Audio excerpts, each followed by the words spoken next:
Chapter 141. Working on the movie scenario felt like a battle with the unknown. And what was that unknown? It was the presence of an old man next to me who endlessly spouted knowledge I had no clue about. This scene would look better if we used sunlight as the key light. Can't we change the background to an outdoor setting? Huh? What light? Ah, you see, that's... By this point, everything So Tae-woong said sounded to me like, you don't know this? This is called a key light. I was a complete outsider when it came to movies, whereas So Tae-woong was practically a walking embodiment of cinema. Our collaboration wasn't exactly smooth.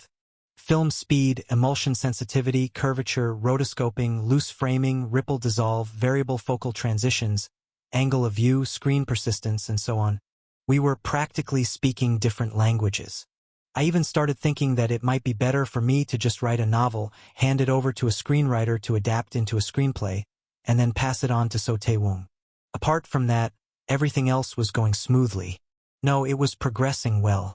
In the post-apocalyptic film industry after COVID-19, where it was so hard to find veteran staff, they all gathered efficiently under So Tae-woong's command. Staff, assemble. So Tae-woong, almost as if hypnotizing them, managed to organize a team with the investment funds he had received and started preparing to begin production with his crew. Once things reached that stage, there was no more hiding it. Rumors began to spread that director So Tae-woong was working on a new project.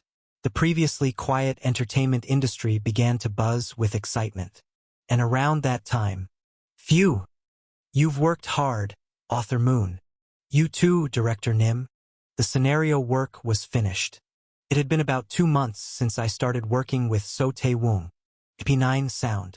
For me, working on the movie scenario felt like some sort of exotic experience.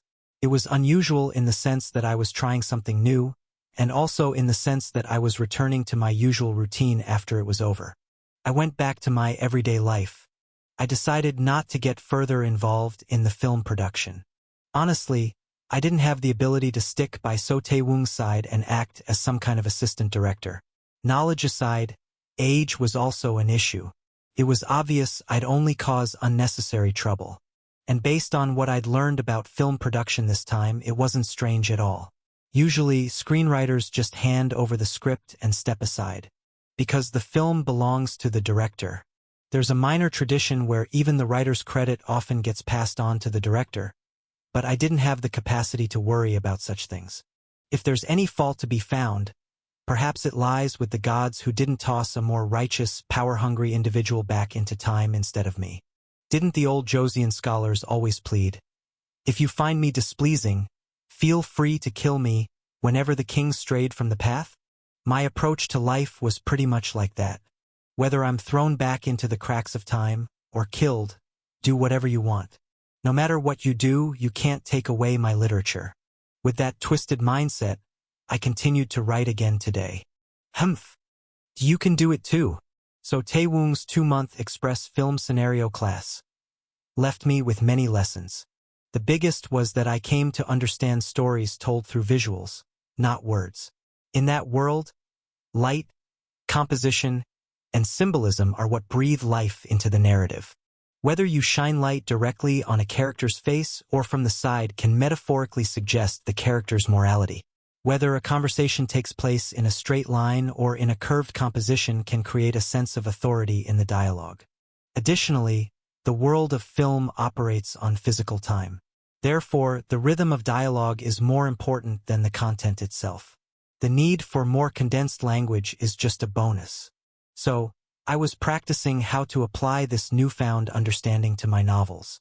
After writing a few rough drafts, I was beginning to feel like I was starting to grasp it, even if just a little. However, there was still an overwhelming amount of unresolved concerns. To clear all of them would still require a significant amount of time and effort. That's right. Just because you've gained some insight doesn't mean it's over. You still need to do wall-gazing meditation and practice cultivating energy and eating. Only then will it all accumulate into true skill. Oh! Park Chong-woon, who heard how I was doing, started spouting strange things again. Cultivating energy and eating? What was that? Was he telling me to eat breakfast well? Breakfast, huh? I have been skipping it quite a lot lately. What are you talking about? Stop with the energy brunch nonsense. Just come over here and listen. I went to school after a long time. I wasn't suddenly hit with a wave of academic zeal so strong that I had to use the phrase, after a long time, to describe my school attendance. No, it was just that the school had sent a notice, basically, telling me to get my butt over there. So I went, and sure enough, Park Chang-woon was waiting for me, clearly preparing something in advance. He even thrust at me the cursed danso flute from which the screams of countless wandering souls could be heard. I felt a threat to my very life. Well, you seem to be writing well, so I won't say much about that. But, do you think it's okay to skip school like this? What? In my mind, I wasn't thinking I'm sorry, but more like, why are you bringing this up now? Why did I even enroll in Baikak Arts Middle School? It was because the school didn't care if I skipped. Definitely not because I failed the GED. However, there are social norms, so my mouth moved on its own, spitting out the obligatory words. I'm sorry. Is that so? Are you really sorry? Have you reflected enough? Without waiting for me to even nod, Park Chang-woon continued speaking. Good. Then that's settled. Let's do better from now on. Oh. I wasn't so much upset as I was confused. What the hell was happening? Fortunately, I soon understood what was going on by watching the situation unfold. Next to Park Chang-woon, who was lecturing me in the teacher's office, stood a teacher I had never seen before. This teacher had their arms crossed, lips pouting, looking like a rather disgruntled duck. As soon as Park Chang-woon's lecture ended, this teacher, clearly flabbergasted, interrupted. No, department head. That's it? We're ending it like this. Well, I called him in and gave him a good scolding. What else do you want? This? As expected from a seasoned PUBG player who can't shoot, Park Chang-woon didn't stop his metaphorical teabagging, even as the other teacher looked like they were about to foam at the mouth. This won't do. Moon in. Hold out your palm. Corporal punishment is banned. Oh, damn. In the end, the teacher who had been monitoring and urging Park Chang-woon left with a just you wait look after a few more exchanges. Park Chang-woon, not intimidated in the slightest, simply let out a puff of air through his nose. Humph. It was only then that I asked the question. What exactly is going on here? Well, let's see. How should I explain this? As if he couldn't figure out where to start, Park Chang-woon scratched his head in frustration, then suddenly shifted to talking about politics. Well, the president changed recently. Is that so? Is that so? What are you, living under a rock? Don't you watch the news? No. Well, you got me there. To me, all news is essentially a rerun. That's one of the terrifying perks of being a time traveler. As I entertained these pointless thoughts, Park Chang-woon continued. Anyway, with the new president, the ruling party changed as well. The fancy term for that is regime change. Got it. Yes. Right, and with that, the education policy has also changed. So, do you have any interest in hearing about the changes in Korea's education policy and the internal politics of the Baikak Arts Foundation? I can give you a 4-hour explanation. No, I don't. Good. That's a wise decision. With that, Park Chang-woon tapped my behind lightly with the danso and kicked me out of the teacher's office. Now get going. Goodbye. Yeah, take care. As the exceptional time traveler that I am, I dodged yet another dangerous situation today, narrowly escaping a dreadful fate. But sometimes dreadful fate came seeking me out directly. Like today, as I was watching Gu Yuna cause yet another bloodbath during art class, a text message arrived. Author Moon, do you have a moment? It was So Tae-woong.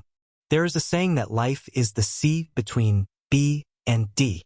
It means that between birth and death, there exists a C, and the widely accepted academic theory is that this C stands for chicken. However, some argue that the C actually stands for choice. I hate that theory. So much is already decided the moment you are born. Humans don't have the right to choose anything. This is my gloomy personal theory. But this time I had no choice but to rethink the importance of choice. Life is a series of choices, and if you make the wrong one, you can end up in a pretty miserable situation. And accepting So Tae-woong's proposal was the beginning of that. A casting audition judge? Me? Yes. So Tae-woong nodded as if it was the most natural thing in the world. But it didn't feel natural to me at all. I didn't know much about the entertainment industry, and I knew even less about the film industry. How could I possibly evaluate actors? Yet So Tae-woong was adamant that I had to be on the judging panel. If the screenwriter doesn't look at the actors, who else has the right to? But I'm still young. So Tae-woong responded with his eyes instead of words. Young? You? Don't make me laugh. TCH. Apparently, the age excuse didn't work on So Tae-woong. The unbeatable shield I used to flip-flop between being a child and an adult, depending on what was convenient, failed me this time. Even Lim Yong-wook, who was standing beside us, took So Tae-woong's side instead of mine. Truly, as expected of an honorary Japanese who sold out his country and people for money. Don't be so scared. Just give it a try. Wasn't working on the script also a kind of challenge for you? Why are you siding with the director and not with me? Aren't you my manager? Well, why did you sign a direct contract for the movie project with director So, without your manager? Let's move on to the next topic. I swear, I can't take this. Lim Yong-wook shook his head and then tried to persuade me with a more practical argument. Honestly, your expertise doesn't really matter. Just having you sit there will be helpful, right? Isn't that right, director? Exactly. That was enough for me to grasp the situation. So, it's for my name value? Exactly. Name value. The shocking news of a screenplay co-written by So Tae-woong and Moon In making its way into the media. The impact would be no joke. Why are you mixing in English instead of speaking Korean? Because I'm working overtime to send your novel to the US, while also helping with the film adaptation, and I'm so sleep-deprived I'm losing my mind. Why? Let's move on to the next topic. As Lim Yong-wook and I had our usual back and forth, director So Tae-woong chuckled. With a smile still on his face, he chimed in to support Lim Yong-wook. Well, beyond the business reasons, you're more than qualified. There are things only someone who knows the story inside out can see. We need multiple perspectives, which is why there are multiple judges.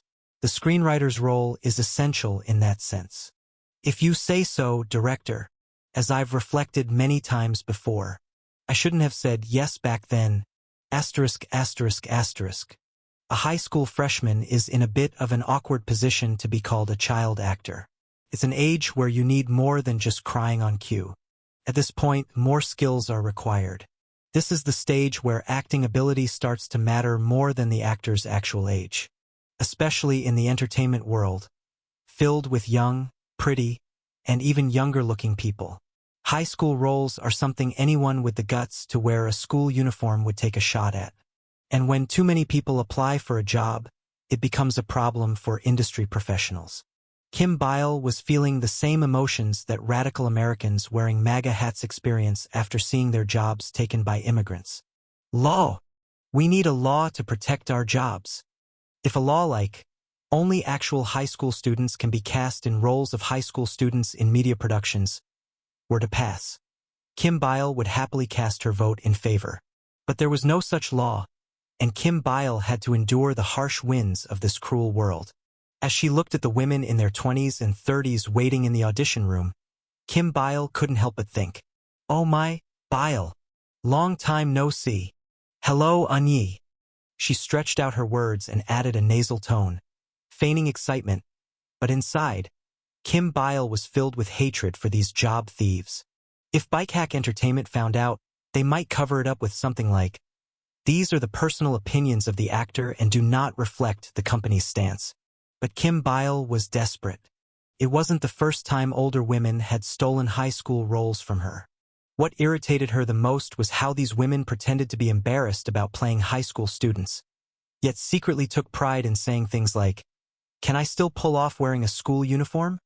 When on earth are these people going to age? Why do they still look like high school students? What fueled Kim Bile's anger even more were the employees at Bikehack Entertainment who made a big fuss, saying, "This time, you'll definitely get the part. Wasn't this supposed to be a child actor audition? Why were these women old enough to have ID cards here?" Of course, Kim Bile knew full well that the reason was their fierce ambition to attach their names to director So Tae-woong's film. And Kim Bile also had that same ambition burning inside her. 10 years of struggle. Step by step, she had climbed her way up. If she could land a lead role in director So Tae-woong's movie, ugh! Could she finally be rewarded for the past 10 years? The script in Kim Bile's clenched hand crumpled, and soon, her turn arrived. "Kim Bile, it's your turn. Please come in now." "Yes, I'm coming." With a determined heart, Kim Bile took one step after another. She stepped into the most nerve-wracking audition room she had ever faced. And what she saw there was, oh. Moon In, nervously sweating and avoiding eye contact with her. Chapter 142. It wasn't the first time I'd experienced everyone in the world acting like they wanted to devour me. P9 sound. The pandemic that swept across the globe killed a lot of people, killed free trade, killed tolerance, and killed the film industry too. The film industry is sustained by the cycle of director va writer production va distribution theaters. If even one of the three collapses, it's fatal. The theaters collapsed. People stopped going to theaters out of fear of the plague. To survive, theaters raised ticket prices. As a result, audiences only chose safe bets when picking movies. Result: everything withered except for mediocre films. To put it bluntly, things are bad. Even if you worked hard to make a film, people wouldn't watch it.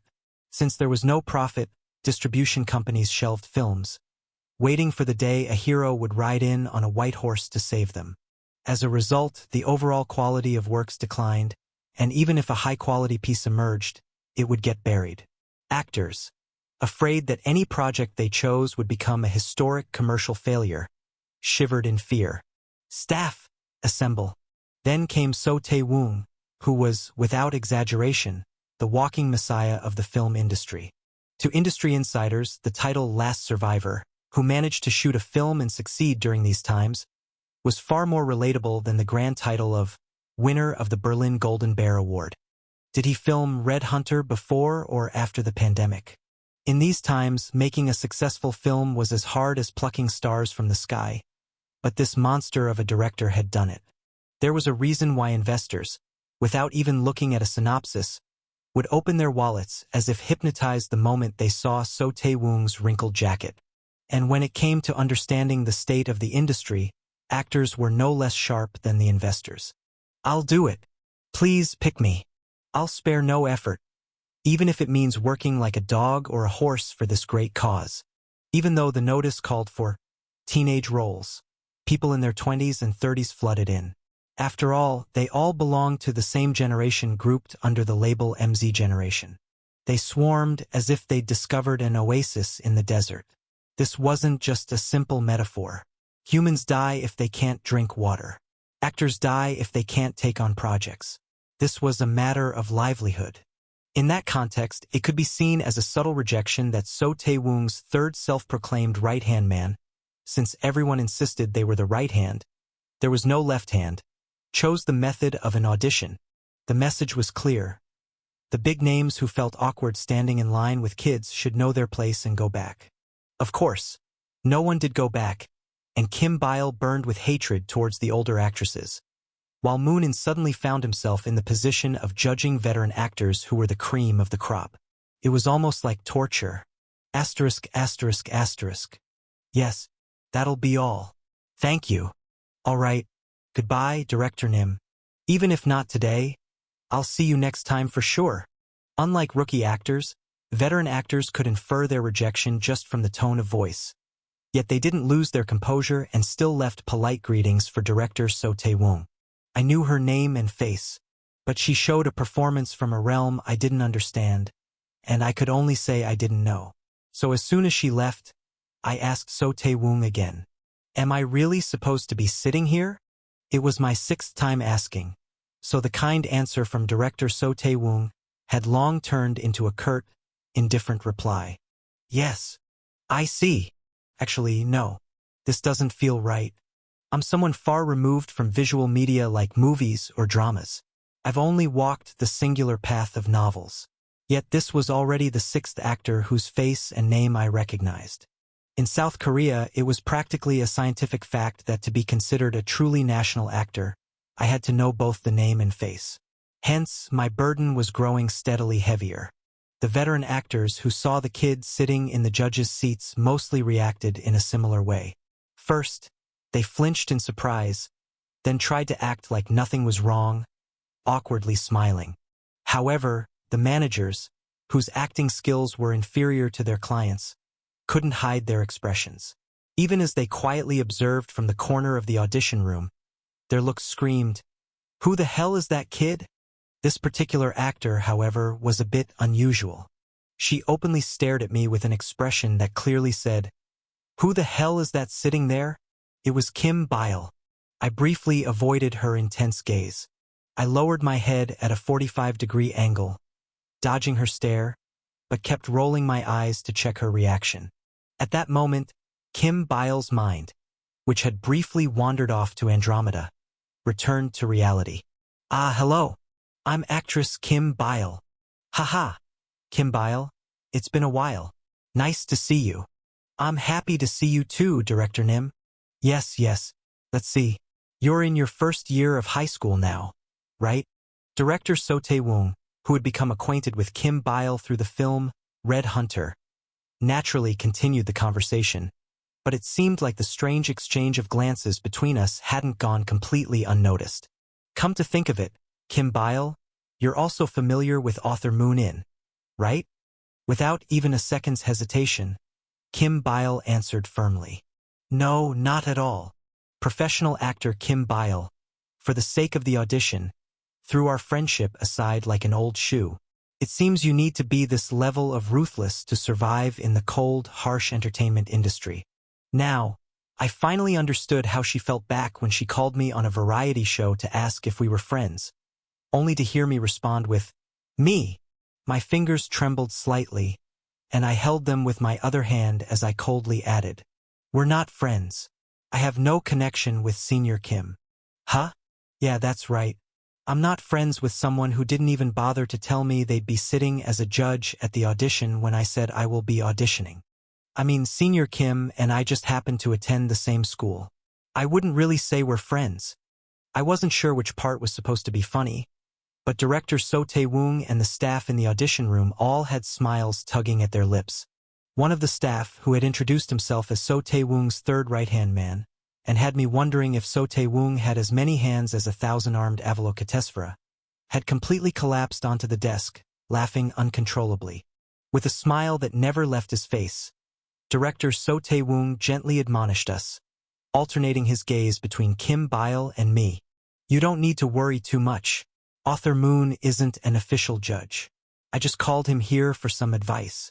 It's the same for everyone else, actually. I'm the only judge for this audition, so don't be too bothered about having a friend sitting in the judges' seats. Just perform like you normally would." "Yes, I understand." The audition began. Following the assistant director's cue, Kim Byle started to act. The prop she had prepared was a cane. It was a cane for the blind. Asterisk. There's a technique called echolocation. It's a method of identifying objects through sound by discerning the echo that bounces back when something strikes an object. It's mainly used by bats, dolphins, and blind humans. It sounds like something straight out of a comic or movie, but surprisingly, it's effective. After training at the hospital for about 2 years, my quality of life felt like it had drastically improved. A bit of an exaggeration, but it's more useful than a cane. However, this technique has one drawback. You have to regularly tap your tongue against the roof of your mouth to make a click sound. Sound is not a one-way form of communication. It's two-way. When you make a sound, you get detected by them. Grr. Damn it. That thing must be right in front of me. I heard the footsteps of it approaching me, so I began to move backward, retracing my steps down the apartment hallway. Even if it meant taking a slightly longer route, I planned to go home using a different elevator. But perhaps this one was more persistent. The sound of footsteps chasing me from behind didn't stop. Grr. Grrrrrr. I quickened my pace to avoid being caught. If I got caught by them, I could end up in a terrible situation. Yes, just like this. Ah! I flinched as I felt someone grab my shoulder from behind. Before the unpleasant sensation could fade, it spoke to me. Excuse me? Do you need some help? Of all people, it had to be a man. Gripping my trembling shoulder tightly, I answered in the softest, kindest, and most unassuming voice I could muster. No, I'm fine. I prayed that there wouldn't be a but following that. But, as always, the cold and indifferent world did not grant my wish. But still, I'll walk you home.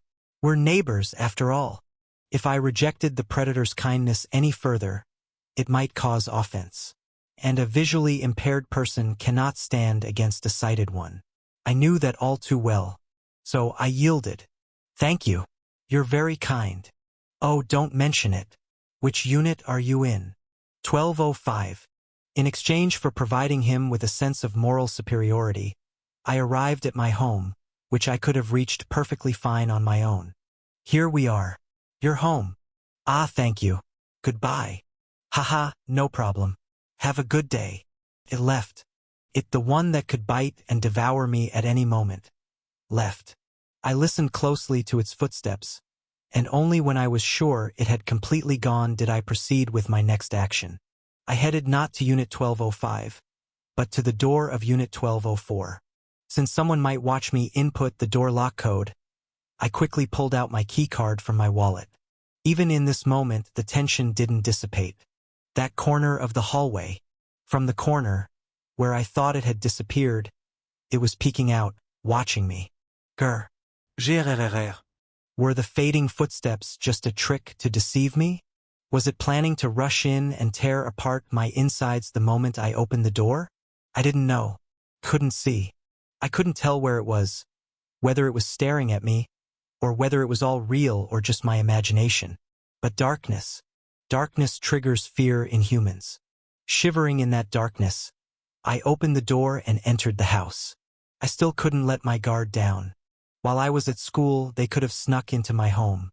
Clutching a safety alarm in one hand, I searched every corner of the house with my cane and echolocation. Only after confirming that it wasn't in my home did I collapse onto my bed. Ha! Surviving was this difficult. Asterisk, asterisk, asterisk. In reality, Kim Bile has poor eyesight. It's not so bad that she absolutely has to wear glasses, but her vision isn't good enough that she can go without them either. The reason the people around her don't know about her poor eyesight is simple. She's meticulously hidden it. Her vision is bad enough that she can't read a script with her bare eyes, but she wears corrective contact lenses when out in public. It wasn't because of some celebrity mindset that she always had to show her most beautiful self to those who could cast her. Rather, it was the complete opposite. She was embarrassed to wear glasses. There wasn't any profound reason behind it. It just was. The part of Kim Bile that wasn't made up of the 90% that was a celebrity, but the 10% that was a girl was asserting itself for once. If we were to forcibly find a cold and rational reason, we could say it's because of her mom. Kim Bile's mother often, actually quite frequently, acted as if she were not a mother but a senior actress. Once, a long time ago, she looked at Kim Bile wearing glasses and said, "Glasses don't suit your face, so try not to wear them unless you have to. Even a hedgehog finds its own baby cute." But her mother was worse than a hedgehog. Sigh. Whether that memory still lingered deeply or whether Kim Bile herself felt the same way when she looked in the mirror, in any case, Kim Bile never wore glasses in front of others.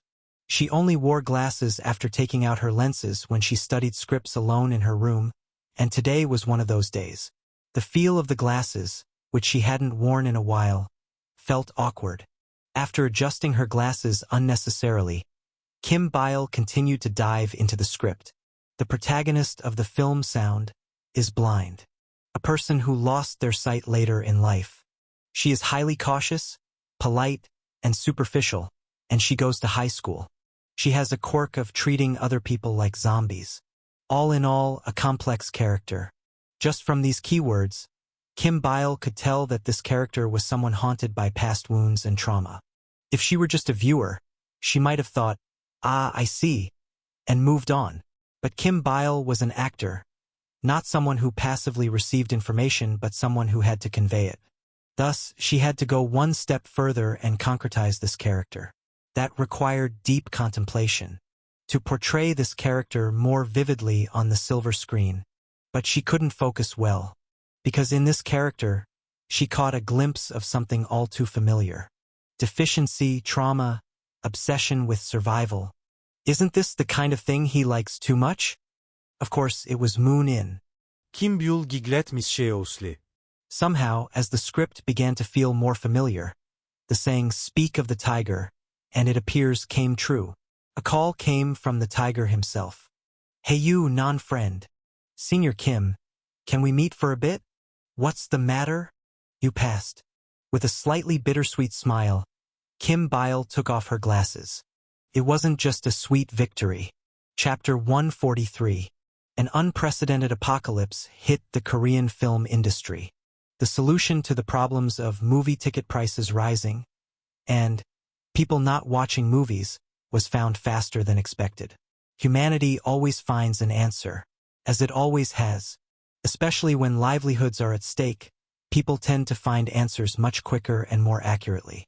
And that correct answer was agreed upon as common sense among industry insiders. The answer was stability. It's the same when choosing food.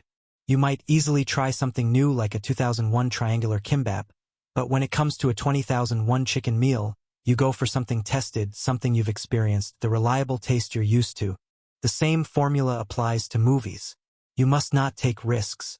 Don't make something like truffle avocado beef tartare. Make a hearty meal, like a dependable bowl of gukbap, soup with rice. So, if the audience says, the taste is stable, then it's a success. However, there were cases where some filmmakers got too obsessed with the safe formula, drawing on outdated emotions from 10 or 20 years ago, ruining their films in the process. But what can be done? After all, this is about making a living. If a film fails, both the director and the investors face ruin. The idea of relying on proven, traditional methods to survive is an age-old one in human history. The notion of advancing toward a bright future, or moving forward to tomorrow, is not as old as you might think. Humanity's ideal has always been in the past, not the future. Respecting the elders of the tribe, following the laws of past kings, and yearning for the peace of the Yao and Shun era. However, the scriptwriting process for the movie Sound was quite radical. This was because the screenwriter happened to be someone from the future. How is it? Ugh. Oh. The future person rejected the past person's proposal. P9 Sound. People, as expected, didn't really know, and he himself didn't watch much TV, so he couldn't really feel it, but Moon-in was actually a man from 10 years in the future. Moreover, he's a crazy person from the future who doesn't even buy Bitcoin or stocks after coming back. No one in this world can fathom the extent of his madness. But even for Moon-in, who only cared about literature, there was one minor inconvenience in this past life. It was that all cultural content felt outdated. So, when Moon-in saw the draft of Sound written by So Tae-woong, he said, "This is a bit meh." To be honest, it's too old-fashioned. So Tae-woong's eyes widened as if a dagger had been driven into his chest. For a sensitive movie director in his 50s, who was already feeling like he was falling behind the times, the word old-fashioned sounded like, "You belong in a museum, you old fogey." Gravely wounded. So Tae-woong bit his lip as if he might cough up blood at any moment. Old-fashioned, you say?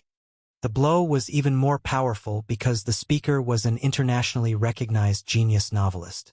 Just as the senior authors felt joy when receiving praise from the genius, so Tae-woong now experienced an equally magnified sense of torment. But Moon-in showed no mercy. Yes, it feels like it's full of cliches. In fact, there was a misunderstanding that transcended time and space here. Moon-in didn't watch many movies, either in the past or the present. He didn't have the money, nor did he have much interest, so he didn't really know what cliches were. However, since he occasionally went to the cinema with Gu Yuna on dates, He had barely been exposed to the most popular movies. And those most popular movies were mostly So Tae-woong's works. Even films that weren't directed by So Tae-woong had some influence from his style. So Tae-woong wasn't someone who followed clichés. Thanks to So Tae-woong's genius, even someone like Moon In, who rarely watched films, had subconsciously come to recognize the So Tae-woong style. This in itself was a remarkable feat. Yet, the ungrateful man from the future ended up stabbing someone who could even be called his benefactor. It was akin to wielding future knowledge to ruthlessly defeat the ignorant past. Especially this part. Isn't it too predictable? Feels like I've seen it somewhere before. Ugh! So Tae-woong is considered, if not the best, then one of the best film directors in Korea. There's no disagreement about this evaluation. The basis for it is the past few decades of his work. Especially after becoming the first Korean to win the Golden Bear at Berlin, no one dared to utter harsh criticism to his face. Honestly, there were times even he felt certain parts of his films were a bit weak, but critics would cover for him, tiptoeing around the issue, which made even So Tae-woong feel somewhat awkward. But now, after years, he was being harshly criticized to his face, and it left him feeling completely disoriented. Of course, So Tae-woong had something to say. To sum it up, it was, "What do you know?" So he asked. Then, "How would you suggest changing it?" But he already knew.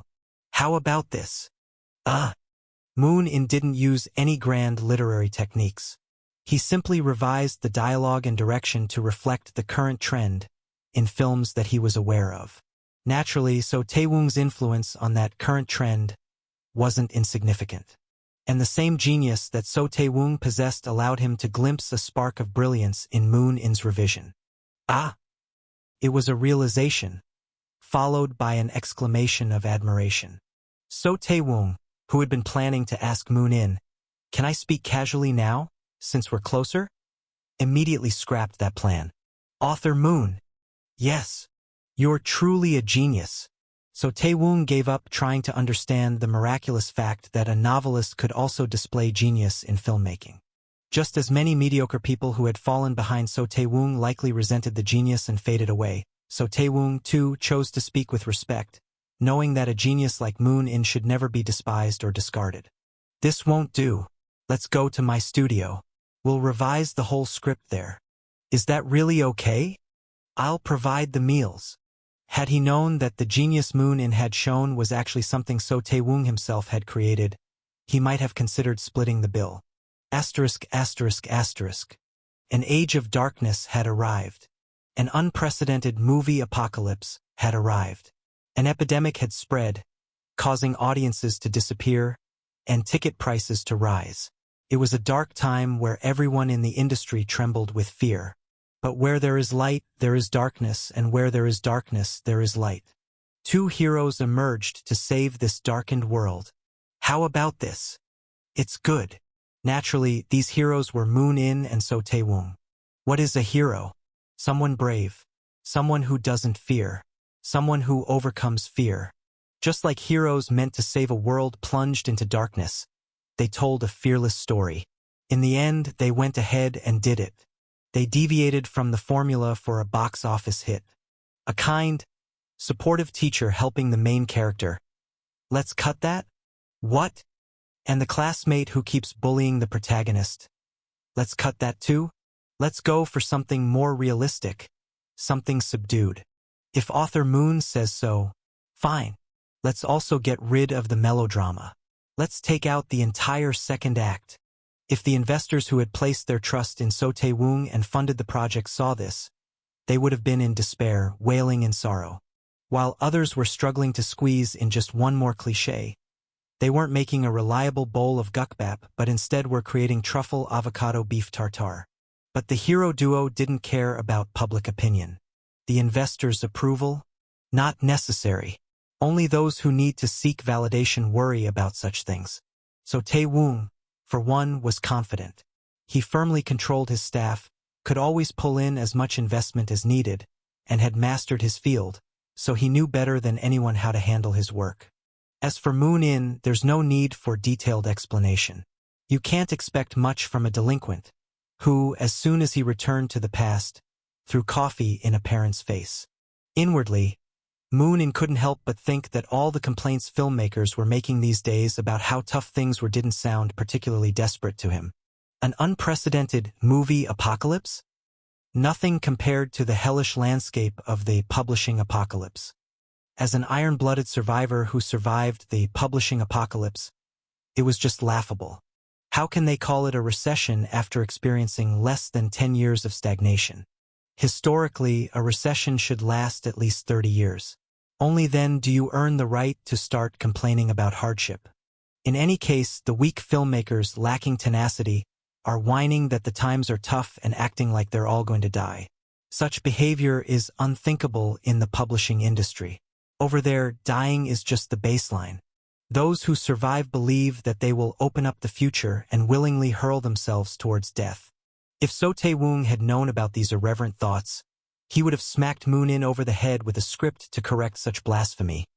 But since Moon-in didn't say his thoughts out loud, no bloodshed occurred. On the contrary, the work of the hero duo progressed smoothly, because there were no breaks. In fact, So Tae-woong had brought Moon-in on board as a sort of break. He wanted a fresh, young mind to remind him of the latest commercial film trends in case he leaned too far into indie film territory. But Moon-in was indie film. So Tae-woong needed to first understand why the established literary circles saw Moon-in not as an innovator, but as a traditionalist, or even a successor. Aren't we prioritizing the message too much? That's possible. Isn't it too dark? That's possible. Isn't it too obscure? That's possible.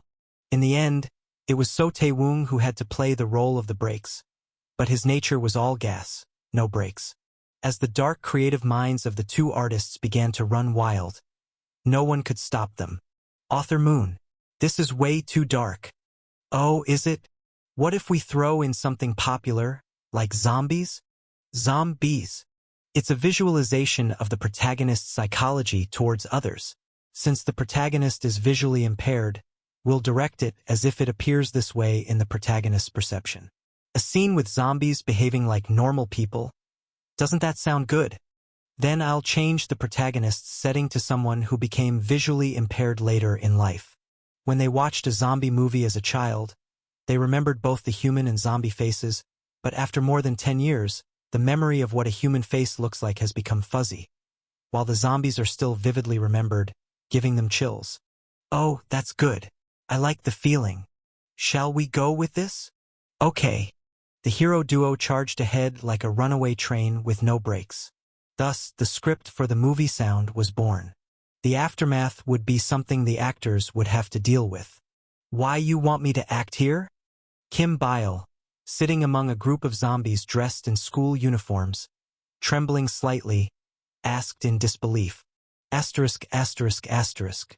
Kim Byle is a veteran in the entertainment industry. She's survived more than 10 years in this world. But most of those years weren't filled with activities but with hardships, making her more knowledgeable about the darkness of the entertainment industry than its glory. That's why the rumor about her landing the audition through a friend's connections wasn't entirely without basis. Ah, hello. Yes, hello? The actors who had been whispering to each other fell silent and awkwardly greeted her when they saw her. It wasn't on the set of Sound, but rather at the Bikehack Entertainment Building, and they were actors she didn't know. From their behavior, Kim Byle realized that the rumor had already spread to management department too. After all, it wasn't like only 1 or 2 people had seen her hanging out in Bikehack Entertainment's common areas with Moon-in. Bikehack Entertainment's management department too was responsible for actor management. The department was so large and core to the company that if separated, it could function as an independent talent agency. And this concept had even half-formed when the headquarters was considering how to oust Baek Sung-won from his position as CEO. Thus, Baek Sung-won's control over the company had significantly weakened, and the scene of actors gossiping about their colleagues in the hallway was just one reflection of this discipline problem. As the saying goes, if a bucket leaks from the inside, it will also leak from the outside. If Bikehack Entertainment, the heart of the entertainment industry, was already swirling with drama, then it was certain that strange rumors had already spread throughout the entire industry. Kim Bile had landed the lead role in director So Tae-woong's movie, beating out veteran stars with stellar reputations. Now, the jealousy and discontent had found a convenient excuse, and Kim Bile braced herself to endure the rumors that she had succeeded thanks to a friend's influence. With that tension and a heavy heart, she arrived at the filming set. But what awaited Kim Bile wasn't gossip, it was zombies. Huh? Zombies? Why? She already knew that the protagonist sees other people as monsters. But knowing that and actually encountering zombies on set were two entirely different things. As if showcasing the peak capabilities of the Korean zombie industry, which had surged after the success of Train to Busan and Kingdom, the set was swarming with zombie experts who had majored in contemporary dance. And only then, Kim Byul-suddenly remembered. the chilling wind of the Manchurian plains, the thundering hooves that echoed like the beating of her heart, the horse's tongue licking her face even as she screamed, the cruelty of So Tae-woong, who had once made a middle school girl act in a horseback gunfight action seen on the Manchurian plains. Director? This hasn't turned into a zombie movie, has it? Oh no, these are just extras for the scene. Thank goodness. So they won't be in the next shoot, right? No. They'll be with us until the final scene. Ah! Once again today, in Kim Bile's heart, her childhood admiration and respect for her idol So Tae-woong crumbled a little bit. Chapter 144. It's been too long since I lost my sight. The world that was briefly allowed to me as a child remains in my memory as something vaguely bright and good. Now, I don't even remember what I look like. But it's not as if I have no idea at all about how I look, because there are always monsters lurking around, desperate to devour my appearance. Hey, want to go out with me? Damn, I got confessed to again by a boy from my class. He's been coming up to me lately, saying he wants to get closer and offer me some pure help. But I don't even know what this guy looks like.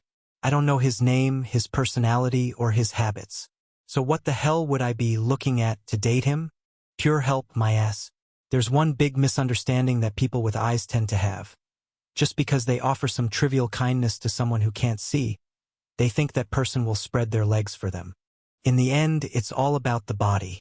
They grab your hand, kiss your lips, and then, as they say, they devour you. So, to me, these kinds of guys are no different from monsters who eat people alive. The words they spout sound no different from grotesque growls. Grr. Grrrrrrrk. The imagined horrific noise clawed at my ears, and from about 5 steps back to my left, I heard the sound of laughter. Correction. It wasn't just one laugh. It was the sound of multiple laughs. Some girls from my class had gathered, watching me like a spectacle. She got confessed to again. What can you do? She's the school's most popular star? What the hell? It's so funny. It feels like I'm surrounded by monsters. Rage, fury, and fear rise up inside me. Laughing, pointing fingers, whispering, chewing me up piece by piece. In the end, those things are no different from the man-eating monsters. But the weak must submit.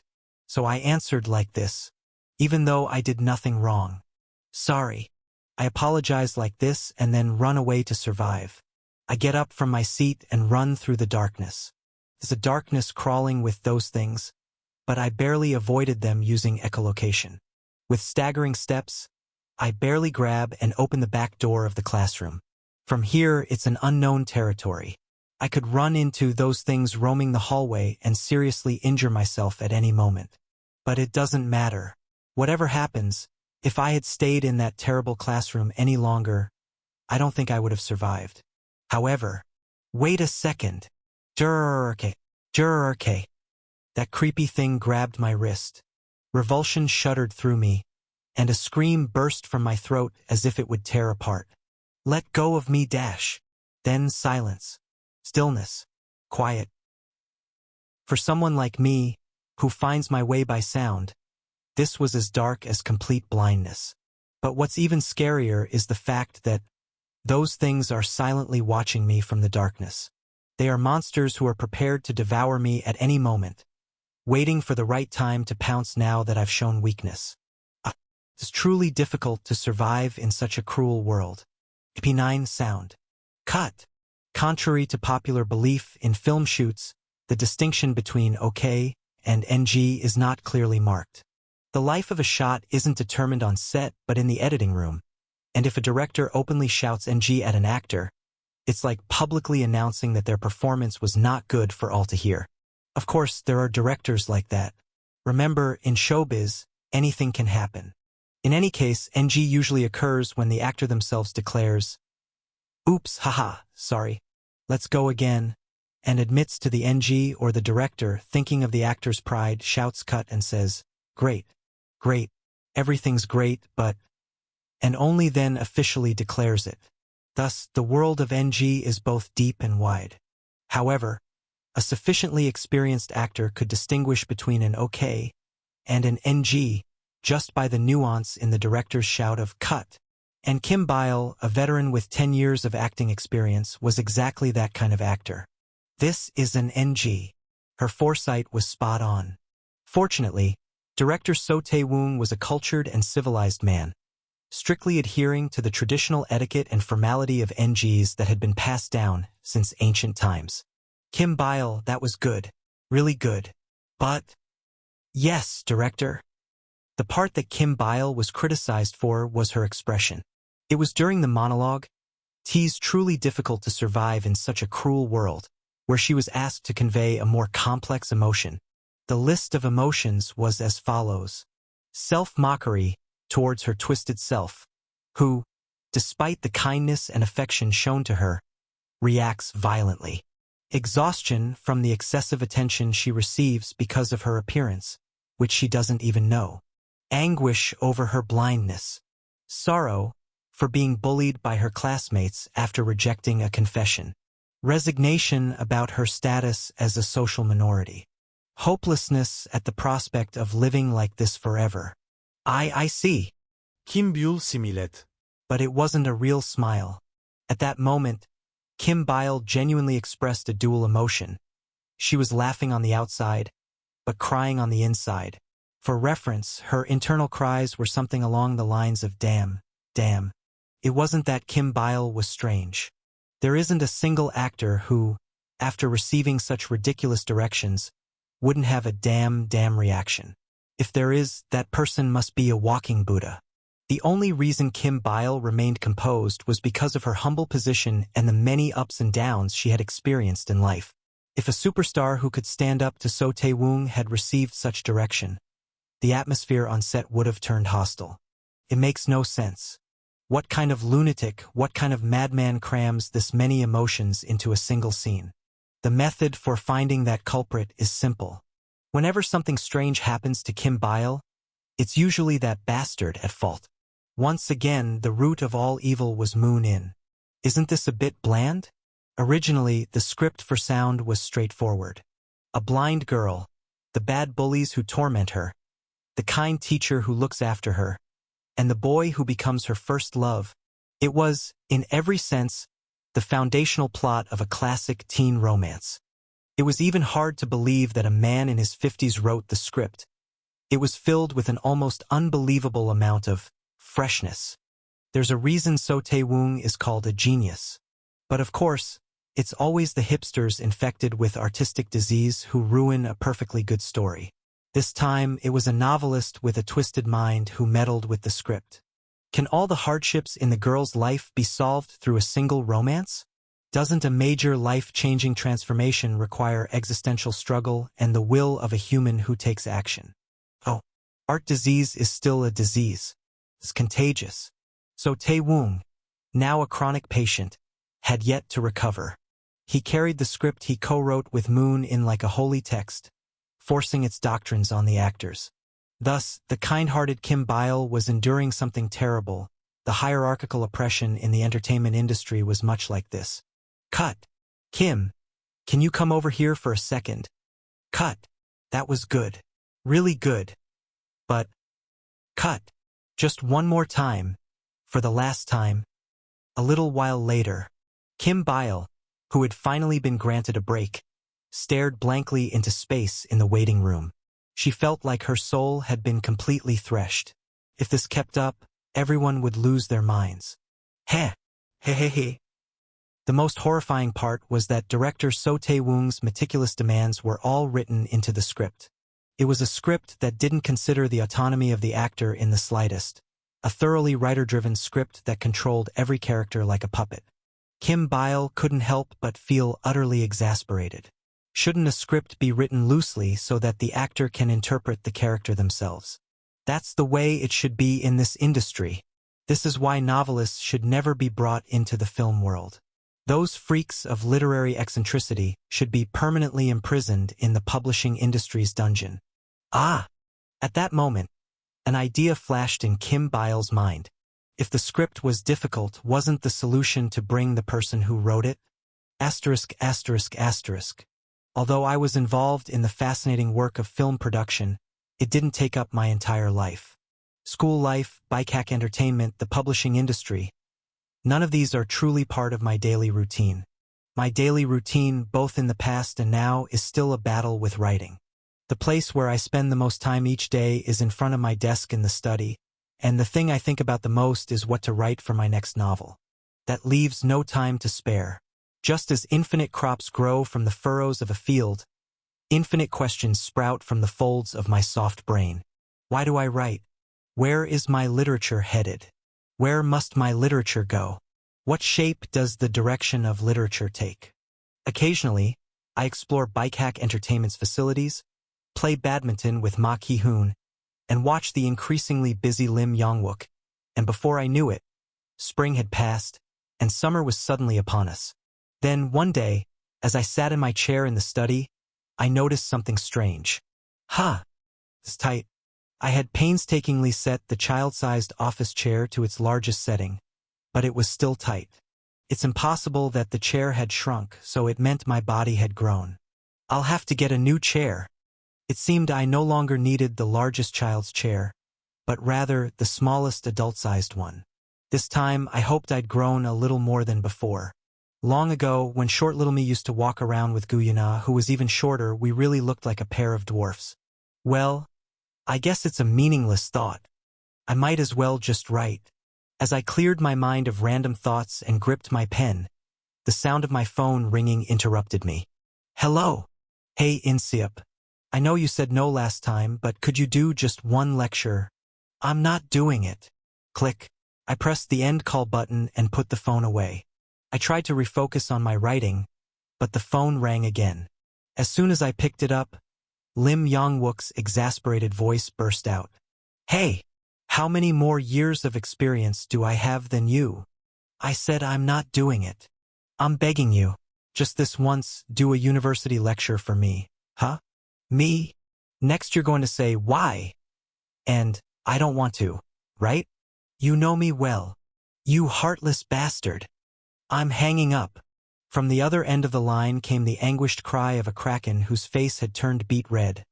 But I firmly hung up, like a mother eagle pushing her chick off a cliff. Recently, Lim Yong-wook had changed his persuasion tactics. Before, he'd put all his effort into coaxing a reclusive author like me out of my shell. But now, his strategy was to simply dive in headfirst and see what happens. He's trying to take advantage of my kind and generous nature. His usual accomplices are usually PD Park Young-tae and PD Shim Yun-ho. They'll say, let's just grab a meal. And when I go out, I find myself in a fully set-up camera meeting for a show, and before I know it, I've shot an episode of a variety show. The entertainment industry is full of cunning schemes, and the weak have no chance of survival. If I had been fooled by the request for just one lecture and muttered, fine, just this once, I might have ended up appearing as a guest on a lecture-style variety show. And so, I firmly crushed Lim Yong-wook's devious plot and turned my gaze back to the manuscript. But once again, the phone rang. In a moment of frustration, I lost my composure and snatched up the phone. And, snapping irritably, I shouted. For the last time, I said I'm not doing it. Oh, I haven't even said anything yet. That's so mean. It was Kim Byle. ****. One of the biggest advantages of stories set in contemporary settings, whether in movies or dramas, is that building the set doesn't cost much. The set for sound was no different. They simply rented out a school and used it as is, conveniently located in the city. It was worlds apart from the days when they'd go all the way to the Manchurian plains to film movies and face the bitter cold, dry Siberian winds to shoot a movie. Thanks to that, Kim Bile was able to meet Moon In at a nearby cafe.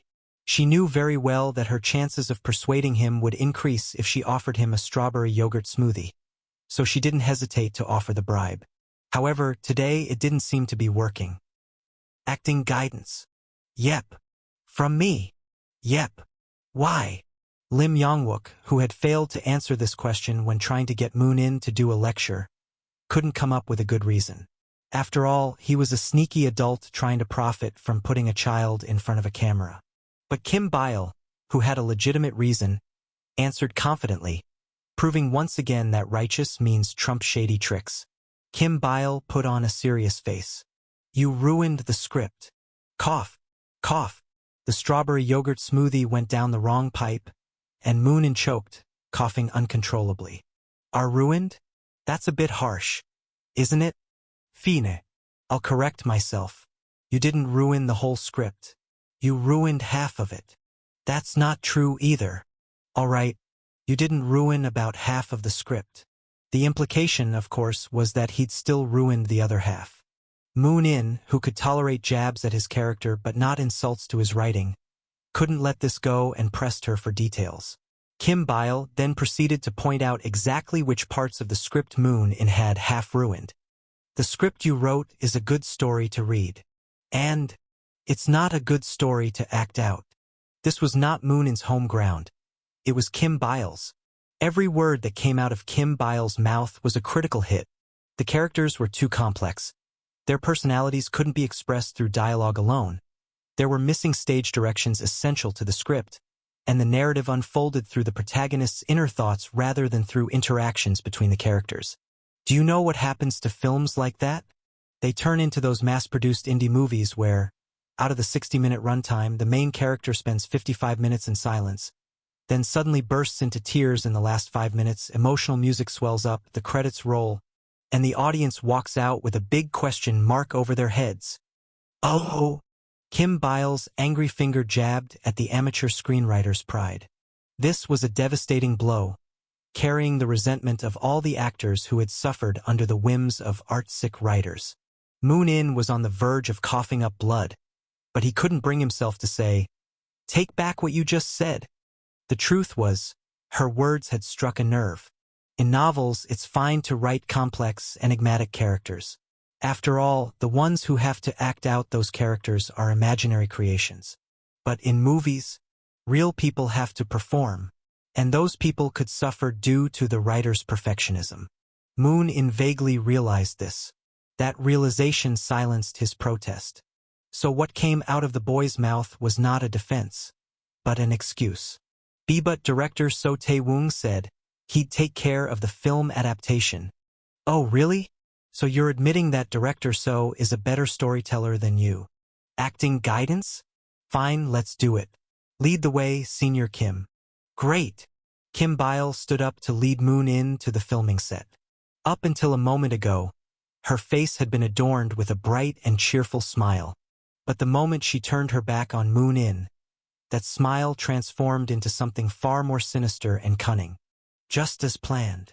Without ever uttering the words, "Please help me," Kim Bile had managed to get Moon In to help her on his own. Now, hadn't Moon In effectively landed in the palm of her hand? That's what Kim Bile thought, smiling like a mischievous little devil. However, had she known just how long this acting guidance would last, it's a smile she never would have worn. This was 3 months before the filming would wrap up. Chapter 145. Those things eat humans. In their merciless grasp, there is no sign of compassion. As if it were the natural order, as if they had every right to do so, those things tear people apart. Teachers are no exception. Roaming in packs, those things are fearless. They use their numbers as a weapon to rip their prey to shreds. They believe that guilt is diluted when shared among many. During each 10-minute break that comes around, while I hold my breath and try to avoid their gaze, then I hear the horrifying murmurs of those things. Growling, "Urgh." Damn, Kim OK-hee's class is tough. Someone tell OK-hee to stop with the damn pop quizzes. Ah, don't try to stop me. I'm going to the staff room to beat the shit out of her. What the hell? You crazy bastard. That's hilarious. Kim OK-hee is a health teacher in her late 40s. And because of the sin of having an odd name and an unattractive face, she was treated like a criminal. But I don't even know what she looks like. A strange name isn't even worth discussing. I like teacher Kim OK-hee. The Kim OK-hee I know is a passionate health teacher. Even though health class doesn't significantly impact grades, she takes education seriously enough to give out pop quizzes every time. Though she's treated like a troublesome teacher for not ending her class 5 minutes before break. What's wrong with being devoted to education? The funniest thing is that while they despise and look down on her like this, Kim OK-hee is the first person they come looking for when they're hurt, demanding medicine. That's why Kim OK-hee is a witch to me. The witch with a big witch hat, a white doctor's gown, and a black veil covering her face told me. Don't hate those kids too much. Aren't you angry, teacher? A visually impaired person's knees are always covered in scars. It's because you never know when or where you'll fall. School is no exception. Every time I get hurt, I go to the witch in the nurse's office. And while the witch gently applies medicine to my knees, we gossip about this school and the world. But she never harbors any ill will. The witch is always composed. Perhaps that's what makes her wise. Stress is the root of all illness. Diabetes, high blood pressure, headaches, depression, insomnia. Isn't that pseudoscience? Oh, look at you. Did you graduate from nursing school? All health teachers are former nurses. They attend nursing school and take teacher certification courses. Only the smartest nurses get to become health teachers and take charge of the nurse's office. I found this out while getting close to the witch teacher. I also learned that health teachers aren't from education departments like other teachers. That's why there's a wall between the witch teacher and the other teachers. This is why no one bats an eye when those things tear into the witch teacher. The witch is always alone, but she's never in distress. What kind of magic does she use? P9 sound. Kim Woo-ju, real name Kim Min-soo, a 21-year-old rookie actor. By a miracle, he landed a role in the film directed by So Tae-woong. He received the casting confirmation text while he was with his family, and their reactions went something like this. Yes, I won. Is Appa becoming a star? Superstar Kim Min-soo? Really? Kaeweak. Our Father in Heaven, Mayo Yuralaname. The moment Kim Min-soo saw his family shedding tears of joy, he had a reason to become a star no matter what. And the role itself was no joke either. Wait, my role was originally the male lead? Yes, the original script was a teen romance, and Woo-ju, your role was supposed to be the male lead. At that moment, Kim Min-soo Kim Woo-ju felt a strange premonition. A future where he would show off exceptional acting on set and rise as the true male lead of this film. Director So Tae-woong sobbed, begging to work together on the next film as well, while the lead actress secretly slipped him her phone number after filming, suggesting they stay in touch, a rosy future full of possibilities. Although his second fantasy was quickly brushed aside when he remembered that the lead actress was underage. The dream of rising to fame with stellar acting remained strong. Actor Kim Woo-ju, betting his life on acting. However, when Kim Woo-ju arrived at the set with determination, what awaited him was a white spacesuit. Ah! The light vanished from Kim Woo-ju's eyes. Pointing at the spacesuit with his darkened gaze, Kim Woo-ju asked, "What is this?" It's a replica that looks almost exactly like a NASA spacesuit. It's custom-made, so it's very expensive. Director So Tae-woong, who made films with a cheat code of pouring money into everything where others tighten their belts, paid great attention to each prop. The assistant director rambled on about how difficult it had been to follow the director's special order and bring the space suit all the way from the US. I have to wear this, right? That's right. Oh, it's perfect. Kim Woo-ju in a space suit? Isn't this fate? TL. It's because of the wordplay. The Uju part of the Korean name Kim Woo-ju. Kim Woo-ju? means universe. Even after asking twice, Kim Woo-ju still hadn't received an answer as to why he had to wear it. It wasn't because the assistant director was oblivious. It was because the idea that a rookie actor might dare to talk back was simply inconceivable. When in doubt, the person in need has to figure things out. Kim Woo-ju's brain, running at full capacity for the first time in his life, started running simulations. Simulation number 1. Q. If I wear the spacesuit, my face won't be visible in the movie, right? Can I not wear it? You can. Q. Really? You can leave. Simulation number 2. Q. Would it be alright if I asked why I need to wear the spacesuit? Could I humbly request your understanding? A rookie talking back. After conducting these mental experiments, Kim Woo-ju decided to bet everything on simulation number 3. With all the strength he could muster, Kim Woo-ju acted like everything was completely normal. Got it. I'll do my best. Yeah. Fighting. But, assistant director? Could you possibly explain the meaning of this spacesuit within the context of the film? HM? The assistant director's eyes glimmered with an emotion best summarized as a rookie. Talking back. Kim Woo-ju hurriedly waved his hands in a panic. No. I don't mean to complain. I just thought that to deliver my best performance, I should understand the meaning behind the props. I apologize if my question was inappropriate. Oh no, of course.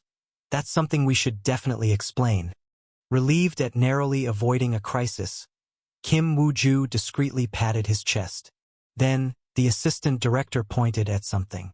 It was where director So Tae-woong stood, along with a boy wrapped in a blanket sticking closely by his side.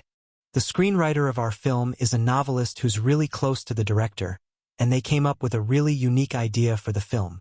I see. Your character is the mysterious transfer student, right? So, from the perspective of the blind protagonist, wouldn't she see you as someone who looks like he came from space? What do you think? Pretty cool, right? At that moment, rookie actor Kim Woo-ju ignited his acting spirit with all his might. It sounds really cool. From a distance, veteran actress Lee Marie, 42 years old, was watching the farce with a bittersweet smile. She never thought she'd be acting in a witch costume at the age of 42. To understand how a perfectly normal teen romance suddenly transformed into an astral school drama featuring zombies, witches, and aliens all at once, we first have to revisit the misdeeds of Kim Bile. Foolish humans sometimes want power so badly that they would even sell their souls to the devil. This is something even Faust teaches us. And so, Kim Bile summoned a devil. His name was Moon In.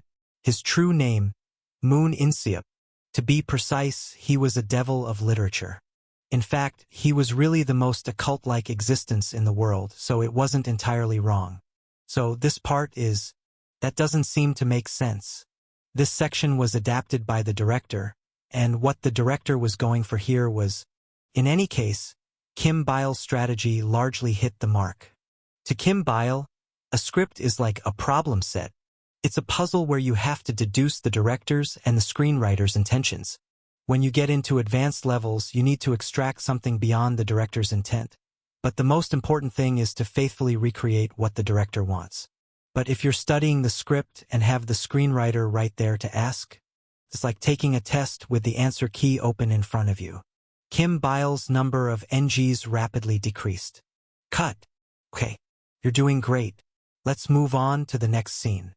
Yes, thank you. However, there's one thing Kim Bile didn't know.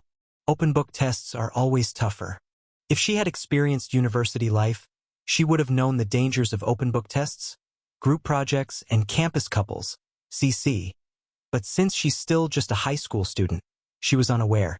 This is why people go to college. Huh? Author Moon. Hello, director. What brings you here? Senior Kim called me to help with the acting. There's a word called chemi. It's a new word that's short for chemistry, comparing the interaction or compatibility between humans to chemical reactions. As the wisdom embedded in that word suggests, there's a formula to human combinations. Just as mixing bleach and shampoo creates toxic gas, Moon In Siap plus So Tae Woong also produces something. And as with all science, truth can only be explored through experiments. Reflecting on past experiments, when you combined M and S, what started as a simple teen romance mutated into a visually impaired zombie apocalypse genre. So, what sort of chemical reaction would occur when these two meet on set? The result is obvious. How about we conceptualize every character like this? Aligning with the protagonist's perspective, where she's forced to perceive the world cognitively, we could visualize the essence of each character on screen. Wouldn't that make the film too abstract and difficult for audiences? Well, box office success is important too. I understand. I guess we shouldn't expect radical artistry in commercial films. Chang-soo go to the US and buy a spacesuit. The two of them kept tossing out ideas as if competing over who could be the more radical artist, and since no one dared to oppose So Tae Woong, no one volunteered to be the brake. And so, the film sped ahead like a runaway train. In the chaos of the set, Kim Byle realized, belatedly, just what she had set into motion. Something was happening. Asterisk, asterisk, asterisk. Sound is a medium through which humans communicate, right? But for the protagonist, it's also a way to perceive the world. That's why echolocation was included in the story. However, is viewing the world through a technical lens the same as viewing it emotionally? The core conflict of this piece lies in the difference in how the world is perceived, in the temperature of perception. So, the protagonist teaches the alien way of seeing, while in turn learning an emotional and spiritual perspective. We need to capture such synesthetic integration. A madman had entered the set. A young, novel-writing, blanket-wrapped madman. Like a deranged person you might see muttering to themselves in the subway or on the streets, he often spoke in cryptic phrases that only he understood. The problem was that, though everyone ignored this boy, director So Tae Woong would nod thoughtfully, arms crossed, taking him seriously. I see. So that's how it is. Oh. If someone had just shouted, "Shut that nonsense up," light and justice might have returned to this chaotic world. But unfortunately, So Tae Woong had no left arm and 7 right arms instead. And those 7 right arms were all competing fiercely to be the first. Ah, I completely understand. As expected, the director's insight is unparalleled. The combination of a genius boy and a genius director. We might even hit 10 million viewers with this.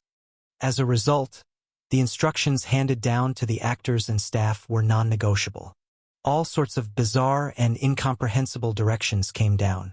Wear the spacesuit and ascend while holding balloons during a wire action sequence. You want us to get 10,000 balloons? You want us to make a school uniform that a 130 kilograms adult male can wear? It's dizzying. One might call this a chaotic era. It was truly chaotic. The emperor, enchanted by a wicked shaman, was surrounded by corrupt ministers, and the common people groaned under oppressive tyranny. The beast of ruin cries mournfully atop the tree, and the omens point to the fall of the world. But isn't it said that heroes are born in troubled times? One must untangle the knot they tied themselves.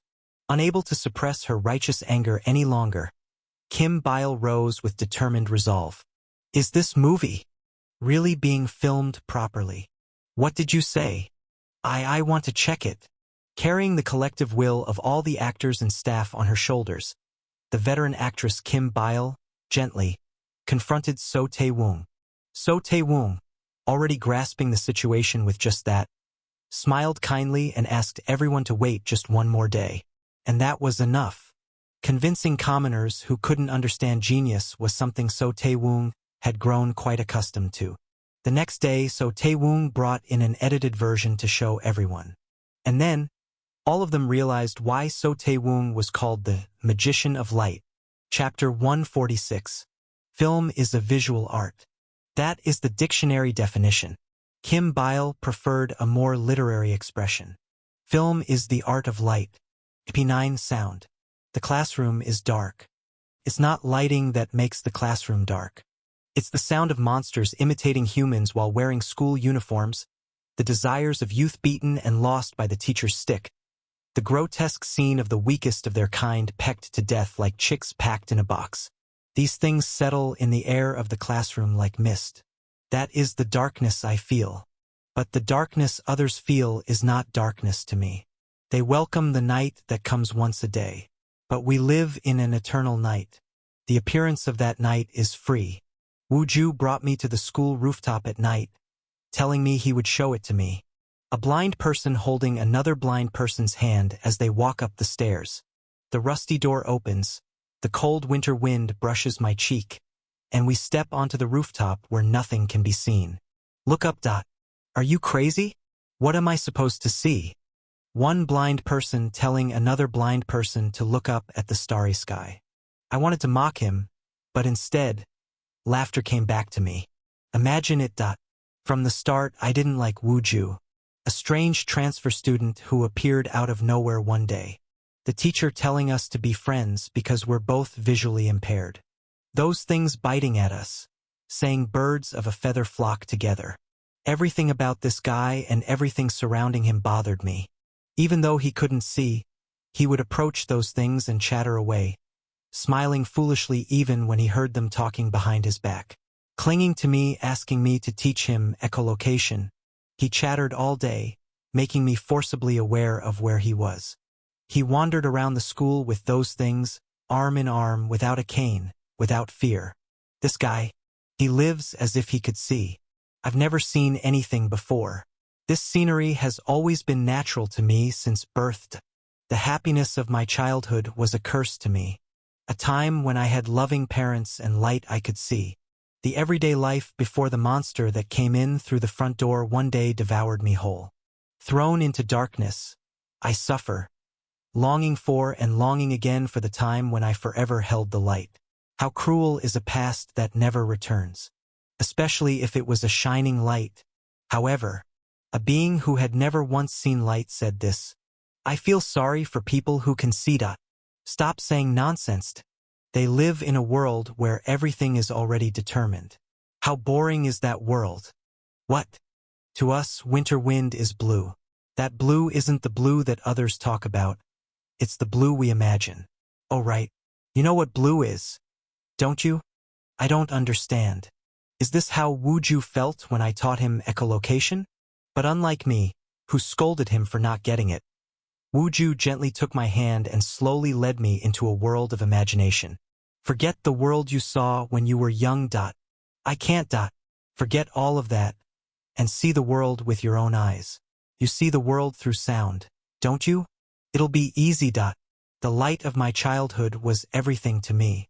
Even if I don't remember what my parents looked like, even though their faces now look like monsters to me, it was the only shining time in my life. Thrown into darkness, I was wounded, I lost, and I was tainted. I was cursed to eternally long for the light while condemning the darkness. Could I escape from that fate? That brief hesitation led me into a world of contemplation. Now, I no longer see the world through sound. I watch the void ripple through the eyes of my heart. Wu Ju guided me beyond the infinite void. Let's start with the night sky. It's a perfect palette. Paint the sky however you want. Oh, the night is black. It has to be black. Then what about the stars? What do the stars look like? What did stars look like? I can't remember. However, stars are things that float in the sky. They sparkle, they are colorful, they are something good. Just like what my parents handed to me during my childhood. Balloons? Then, an infinite number of balloons brushed past the starry sky, filling it completely. Round, colorful, the stars my parents once placed in my hands flowed through the sky. Riding the winter wind, they floated gently. They flowed along the edge of the Milky Way. Wu Ju reached out toward the Milky Way and grabbed hold of the stars. And as if he were going back to where he came from, he floated away on a balloon, soaring toward the infinite universe. How about now? Can you see the world? Asterisk, asterisk, asterisk. Film is the art of light, and Kim Bile saw the light. Light isn't simply a means to express brightness. Film was originally the art of black and white. There was no color in black and white films. There is a history where everything had to be expressed only through lightness and darkness. Thus, the pioneers of the past studied how to handle light. Like Prometheus, who brought fire to the world, they wanted to grasp and control fire in their hands. At the end of their great trial and error, countless techniques were established. And the brilliance of a descendant who inherited that secret knowledge shone through. Complexity means confusion. Confusion means excess. That excess comes from the overwhelming amount of information packed into a single frame. But in the eyes of a skilled filmmaker who can interpret all that information, the complexity shines like the radiant light of a prism. The light casting a shadow on the side of the protagonist's face is coming from the right. The natural order of light, which should come from above, is twisted by the side key lighting. The flickering shadows on the face indicate the protagonist's despair. The hero always enters from the left and heads to the right. Good is on the left and evil is on the right. But the protagonist always moves to the left, meaning they are running away from the task given to them. What is that task? It is life. What is life? It is survival. The protagonist, who swore to survive the monsters, is running away from life. Perhaps that's because the path toward life is the righteous one, no matter how painful it may be. Thus, light always comes from the right. This foreshadows that one day, the protagonist must stop running and head to the right. But salvation came from the darkest place. To the left, to the left, to the left. To the most fundamental place she came from. At the end of that journey of return, in the deepest darkness, the protagonist finally emerges from the shadows. The night sky glows more brightly than the artificially lit classroom. The constellation of infinite balloons flowing along the Milky Way. The image of the protagonist awakening from her shell, guided by the mysterious and unfamiliar transfer student, reminiscent of Damien. A golden bird rises from the ashes. Feeling the gust stirred by its flapping wings shaking her heart, Kim Bile woke up from the world inside the movie. Kim Bile felt like she had become the little child who used to sit in front of the TV, absorbed in movies with a dumb expression and mouth agape, despite her parents nagging that it would ruin her eyesight. The film she saw back then was directed by So Tae-woong, and the film she just watched now was also directed by So Tae-woong. So Tae-woong, the film director who had led Kim Bile down the path of acting. The master of cinematic art who had brought so many stars of the silver screen to life stood right before her. And in the very center of the art he crafted, Kim Bile found herself. At last, Kim Bile felt like she had achieved her dream. A single tear rolled down Kim Bile's cheek. For Kim Bile, the profession of being a celebrity or an actor was closer to a daily routine that could hardly be called a dream. Reality isn't something to achieve, but something to endure. She thought it was too long a journey to suddenly feel the satisfaction of becoming an actor. Kim Bile sighed, releasing the emotions that had built up inside her. And naturally, she wiped away her tears with the corner of the blanket that Moon-in was covering himself with, as she reflected on the film. I'm glad I became an actor. Even though Kim Bile had cried while watching a rough, incomplete edit of the film rather than the final version, her reaction didn't seem particularly strange. The greatness of cinematic art is that it reveals itself even to those who don't fully understand it. The angle of the lighting is not an element that symbolizes a certain feeling. It simply gives that feeling. That's why it's magic. Because of this, even those who didn't know anything about filmmaking still felt emotions similar to Kim Bile, albeit to varying degrees. The more sensitive ones cried like Kim Bile did, and even those less sensitive didn't find it strange to see others crying. Amid these various reactions, So Tae-woong quietly smiled. How is it? Are you still worried about where the film is headed? No, not at all. Through a process of denial, apology, testimony, confession, and self-criticism, the staff came together once again, united in purpose. The scheming of the factionalist Kim Bile, who had led a collective rebellion, had been crushed by the revered director's miraculous artistic guidance. Now, the film production team had nothing but victory, and more victory, ahead of them. Kim Byle, though awkwardly, smiled sincerely at the same time. Ha! Ha ha! I'm sorry. The film was not yet complete. There were still many lines left for her to act out. For the first time in a long while, she felt more anticipation than fatigue from that fact.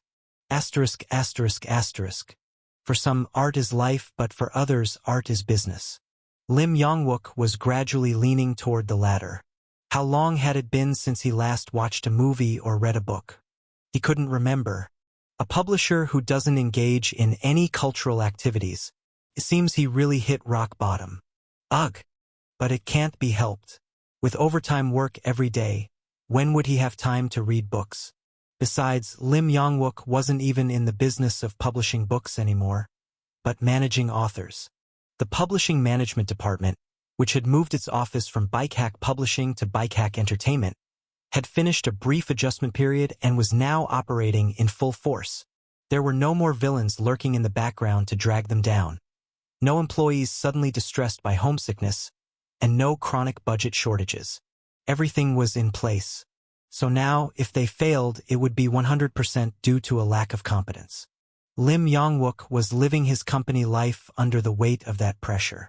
What did Seo Woon-pil say? He said it's still too early to tell. That won't do. Let him know I'll visit him personally to discuss it. Lim Yong-wook's main task was no longer managing Moon In. The publishing management department had fully transitioned from being a one-man team revolving around Moon In to a full-scale management business overseeing dozens of authors.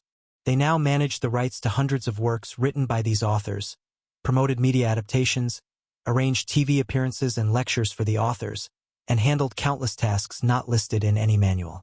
From now on, Lim Yong-wook was treading into new territory he hadn't experienced before. He had leveled up from a middle manager to just a manager. In terms of web novels, it felt like a regressor living longer than their original life. The strongest returnee, Lim Yong-wook, uttered a line that someone experiencing such overwhelming uncertainty might say. Status window. Of course, nothing appeared. Feeling awkward, Lim Yong-wook scratched his head. But then Kim Jae-young, who was passing by, mimicked him. Status window. Stop with the nonsense. But suddenly, Kim Jae-young's eyes opened wide with a flash. Ah! Lim Yong-wook instinctively jumped in surprise. What? What's wrong? Kim Jae-young hurriedly looked away, trying to change the subject. And then nothing. Still, he tapped the air with his hand as if he were seeing something. What's this? Could it be that this guy can actually see it? Lim Yong-wook was confused for about 2 seconds before noticing Kim Jae-young's smirk. That's when he realized it was just a prank. Get lost. Yes, sir. Kim Jae-young đi xa paper. Lim Yong-wook, feeling a sense of self-loathing for having been tricked even for a second by such a ridiculous joke, rubbed his smooth head in frustration. Sigh. There really isn't a single person he can trust. Even if he wanted to rely on the CEO was relying solely on him, so who else could he turn to? Honestly, it's legendary how, even after going through all this effort running the department, it still brings in less money than what Moon In brought in from Japan last season. Alright. Moon In. In sip. Half tearful, Lim Yong-wook glanced at the movie poster stuck on the office cabinet. It was a simple and static design, with Kim Byle wearing black sunglasses, zombies in school uniforms, an astronaut holding a balloon, and a witch in a doctor's coat, all arranged together. Staring at the poster, Lim Yong-wook let out a sorrowful lament. I thought I could at least trust you. Chapter 147. It feels like just yesterday that we were happy winter had ended, but now the warm air is already blowing in. A few precious months have passed by like the wind. Although it feels a little regretful to have invested time in making a movie rather than writing a novel, I have learned a lot in the process. Movies. They are not the art of one person. The director is not a creator, but a maestro who leads an orchestra, and the art of film is accomplished through the collaboration of many individuals within that orchestra. The roles of the director, actor, and writer are not everything. The roles of numerous staff members, distributors, and even investors are critical. There is no position unimportant in the voyage of a film, like a sailboat moving forward. Thus, if that long voyage ends in a bad ending, where the ship crashes into a reef and is destroyed, it can be understood that the failure is not solely the director's but the failure of all the crew.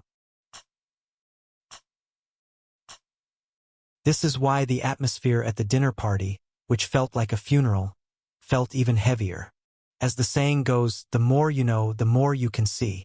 The more I knew, the more deeply I felt their emotions. Even the resentful gazes, whispers. I could hear the backbiting, though I didn't know if it was directed at director So Tae-woong or at me, sitting next to him. The fact that no one could stop those words revealed the stark reality of the current situation. But amidst all of this, there was someone who was eating meat without a care. Of course, it was none other than director So Tae-woong, who was devouring the beef with relish, living up to his family name So. So means cow in Korean. Let's eat.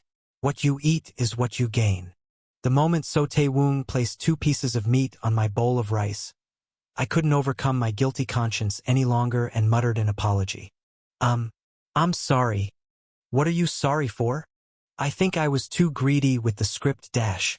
So Tae-woong cut me off. It's a co-written script. That answer was enough, so I didn't say more and just put the beef into my mouth with a small bite. But I couldn't gather any strength in my jaw, so the meat didn't get chewed properly. Then I saw Kim Bile sitting across from me. She was staring blankly into space, her pupils unfocused, with her mouth slightly agape. She didn't look like an actor with any dignity left. It was painful to see. Sigh. I placed a piece of beef that was sizzling on the grill onto Kim Bile's bowl of rice. Then, mustering some energy, I chewed and swallowed my own piece of meat. Kim Bile also glanced at the meat with dull eyes and brought it to her mouth with a dejected gesture. Yeah. You still have to eat to survive. It was a dinner party where soju felt particularly tempting. P9 sound. Movies are mainstream culture. Within the flow of Korea's cultural industry, they undoubtedly belong to the mainstream.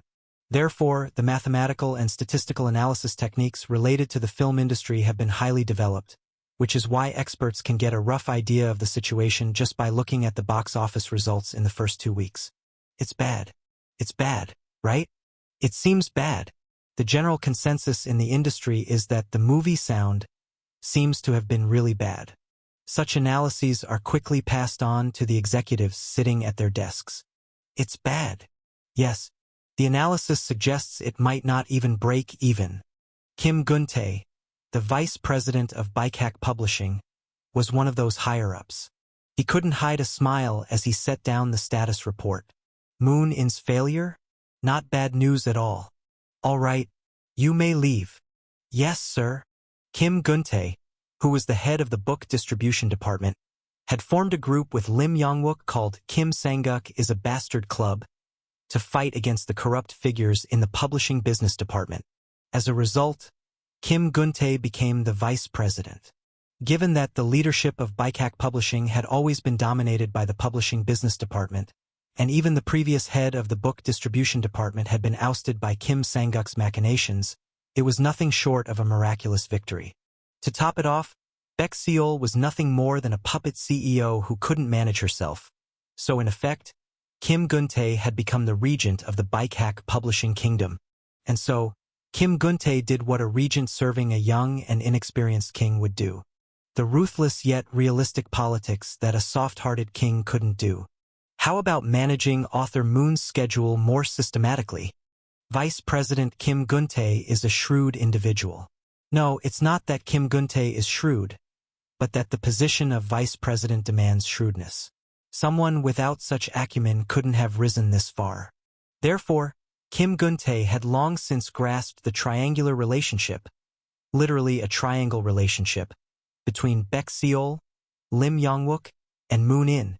Their friendship was truly strong, long-lasting, and romantic, but at the same time it was contradictory. Look, even now, the young CEO is still speaking with such naive ignorance of the world. Is it a problem that I invested company money in sound? If that's the case, maybe we should wait just a little longer and see how things turn out. No, feo. The box office success of the movie Sound is not important. The moment our company's author jumped into the film industry instead of writing novels, this business was already a failure. Success will belong to director So Tae-woong, but failure will be Moon In's. And Moon In's failure is Bikehack Publishing's failure. This was a business with no return and only risk. Vice President Kim Gun-tae wasn't saying anything particularly groundbreaking. It was the kind of thing you'd expect from a cookie-cutter K-elite who graduated from Seoul National University and earned an MBA from a prestigious American university. Let's squeeze the author for the sake of money. Of course, I'm not saying that the company should infringe on author Moon In's artistic integrity and treat him like a puppet. However, since author Moon In now represents the kind of recognition that Bikehack Publishing is known for, we too must make appropriate efforts to manage that recognition. And for that, we need proper management. Isn't that the core of the business model that CEO Baek Seol and department head Lim Young-wook have been pursuing? On one hand, what Vice President Kim Gun-tae was saying touched on the core ideology of Bikehack Publishing and also addressed the contradiction within the triangular relationship of Baek Seol, Lim Young-wook, and Moon In. The core issue is the status of the artist. Art has always been controlled by the wealthy. Depending on who the patron is, the artist sings praises to God, paints portraits of emperors, creates romantic chaebol second-generation male protagonists, or charmingly anthropomorphizes half-beast, half-human creatures. Thus, art never truly belongs to the artist. Art belongs to the church, to the emperor, to the corporation, and to the people who donate $600 a month to the artist's patronage account. The business model of planning and publishing is based on this. Bikehack Publishing dominates the publishing world by planning the type of content the company wants and outsourcing the writing to authors. In fact, there's an even more compelling basis for this. It's none other than the publishing management business that Lim Young-wook is pushing. The publishing management business has downgraded the writer from a noble scholar to a celebrity signed with an agency.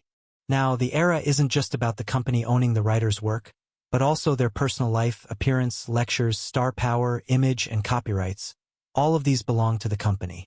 Therefore, it wouldn't be wrong to say that Vice President Kim Gun-tae, Lim Young-wook, and Baek Seol share the same ideology. Ideology isn't some grand concept. If you take the same side on a for or against issue and attack the opposing side, anything can become an ideology. Is a novelist an independent entity? At this point, Kim Gun-tae and Lim Young-wook both shout, no. Thus, the very essence of publishing management business conducted by Lim Young-wook and Baek Seol, who follows him, is an extension of the effort to undermine the independence of the artist and subjugate them to the company.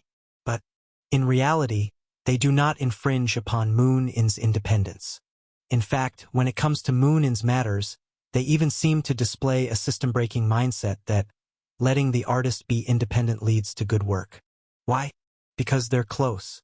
This is the contradiction in the triangular relationship that Vice President Kim Gun-tae observed. And so, he began to dig into that part first, to cut out Lim Young-wook and Moon In, and become Baek Seol's first loyal subject. Haha. Vice President Kim Gun-tae, like a teacher comforting a scolded student, tried to console Baek Seol, who had slumped her shoulders dejectedly, with a soft voice. Or at least he tried to. You don't need to worry too much. I'll slowly assist you from the sidelines. Ha! Ha! What caught their attention wasn't an urgent text, or a secretary rushing in yelling about some major crisis. It was a TV that was left on just because the atmosphere in the CEO's office felt too awkward if it was too quiet. People love stars. But what they love even more is the fall of a star. Because jealousy is a more intense emotion than admiration. So, it wasn't surprising that Moon In's slump began surfacing publicly. It started, as expected, with the film industry. They couldn't tolerate even the slightest tarnish on the reputation of So Tae-woong, the pride of Korean cinema. It wasn't so much because they liked So Tae-woong, but because they couldn't deny the past when they themselves had praised him. So Tae-woong is the most outstanding and greatest director in the world, and this can be scientifically proven. The box office failure of Sound is due to Moon In, the parasite who latched onto So Tae-woong, and the sinister forces of the publishing industry. If they hadn't dragged So Tae-woong down, the film wouldn't have failed so miserably. We must purge the treacherous profiteer Moon In, who beguiled the director with sly words, to restore the spirit of our nation. How horrible and terrifying is that kind of thinking. Yet, filmmakers who had long suffered in the industry's protracted downturn cheered for such claims. It's no different from how a starving person can't appreciate generosity. In truth, the literary world's missteps also added fuel to the fire of this public sentiment. The literary community is a group of survivors. They are the hardened survivors of the long apocalypse that is the publishing industry. No matter how much of an oddball Moon In might be, he was still one of their own, wasn't he? When his movie flopped, they still had to make a few supportive comments as part of the family. Sound is an exceptionally literary film. It would have done much better if it had been released as a book. The general public, who lacked deep literary insight, couldn't recognize its value. If there's an advantage to a survivor group, it's that they're quick, and if there's a disadvantage, it's that they only look ahead. Thus, this short-sighted collective behavior happened swiftly, without anyone intervening to stop it. And once again, the literary world became a laughingstock for the umpteenth time. This is why the Korean literary world. I savored each and every online reaction that was being read aloud next to me. The voice was so clear and refined, it was like a radio broadcast. The fact that she even attended voice acting classes for her acting career was really starting to show. Views its readers as complete pigs and fools.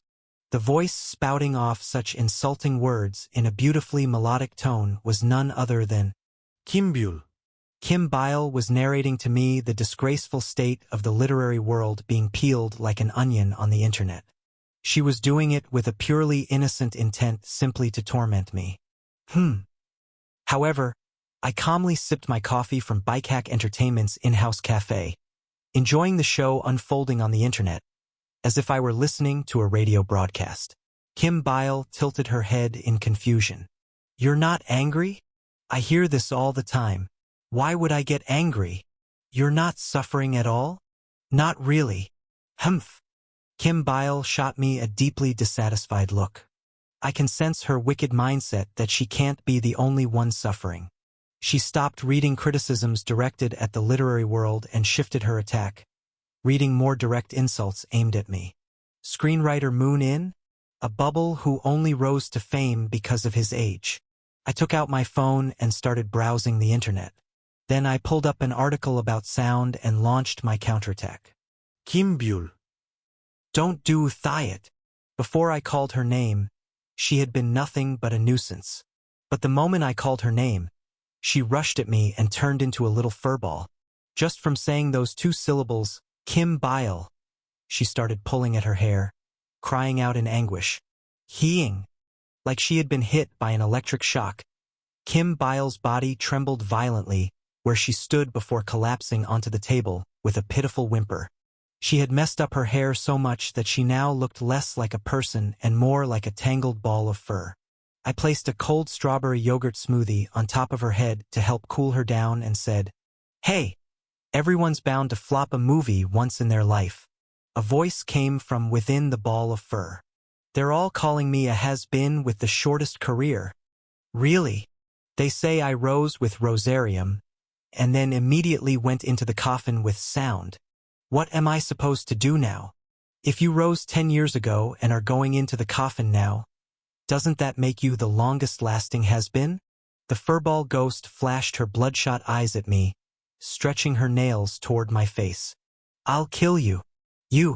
I'll kill you. You amateur screenwriter. Honestly, I think the script was good. Why didn't you just stick to making some teen romance instead of ruining a perfectly good script? You overhyped Moon In Siap. I co-wrote it with director So Tae-woong. Welcome to the world of has-beens. Now you'll suffer alongside me. Have you ever heard of the lost decade?" Even after that, Kim Byle continued to complain for quite a while, venting her frustration. Knowing how much she yearned for success, I let her vent and tried to comfort her.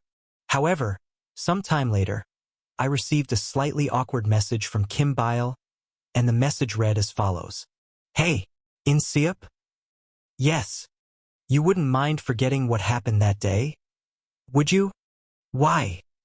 Oh, it seems our genius screenwriter hasn't seen it yet. Kim Bile sent me a link to a news article. Ah, it was breaking news that the movie Sound had been nominated for the In Competition section of the Cannes Film Festival. Chapter 148.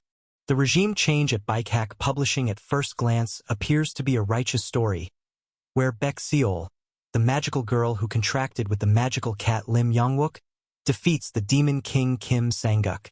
But that's an overly simplistic view from the perspective of the publishing management department. Victims, third parties, and even allies define this event differently. A coup d'état. Moreover, it was a coup that involved the intervention of foreign powers. Baek Seol borrowed the influence of the headquarters strategic planning office to drive out the local forces and seize the throne. She Silla-ed it. TL. It is a term used in the context of the Korean kingdom of Silla, which unified the Korean peninsula with the help of external powers. It's witchcraft. She's using witchcraft. In any group, organizational strength comes from camaraderie. A traitor, a spy, a sectarian, an internal whistleblower who betrays that strong-sense brotherhood can never be forgiven. Under this solemn absolute principle, no excuse holds. From the moment Baek Seol involved foreign powers in the internal struggle, she was already a traitor to Bikehack Publishing. Even Silla, which called upon the Tang dynasty to unify the three kingdoms, has been criticized for over 1,000 years. How could Baek Seol be any different? And it's not even entirely wrong. The achievements Lim Yongwook bled for, in truth, were nothing but a pretext. The actual knife that incapacitated Kim Sang-guk, who had been rooted in Bikehack Publishing for decades, was wielded by Baek Do-hyun, the head of the headquarters strategic planning office's human resources support team. In fact, at Baek Seol's inauguration as CEO, Baek Do-hyun did not even hide his intent to take control of Bikehack Publishing by pushing Baek Seol forward, as if he were her guardian. The reason Baek Seol became a puppet CEO is not just due to her lack of experience. No one wants a leader who is loyal to foreign powers instead of the organization. This is an unchanging principle because everyone's livelihood depends on it. Thus, in the early days of Baek Seol's tenure as CEO, her actions had to be extremely cautious, meticulous, and, at the same time, bold. Bikehack Publishing's political animal. Political beast or just a beast? Team leader Kim Jae-ryung knew this context well. P9 sound. Click click. Click click. Team leader Kim Jae-ryung found it hard to focus on his work lately. He often surfed the web during office hours. The 4 characters typed into the search bar reflected his current mindset. Job Korea, meaning he wanted to quit his job. This isn't good. Since Baek Seol took the position of CEO, the publishing management department has been in a festive mood. Even though it was demoted from a department to a strange sort of in-house venture, everyone is popping fireworks because the CEO is on their side, so they believe they've won the ultimate victory. But Kim Jae-ryung is not the same as those fools. He was the first to sense the downfall of department head Yang Sung-joon, the legitimate heir to the publishing business division, and wisely stabbed him in the back, or rather switched departments. This is the result of unparalleled foresight. It's not because Yang Sung-joon used to while Assistant Manager Kim, while smacking him on the head with papers. That wasn't the reason for the betrayal, definitely not. Anyway, from the perspective of the political animal Kim Jae-ryung, Baek Seol's position as CEO was far from stable, because she was not part of the mainstream at Bikehack Publishing. The mainstream at Bikehack Publishing was, in fact, Kim Sang-guk. CEO Kim Sang-guk was not a leader who rose to the top through personal charisma or heroic achievements. He wasn't some ugly remnant of past corruption, but rather someone who represented the interests of everyone at Bikehack Publishing. So, to be precise, it wasn't Kim Sang-guk himself who was corrupt, but the entire company. In other words, from regular employees to executives, Bikehack Publishing was swarming with post-Kim Sang-guks, mini-Kim Sang-guks. As a former member of the publishing planning department, team leader Kim Jae-ryung knew this very well. So, The unprecedented situation where an unknown outsider stormed in, seizing the throne with foreign support, was extremely unstable and perilous. The only reason Baek Seol managed to enter the CEO's office in one piece amidst this chaos was due to the following factors. She was young, so she didn't raise alarm among the directors. She had the credentials of being a Booker International Prize nominee, which the staff couldn't dismiss. And, most importantly, she had the critical, legitimate bloodline. If not for those factors, Baek Seol would have long been treated like an invisible person among the executives. Or, playing pranks on the naive CEO might have become the most popular game at Baikak Publishing. Unfortunately, in team leader Kim Jae-ryung's eyes, that future seemed to be approaching with every passing moment. Well, things have gotten ridiculous. If she had just stayed still, things might have gone halfway decently. Whenever he smoked on the rooftop, he could always see people whispering. At first, there was at least some secrecy to it, but gradually, the employees began openly mocking the CEO. It's a sign of impending doom. Should I switch sides now? The first thing Baek Seol did after becoming CEO was to invest company funds into a movie without consulting anyone else. Had it succeeded, things might have been different, but it was a complete flop. This had a highly negative impact on Baikak Publishing as a whole. Among the executives, there were awkward coughs and grumbles about how the puppet wasn't staying put. Among the employees, doubts emerged about whether the CEO, despite appearances, might actually be incompetent. And they weren't wrong. Starting her career in Baikak Entertainment's parking lot, Baek Seol had unintentionally adopted a mysterious image. No one knew what the new CEO was really like. And now that image was being solidified. Was she a genius Chaebol translator draped in the glory of a Booker International Prize nomination?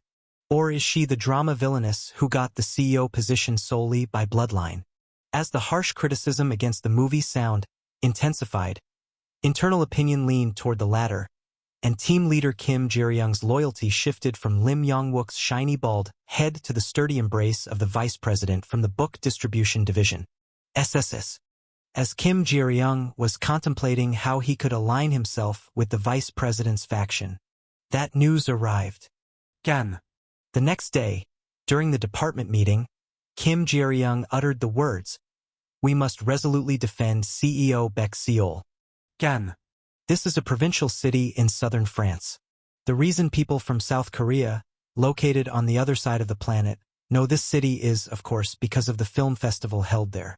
And the reason the Cannes Film Festival is so special to Koreans is, naturally, because of Bong Joon-ho. The Palme d'Or? Is that what you're talking about? The Oscars? Well, for a local festival, it's pretty decent. Bong Joon-ho, he's a god. The Palme d'Or win for the film Parasite was a nationwide celebration in South Korea. In the film industry, it became a holy day compared to the Feast of the Assumption. The Holy Spirit descended upon Saint Bong Joon-ho, who created Parasite, and how could all not sing praises and rejoice in song? Thanks to that miracle, South Korea, once on the fringes of the film industry, rose to a level on par with global powers. It's only right that, with the fate of Greater East Asia on its back, the country presses forward toward global dominance. The future of the Korean film industry could only be glorious. Of course, that bright future turned to ashes not even half a year later with the outbreak of the global COVID-19 pandemic, but everyone still yearns for those good old times of La Belle Époque. And as time passed, the once crowded movie theater seats became empty. The Palme d'Or for Parasite was buried in the sands of time, and no one cared about any of it anymore. In this era where cinema had become a vulgar joke, a film received a call from Cannes. People can no longer see sound as just sound. The image of that work, which symbolized the most glorious period of Korean cinema, kept flashing before their eyes. The main headlines, fired off by journalists with fingers ablaze, were obvious. Is the second Parasite being born? Breaking news. Sound invited to Cannes Film Festival's in competition section. Golden Bear winner So Tae-woong, now reaching for the Palme d'Or. No Korean passes by the words, the second Parasite, without noticing. Now Koreans have contracted a disease where their hearts flutter just hearing the pal of Palme d'Or. This is all because of the superspreader Bong Joon-ho. This Palme d'Or syndrome had another symptom, which was a sudden and dramatic increase in people's appreciation of film. As expected, many people began to express symptoms of the condition. I didn't notice it in the theater, but suddenly I feel like I understand the director's intentions. The vividly crafted blind zombie witch alien. I couldn't take my eyes off actress Kim Bile's brilliant performance. Those who used to call So Tae-woong washed up suddenly began to worship him, and those who had mocked Moon-in as a parasite clinging to So Tae-woong now praised him as a genius who had written a script on par with Parasite. The invitation of the movie Sound to the Cannes Film Festival's in competition section was reported as the main issue on the 9 o'clock news. Filmmakers were inclined to pray for the divine power of director So Tae-woong, who caused the second miracle. Meanwhile, the students of the creative writing department at Bikehack Arts Middle School smiled slyly as they anticipated the rising entrance cutoff scores. However, there's one issue here. How much influence did Moon-in have on the film Sound? Is Sound So Tae-woong's work, or is it Moon-in's? A brief controversy ensued, but it was soon overshadowed when a rediscovered column by Gu Hak-jun drew attention. Sound is a deeply personal, cognitive, and existential tale about adventurers exploring a dark world. Moon-in, through dark adaptation, has gained insight into this dark world, and through the next steps, is exploring how to navigate within it. Therefore, discussing contributions in the making of this film is meaningless, and the criticism directed at the film is equally misguided. People dislike the literary world, but they don't dislike Gu Hak-jun. This is because, in the public's perception, Gu Hak-jun is not seen as a mere novelist, but as a great figure. Rather than respecting Gu Hak-jun for his literature, people respect him for his naturalization as a Korean citizen. Thus, when reading his column, logic was less important than the image. In other words, if Gu Hak-jun said it, it must be true. Therefore, in the festival of worshipping So Tae-woong, people quietly placed Moon-in's photo on the ceremonial altar as well. However, the ones being worshipped had somewhat uncomfortable expressions on their faces, especially So Tae-woong, who spoke with a serious, emotionless face. I believe the Golden Bear is equal to or even superior to the Palme d'Or. Moon-in, Kim Bile, and an assistant director, one of So Tae-woong's many right-hand men, who were all eating meat at the same table, froze slightly. But So Tae-woong continued speaking earnestly. The Cannes Film Festival and the Berlin International Film Festival are both among the top 3 film festivals in the world. And I won the Golden Bear decades before Bong Joon-ho did, although it didn't receive much attention at the time because of the World Cup. If you consider the achievement alone, I think we're about even. But now that I've been invited to Cannes as well, doesn't that put me one step above Bong Joon-ho? A cold silence lingered over the table. Moon-in glared at So Tae-woong with contempt, and even So Tae-woong's loyal Chihuahua assistant director wore an awkward expression that could be described as, this is a bit. A suffocating silence. The first to abandon her conscience was Kim Bile. Yes. Of course, director So Tae-woong is the best now. Moon-in was amazed. She clearly said with her own mouth last time that, although So Tae-woong's works are more to my taste, objectively speaking, director Bong Joon-ho is a step above. And now she's shamelessly changing her words like this? Indeed, not just anyone can be an actor. Moon-in decided to test Kim Bile's acting skills. Kim Sumba. If you got casting offers from both director So Tae-woong and director Bong Joon-ho at the same time, who would you go with? 1, 2, 3 dash. Of course, director So Tae-woong. Why are you stuttering? I'm not. I just bit my tongue. Without a change in her expression, Kim Bile smoothly lied through her teeth. Moon-in was once again struck by the realization that Kim Bile was a seasoned actor who had truly mastered her craft. Kim Bile could now read Moon-in's expressions too. She could clearly see what this cheeky and arrogant junior was thinking. Furious, Kim Bile smiled as she counterattacked. Then what about you? If both director So Tae-woong and director Bong Joon-ho offered you a scriptwriting work at the same time, who would you choose? I'm not going to write movie scripts ever again. It was way too exhausting. Kim Bile suddenly felt the urge to smack Moon In on the head. However, unlike Moon In, who could openly declare a boycott in front of So Tae-woong without caring about his reputation, Kim Bile did care about her reputation.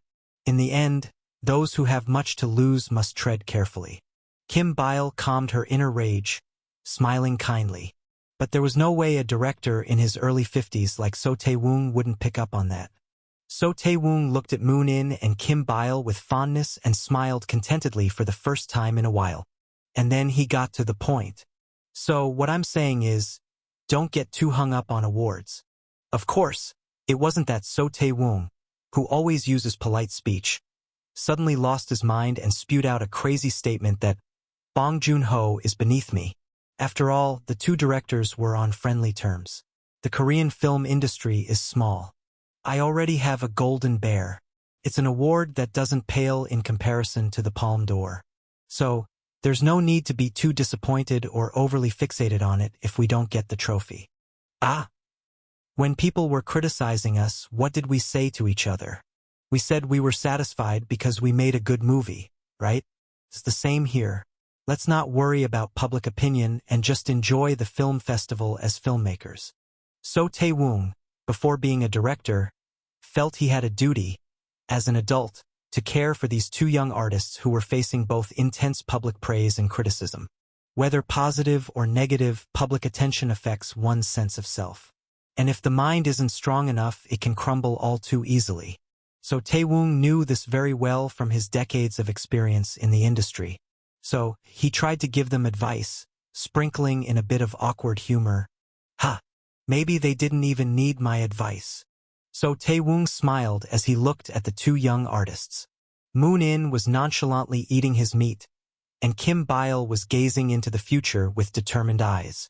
One had no interest in public attention whatsoever, while the other seemed to have toughened up far too early. It was a little sad, a little admirable, and also somewhat reassuring.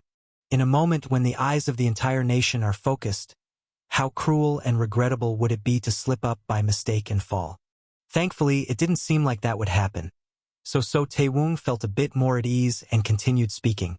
Well then, it looks like we need to get ready to go to France. The date is May, when the vibrant greenery is in full bloom. Ken was waiting for them. Chapter 149. At Bikehack Arts Middle School's creative writing department, there lives a beast. Whenever the beast roars, everyone trembles in fear. That's because this beast had once served as the Minister of Culture. And the beast's roar goes like this. Hey! Park Chong-woon, the literature teacher with disheveled white hair and a beard resembling a lion's mane, roared in a Gyeongsang dialect. The booming voice of the old man echoed throughout not just the teacher's office but all the way into the hallway. What nonsense is that? Why is a perfectly healthy kid skipping school? Moon In, who had just heard the roar up close, casually wiped the spit from his face with his blanket. And without any sign of fear, he answered calmly. Well, Of course, it wasn't exactly a situation where he needed to respond. Park Chong-woon, with a look of realization, continued speaking to himself. You said the script you wrote as a side gig got invited to the Cannes Film Festival, didn't you? Well, it wasn't really on the side . If a novelist writes a movie script, then that's a side gig. What else could it be when your main job is writing novels? Moon In, about to say, if you put it that way, it sounds like I got into Cannes with a script I wrote with my toes, stopped himself. Between the thick white eyebrows, the sharp, glaring eyes were fixated on him. Eyes filled with madness, as if they were about to shoot out laser beams. Those eyes seemed to say that if anyone dared to talk back, they'd be torn to pieces. Moon In conceded. Yes, well, I suppose so. At that moment, the old man burst into a laugh, as wild as it was grand. Koo-ha-ha-ha-ha. The old man leaped to his feet, laughing uproariously, and everyone around him pushed back with a ugh sound. It wasn't just the teachers from the creative writing department in the office. People from many departments had come to see the screenwriter who had been invited to the Cannes Film Festival. From the departments of modern dance, music department, fine arts department, Korean traditional music department, they were all top talents in their fields. But today, they all retreated under the pressure of Park Chang-woon's overwhelming presence. In particular, the head of the theater and film department looked as though, if no one were watching, he might bite into his handkerchief and burst into tears. But the madman Park Chang-woon, showing not an ounce of mercy, proclaimed to the world with the confidence of a ruler, Cannes, for a local French festival, it's decent enough. The head of the theater and film department nearly fainted. Fine. With that kind of achievement, it's acceptable to miss the great Baikak Arts Middle School's creative writing classes. With those words, the old man dramatically pulled out a wooden stamp and brandished it proudly. Thump, thump. The stamps landed on the field trip application and attendance approval form. It was just another ordinary day in Baikak Arts Middle School's creative writing department. P9 sound. Even though a former minister of culture, now a literature teacher at an art school, had made some comments that seemed to downplay the Cannes Film Festival. On the flip side, the fact that they were making such a fuss in the creative writing department, not even in the theater and film department, only highlighted how prestigious the Cannes Film Festival really was. Thus, what happened at Baikak Entertainment was no less dramatic, if not even more so, than what happened at Baikak Middle School. Here's your water. Great actress Kim Bile. Kim Bile took the bottle of mineral water with a displeased look. Her expression wasn't sour because it was a brand she didn't usually drink, but because the person handing her the water wasn't her manager, but the company's CEO. That's right.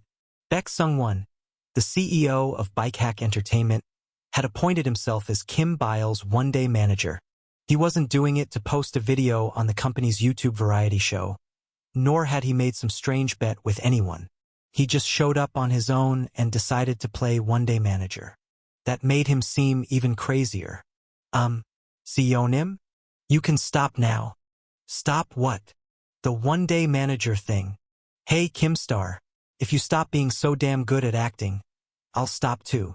Kim Bile felt like biting her tongue and passing out. But what was even stranger was that everyone else was accepting this as totally normal, except for Kim Bile herself. Haha. RCO Nim is something else.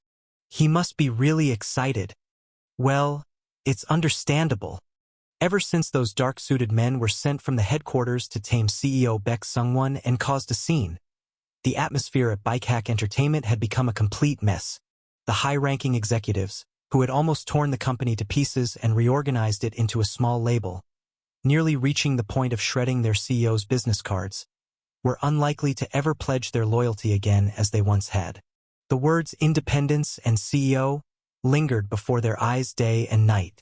Given the entertainment industry's custom, where it's common for people to break off and form their own agencies with their celebrities, quite a few had already gone independent for real. But the most malicious ones were those who, while still deciding whether to go independent or not, tormented the CEO. Seeing Baek Sung-won being harassed by a few department heads in that way made even the staff frown involuntarily. Amidst all this, Kim Bile was invited to the Cannes Film Festival. For CEO Baek Sung-won, it must have felt like walking on clouds. However, for Kim Bile, she wished he'd stop walking on those clouds already. It's a wish that won't come true. At this moment, Baek Sung-won wasn't the only one walking on clouds. Art always pretends to be something lofty and detached from the secular world. But it's actually more worldly than anything else. In today's entertainment industry, at the peak of its glory, this truth is even more apparent. Never in the history of humanity have artists enjoyed such luxuries. Art brings many things: fame, status, and money. Thus, the moment a single movie was invited to a film festival, the lives of many people changed. Phew, what a relief! The CEO of Baikak Publishing, who had been worried about the film, sound, failing to break even and losing the company money, breathed a sigh of relief. See? I told you I was right. Kim Bile's mother, who had lived her entire life as an unknown and miserable actress, felt as though she had realized her dream through her daughter. Ah, ah, ah. Lee Mi-ri, the actress who played the witch in Sound, wept at finally achieving success after 22 years of acting. Many others, too, encountered significant turning points in their lives, both big and small. Baikak Publishing's vice president Kim Gun-tae, who had clashed with the CEO, soothed his bitter feelings with a shot of soju, and CEO Baek Do-hyun, anxiously observing the internal affairs at Baikak Publishing, finally let out a sigh of relief. Kim Woo-ju, the rookie actor who played the astronaut in Sound, moved to another agency under conditions so good he couldn't have imagined them, and Lim Yong-wook, who had been quiet, grinned as he received a flood of resumes from novelists asking to be connected with So Tae-woong. But film director So Tae-woong himself didn't seem to care at all. Why? He was curious about it himself. It could be the composure of someone who has reached the top of their industry, or perhaps the ennui of a middle-aged man in his 50s. Ironically, he found the answer in a teenage boy. I guess nothing but movies makes your heart race now. It had been a long time since he had passengers in his beloved car. Moon-in sat in the front passenger seat, and Kim Bile sat in the back. The staff had already flown to France. The reason they were following later was to deal with the reporters waiting at the airport. They weren't going to do a formal interview at the airport. However, if they ignored the reporters and just left without a word, that would cause its own problems. But So Tae-woong didn't get angry with the reporters, who would pout and write malicious articles if they didn't get their interviews. He had spent far too long in the entertainment industry for that. By now, it was second nature to send the staff ahead and delay the departure of those who would make for good interview material by a day later. Taking Moon-in and Kim Bile to the airport was part of the same logic. If the interview scene came out well, the reporters would be happy. Perhaps it could be said that he had become accustomed to the nature of the entertainment industry. While talking about such things, the conversation turned to awards. When the talk of feeling no particular emotion came up, the boy in the passenger seat brought up something unexpected. I guess nothing but movies makes your heart race now. It was a bold statement, and at the same time strangely compelling. He decided to listen a bit more. When urged, the boy, who always kept his body and thoughts hidden beneath that blanket of his, for once opened up.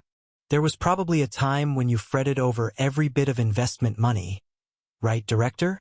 I've even kneeled down begging for just 5 million won in investment. But that's not the case anymore, right? True.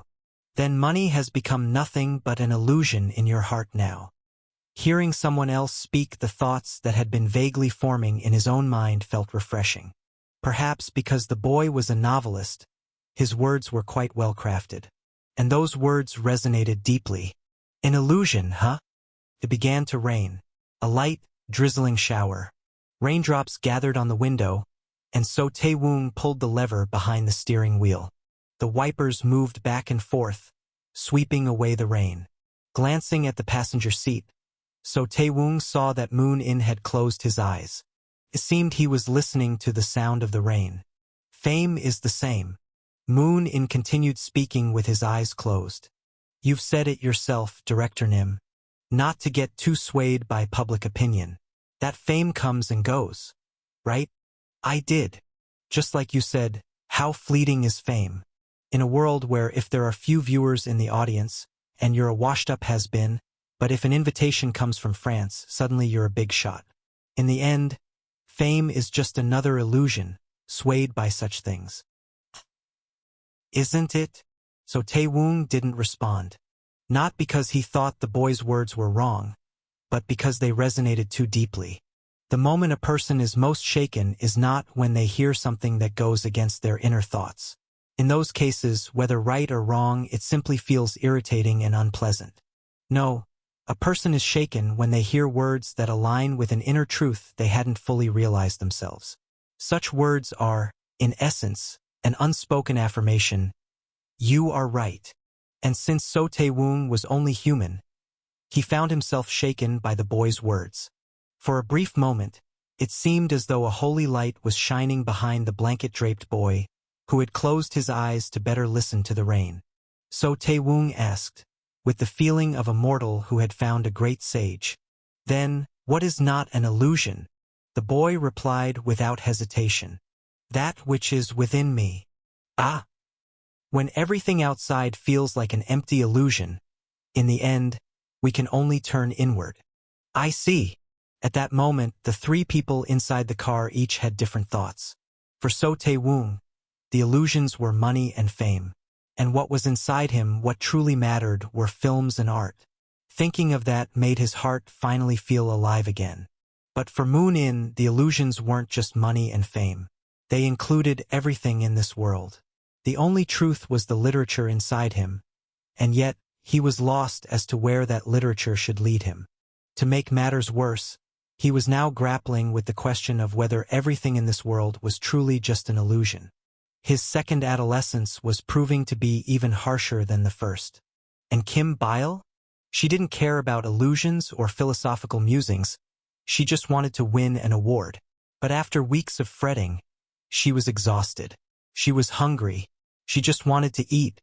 As the silence continued due to each person's own thoughts, Moon-in, realizing that he might have gone a bit too deep with his musings under the influence of the rain, awkwardly wrapped up his words. So, what I mean is, whether we win an award or not, it doesn't really matter. Let's just stay calm. That's the point I was trying to make. Ha ha. Ha ha ha. So Tae-woong followed the boy's laugh with a light chuckle, though inwardly, he was impressed by the insight the young boy had shown. And then, suddenly, So Tae-woong realized something, that the conversation they had just had was somewhat pointless. When it came to the film industry, So Tae-woong was an expert among experts. He wasn't just one of those people invited to TV shows as experts. He was the real deal with true expertise. Therefore, even though he hadn't mentioned it to anyone, he could make a rough guess about the outcome of the Cannes Film Festival. He knew about the history of Cannes, he understood the preferences of the jury, and he was well aware of the direction the festival was heading. From So Tae-woong's perspective, the idea of Sound winning the Palme d'Or was already out of reach. The Grand Prix and Jury Prize, which function as the second and third place awards, were also out of the question. Sound just wasn't on that level. As for the Best Screenplay award, that was even less likely. Cannes would never compromise its own authority. The moment they awarded a young novelist the Best Screenplay prize, screenwriters around the world would rise up in protest. If Moon-in had been white, maybe things would be different. So among these, the only one with a possibility of winning would probably be. So Tae-woong glanced at Kim Bile in the rearview mirror. The lead actress of Sound, looking visibly tired, was dozing off leaning against the window, softly mumbling in her sleep. With a quiet smile, So Tae-woong turned his gaze back to the road. Through the mist, Incheon Airport was slowly coming into view. Chapter 150. Cannes is a city in the south of France. It borders the Mediterranean Sea. The sea. Wow! It's the sea! Kim Bile exclaimed with a rare bright smile. The sunlight reflecting off the water shimmered along with the waves. Even for someone as emotionally dried up as me, it was a beautiful sight, and I grudgingly admitted it while pursing my lips. Well, it is pretty. Now it really feels like we're in France. Didn't it feel like it before? No, it didn't. P9 Sound. A typical long flight is a battle against boredom. But the journey to France was a battle against the media. The reporters followed us all the way to the plane, shoving cameras in our faces. It was the same after we got off the plane. We flew to Nice after stopping in Paris. And there were reporters at both Charles de Gaulle International Airport in Paris and Nice Côte d'Azur International Airport. If they were going to do all that, I don't know why we even bothered with an interview when we departed from Incheon Airport. Though, of course, I do know the reason. Reporters can't simply be lumped together as reporters. They each come from different broadcasting stations, and some stations aim to get more views than others by digging a little deeper in their coverage. So, the interviews continued even after we arrived in Cannes. There were interviews organized by the film festival, interviews requested by the production company and distributor for promotional purposes, and interviews demanded by the reporters who had followed us to Cannes, practically holding us hostage in front of cameras. Interview after interview after interview.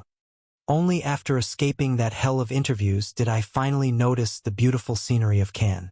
The Mediterranean coast, bathed in sunlight, people drawn to the heat of the Cannes Film Festival, superstars and media from all over the world, tourists and supercars filling the streets. Our group leisurely strolled through the heart of the bustling festival.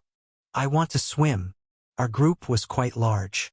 Whether or not we won an award, just being invited to Cannes was a big deal, so nobody wanted to miss it.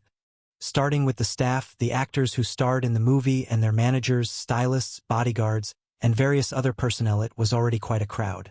Naturally, the Korean reporters followed us, and on top of that, there were people dispatched from the film's production and distribution companies. I really want to swim.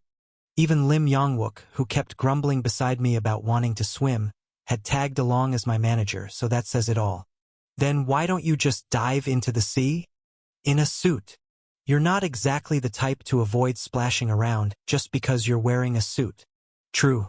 What's really stopping me from diving into the sea isn't the suit, but the fact that I've lost my inner child.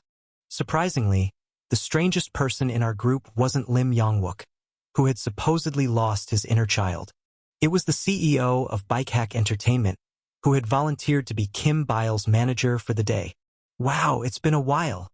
Baek Sung-won, having ditched his signature white suit, was dressed in a scruffy tracksuit.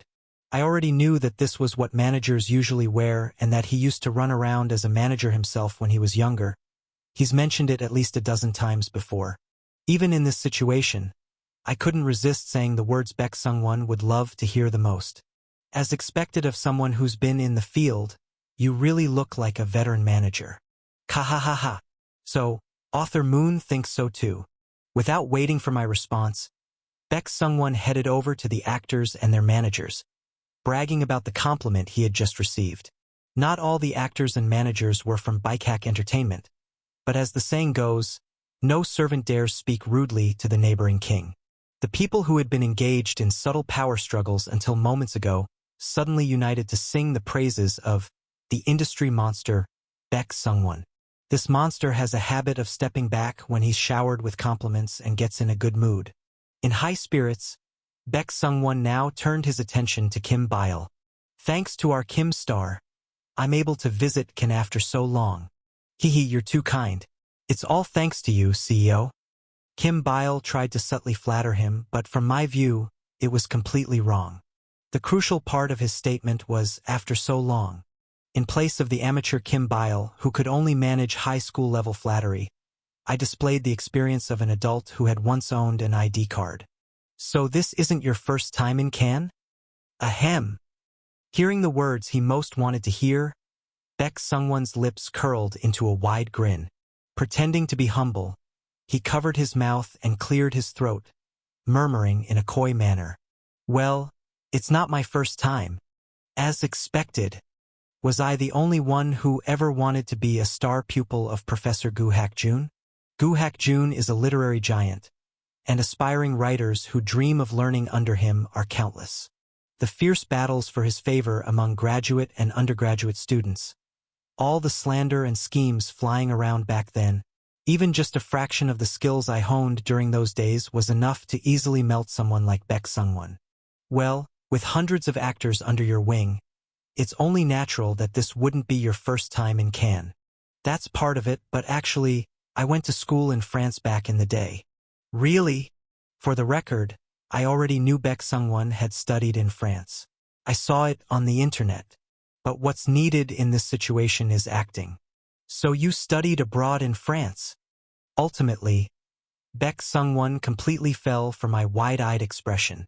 To really study film properly, you have to study in France, don't you think?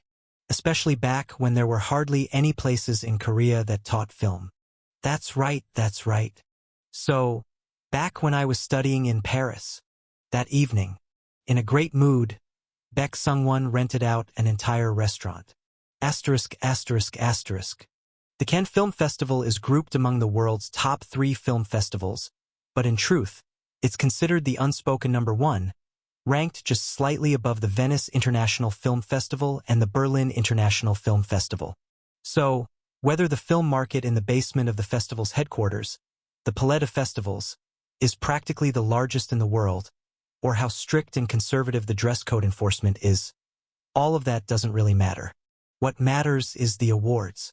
The Cannes Film Festival's official selections are broadly divided into the in-competition and out-of-competition sections, and it's the films in the in-competition section that vie for awards. Both sections screen films at the Lumiere Theatre, but the unfortunate truth is that if the movie sound had been invited in the out-of-competition sections, the media frenzy wouldn't have been nearly as intense. Therefore, you only need to focus on the in-competition section. First place, the Palme d'Or. Second place, the Grand Prix. Third place, the Jury Prize. Additionally, there are awards for Best Actor, Best Actress, Best Screenplay, and Best Director. These are the main trophies awarded to films in the Cannes in-competition section. That's all you need to know. I see. You've now mastered everything there is to know about the Cannes Film Festival, so there's no need to study any further. Everyone, enjoy your free time. Yes, the lecture ended. People who had been gathered around director So Tae-woong dispersed to their respective lodgings. The actors headed to the hotel provided by the festival, while the staff went to the shared accommodations arranged by the distributor. Moon In, who was about to return to the hotel, was stopped by a heavily intoxicated Baek Sung-won, and a couple famous among the staff for being lovebirds was seen sneaking off in a different direction. First floor of the hotel lobby. Director So Tae-woong watched as everyone scattered, then headed to the whiskey bar on the third floor of the hotel, where he ordered a drink. The French are a peculiar bunch, the type who might ignore you if you order in English right off the bat. Even hotels can be tricky. You need to at least start with bonjour in French. Bonjour. After greeting the bartender in French, he switched to English to place his order. Only then did the bartender, now in a good mood, bring him a drink. The same rule applies to the film festival. Phew! So Tae-woong recalled the things he hadn't mentioned to the people earlier. From here on, it's the realm of professionals. The Cannes Film Festival has several rules. The dress code requires suits and evening gowns, selfies are prohibited on the red carpet, and you must at least be able to say bonjour and merci in French. All of these rules exist to maintain a sense of authority. Just from these, you can get a sense of the festival's awards criteria. Cannes is authoritative and conservative. Why? Because that's the general disposition of the public. People don't admire a free-spirited film festival. They admire one with authority. And they don't desire radical films. They want conservative, familiar, and stable ones. Cannes understood this, which is how it has remained the number one in the film world. Tradition, dignity, and modern conservatism. While the jury consists of renowned figures of the time, the jurors themselves are selected by the festival organizers. Thus, the festival's character never changes, and Cannes doesn't resist the tide of the times. If the public desires stability, a stable film is chosen. If the public desires radicalism, a radical film is chosen. Sometimes, Cannes even opens with a Hollywood film, proving it follows trends faster than anyone. For this reason, sound should never have been invited to the Cannes Film Festival. It wasn't about whether it had been screened before the festival or that its box office performance was underwhelming. None of that mattered. The problem was that it featured zombies. Of course, those zombies weren't literal. They were a metaphorical expression of the protagonist's inner perception of others as monstrous, lonely beings. But the mere concept of zombies is genre-specific and leans towards sci-fi, and Cannes never puts genre or sci-fi films in its main, in-competition section. They're relegated to secondary sections. Yet sound was invited to the main in-competition section? At this point, So Tae-woong already sensed the possibility of winning an award. Now, the question was, which award would it be? Phew! Strong alcohol stung his tongue. The scent of whiskey filled his throat as it wafted up. As he took another sip, holding about 4 drops in his mouth, So Tae-woong's mind spun intensely. Let's see. Though Cannes is conservative, it doesn't mean it won't award radical films. Just look at Julia Ducournau's Titane. The reason that film won the Palme d'Or was precisely because it was the most radical film in history. But that type of radicalism is a Western-driven 68 movement-style radicalism, akin to the U.S. Democratic parties. It's not the kind of radicalism that embraces Asia, and it hasn't been long since Parasite won the Palme d'Or. So the Palme d'Or is out. By the same logic, second and third place, the Grand Prix and Jury Prize, are also out. Frankly, there are a few films better than Sound. Even though he made the movie, So Tae-woong had to admit what was true. Who says art is subjective? For those in the know, there's nothing more objective. So Tae-woong could roughly predict who would take first, second, and third place, even if he didn't know the exact order.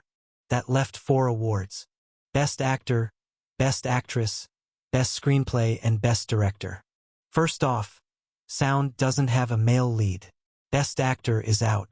If a kid wins the Best Screenplay award, seasoned screenwriters will raise hell. Best Screenplay is out. Park Chan-wook won Best Director not long ago for Decision to Leave. Best Director is out. So what's left for Sound? A rare female-led film? A film that deals with disability, adolescence, an Asian protagonist, and the loneliness of the younger generation. A film that could earn Ken political points and deflect criticism of being out of touch. At this point, So Tae-woong's thoughts paused. He took another sip of his drink. He could only recall that the youngest Best Actor award at Cannes had gone to a 14-year-old boy. How old was the youngest Best Actress winner again? Oh, that's right. The youngest Best Actress was 12. Kim Byle from Sound. Congratulations! Cannes, a city in the south of France. The Cannes Film Festival.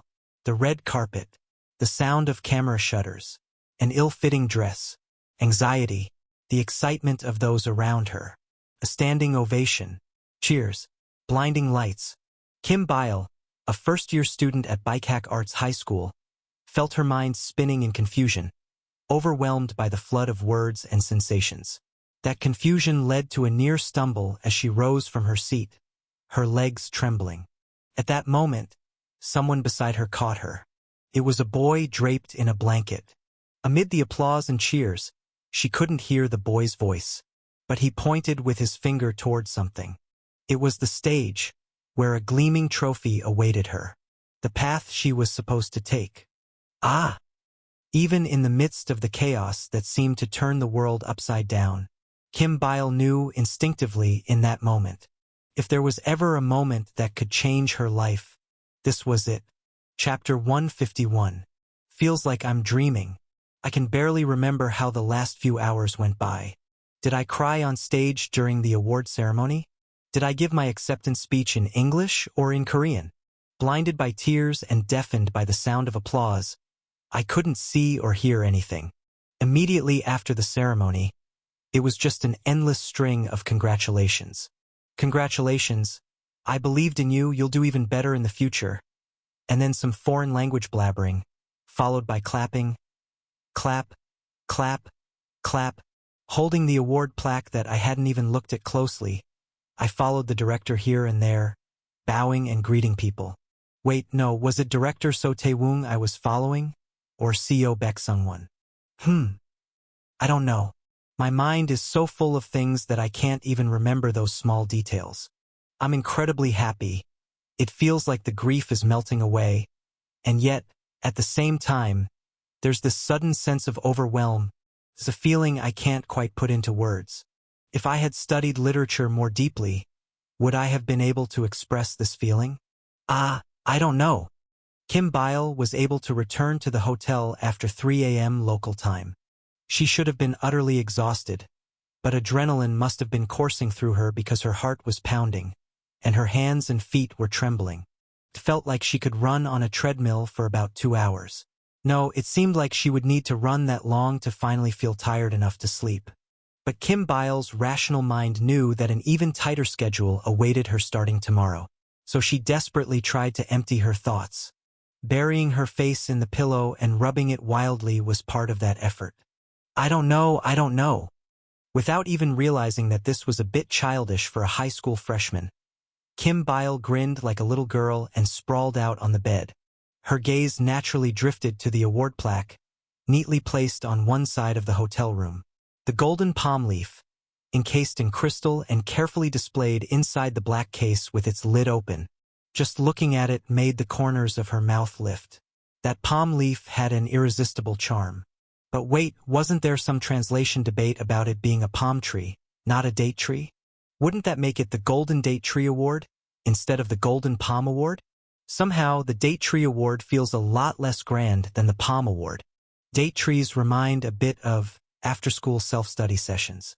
Hee hee. Kim Bile chuckled at her own silly thoughts and slowly surrendered herself to the drowsiness creeping over her. If only the phone hadn't rung just then, she might have fallen asleep. The only reason Kim Bile dragged her exhausted body out of bed was the sound of the phone ringing. She had 2 phones, one for work and one for personal use. And the ringtones for the 2 phones were different. The phone ringing was her personal one. Since it was a phone that only people she absolutely had to pick up for had the number to, Kim Bile, despite being utterly drained, got out of bed and grabbed her smartphone. And then she saw the 2 characters displayed on the screen. Dad. The blood that had been boiling in her veins just moments ago suddenly felt as cold as ice. P9 sound. People pretend to dislike popularity. Celebrities, politicians, the most popular kid in class. All of them laugh awkwardly and scratch the back of their heads. I'm so grateful for the overwhelming love from the viewers. Thanks to the excessive support from the public. Oh, it's no big deal. It's all pretense.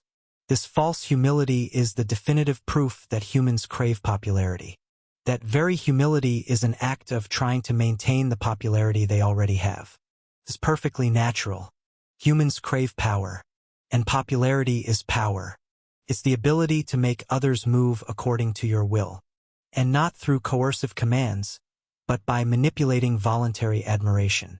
The power to make countless strangers fall in love with you, to make them defend you, to make them spend money on you, and to move them with the flick of a finger. How could that not be power? Soft power. Kim Bile once stood at the pinnacle of that overwhelming power. When she was only 10 years old. Mom, you're an idiot. An idiot who only cares about Dad. The entire world was captivated by this ridiculously childish line. The preschool-age child actor in the drama became a star just like that. The most famous comedians mimicked this line in their skits, and even the most influential PDs hurriedly sought out Kim Bile. Celebrities were desperate to appear on screen with her, and the public, despite not sharing a single drop of blood with Kim Bile, called her the nation's little sister, as if they were ready to give her everything. The whole world was Kim Bile's playground. It was a comfortable and sweet world that approached Kim Bile so easily, to the point where it seemed impossible to believe that anyone could dislike her. However, Kim Bile's mother knew that this world was cruel and ruthless, and so she hardened. Whether it was because she was drunk on the power she wielded by treating her daughter's authority as her own, or because she wanted to protect her daughter from this merciless world, is unclear. Perhaps it was to compensate for her own life, which had ended as a nobody actress, or maybe it was to receive a fair reward for her efforts in pushing an innocent child actor to success. That's right. We don't know. Even now, Kim Bile doesn't fully understand what exactly happened during that time. The only thing that is clear is that her mother failed as a mother. She treated Kim Bile not as her daughter, but as a junior actor, and whenever Kim Bile cried from the exhaustion of the harsh schedule, her mother controlled her with even more severe discipline. In the process of focusing on Kim Bile, she neglected Kim Bile's younger sibling, leaving the child as if they didn't exist. In the end, their father took the younger sibling and left. That's how it happened. That's how it ended. It was a family situation that had started when Kim Bile was too young to do anything, and it ended without her being able to intervene at all. But now that past came back to speak. The father who had tried to raise her as an ordinary daughter, not force her down the thorny path of an actor, said, "Maybe your mother was right after all." Kim Bile had become a star once again, a figure standing above others, someone untouchable, distant, glittering from a high place, like a star. So, does this mean it was the right path? Was her mother really right? To lead her daughter to success, even through abuse? There are too many things Kim Bile endured from her mother to list them all. Each one is carved deep in her heart as a dark scar. But compared to those who were born into poor households and grew up facing domestic violence, those scars are nothing. So then, does this mean her mother, who only inflicted this little amount of pain while raising her child to the highest place in the entertainment industry, was an efficient mother? What makes a good parent? What is the right path? What is success? She doesn't know. Winning Best Actress at Cannes, holding such a thing doesn't change who she is.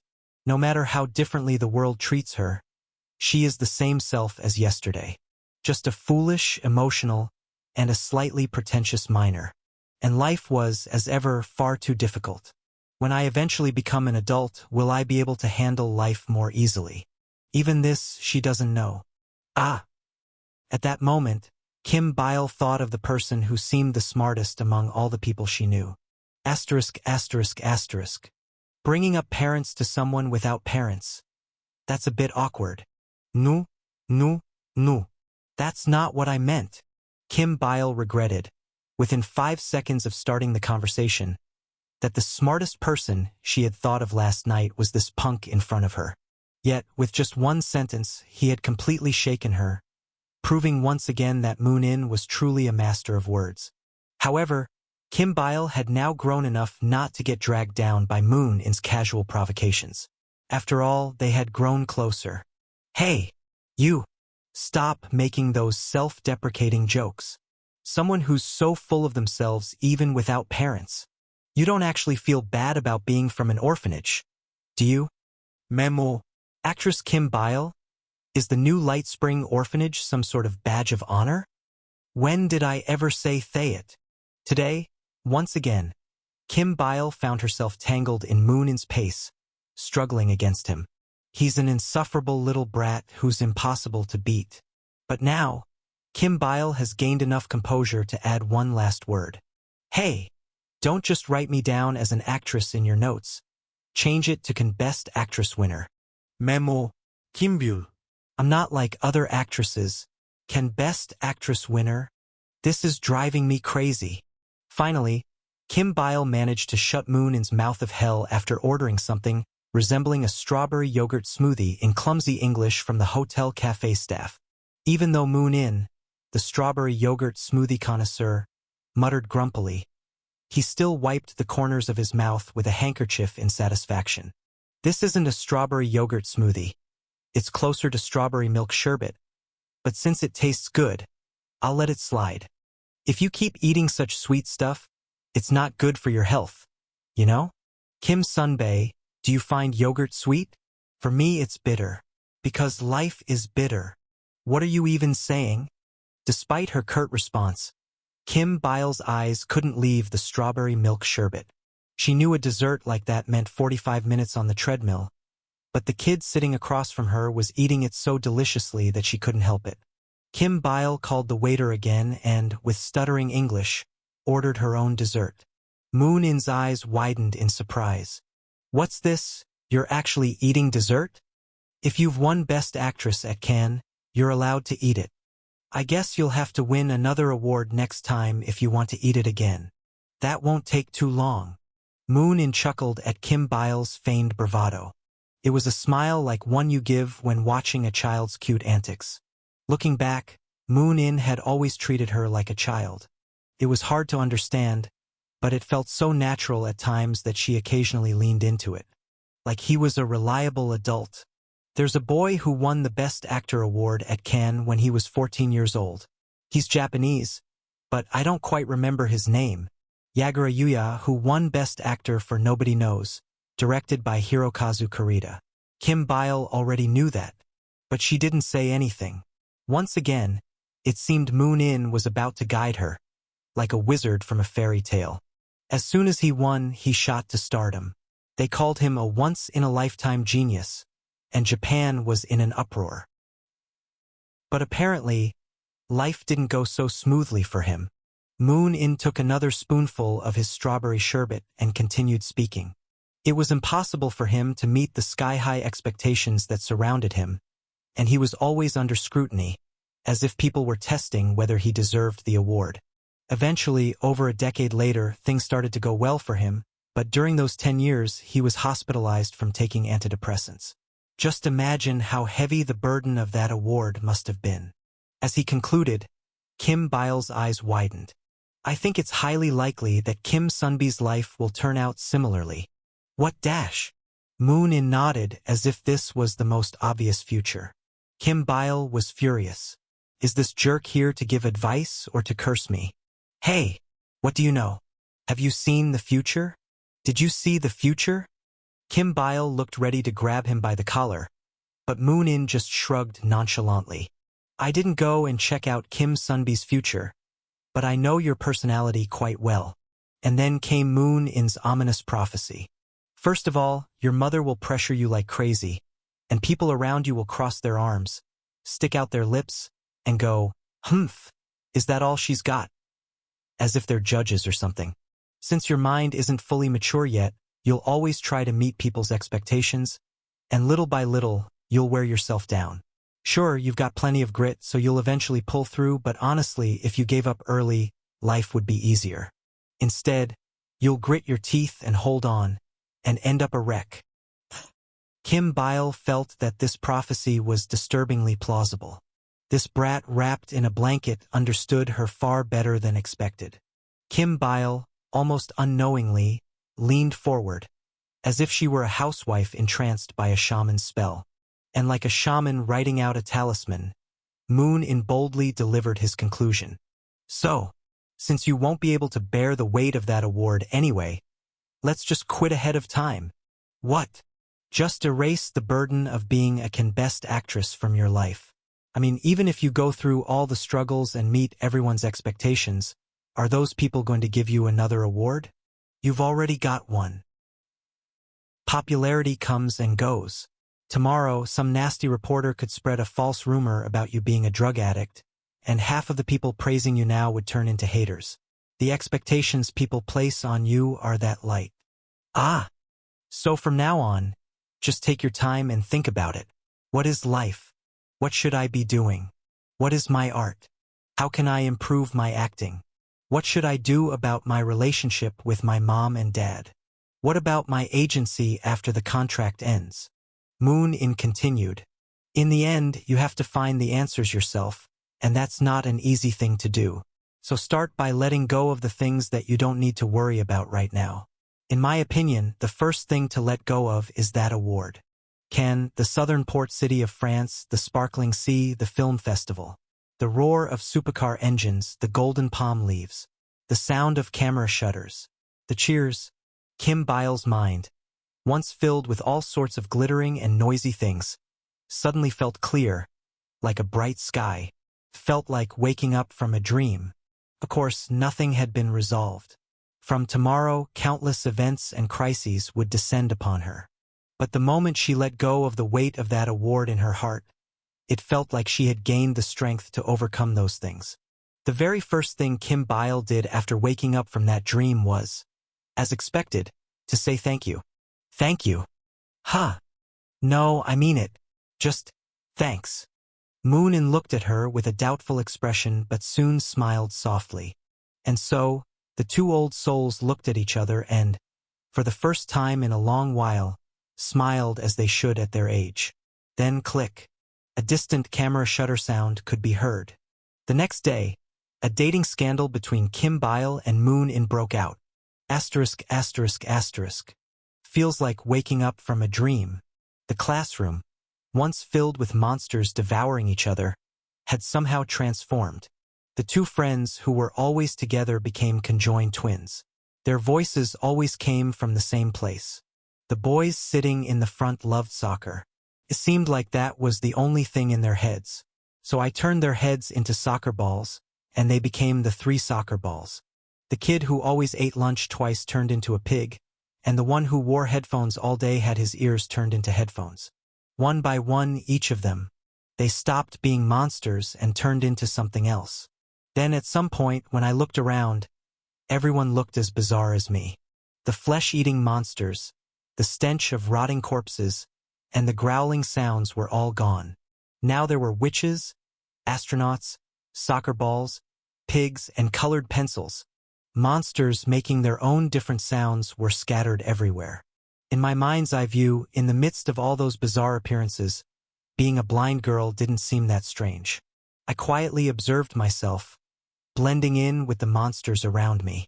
Surprisingly, it didn't feel all that bad. Chapter 152. A celebrity dating becomes a target of criticism. To put it nicely, it's because they are loved by everyone, so jealousy from everyone follows. To put it bluntly, it's because they are seen as pseudo-romantic partners. A large portion of the emotions fans dedicate to celebrities is composed of love. Even if it's not love but admiration. Underlying that feeling is the expectation for the idol to maintain a sense of professionalism. Thus, a celebrity's dating rumor is a business disaster, and the exposure of a dating rumor, without prior consultation, can be considered an attack on the company. For this reason, entertainment agencies manage risks by controlling journalists through appropriate bribes, connections, and alcohol. The larger the company grows, the closer this becomes to a system. In the case of Bikehack Entertainment, the department responsible for this task was the PR team. And the PR team leader was swearing in the office for the first time in a while. Aren't they crazy?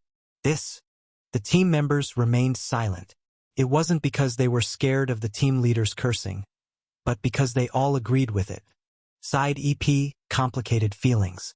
This exposure was an abnormal occurrence. It wasn't just any entertainment agency, it was Bikehack, the monster of the industry. Bikehack Media Group. No entertainment media can stand tall before the largest media conglomerate in Korea. Entertainment journalists must obtain Bikehack's approval to even write about their celebrities. Could a small country dare challenge a great nation?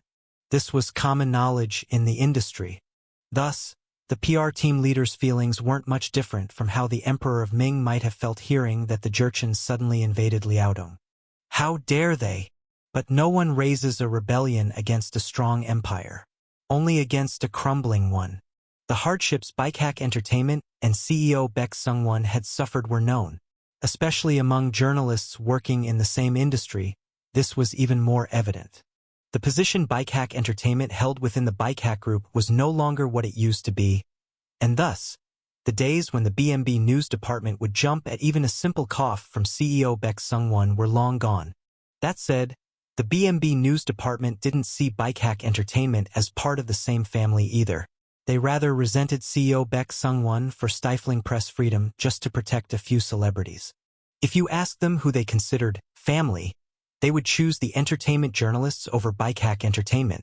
And the entertainment journalists didn't miss this subtle shift in the balance of power. This led to the disaster of Kim Bile's dating scandal being publicly revealed in an article without prior consultation with Bikehack Entertainment. Baek Sung-won was furious. Dash. Yes, CEO Nim. Yes. Dash. Yes, understood, CEO Nim. The head of Management Division 2 put down his phone with a weary expression. Baek Sung-won's anger was far from light. The fact that the incident occurred while he was staying in Cannes with Kim Bile hurt his pride even more. The beast was injured, but its wild instincts were still there. Baek Sung-won immediately understood that the entertainment journalists were looking at him as something not very good. He contacted the headquarters in Korea, ordered some retaliatory actions to be taken, and simultaneously gave instructions to neutralize any slander against Kim Bile. Of course, one might think that in this day and age, a celebrity's dating life wouldn't cause such a blemish. In fact, the public's reaction wasn't that bad. People just commented that it was cute to see young kids smiling brightly together. But this is a country that, only 30 years ago, considered celebrity dating a sin. If caught dating, they were forced to retire, and if they resisted, they'd receive letters filled with dead mice and razor blades.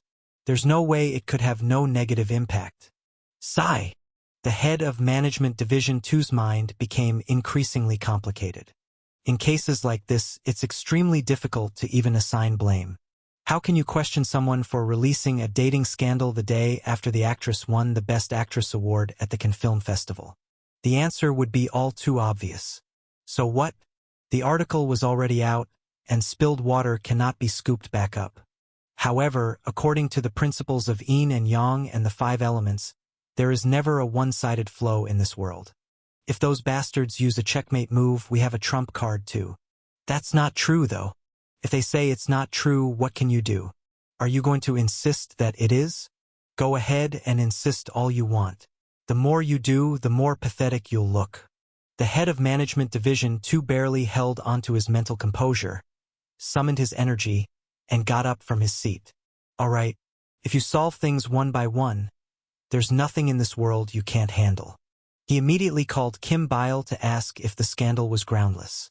Hey Bile, it's me, your manager. First off, huge congratulations on winning Best Actress. Yes, thank you, manager.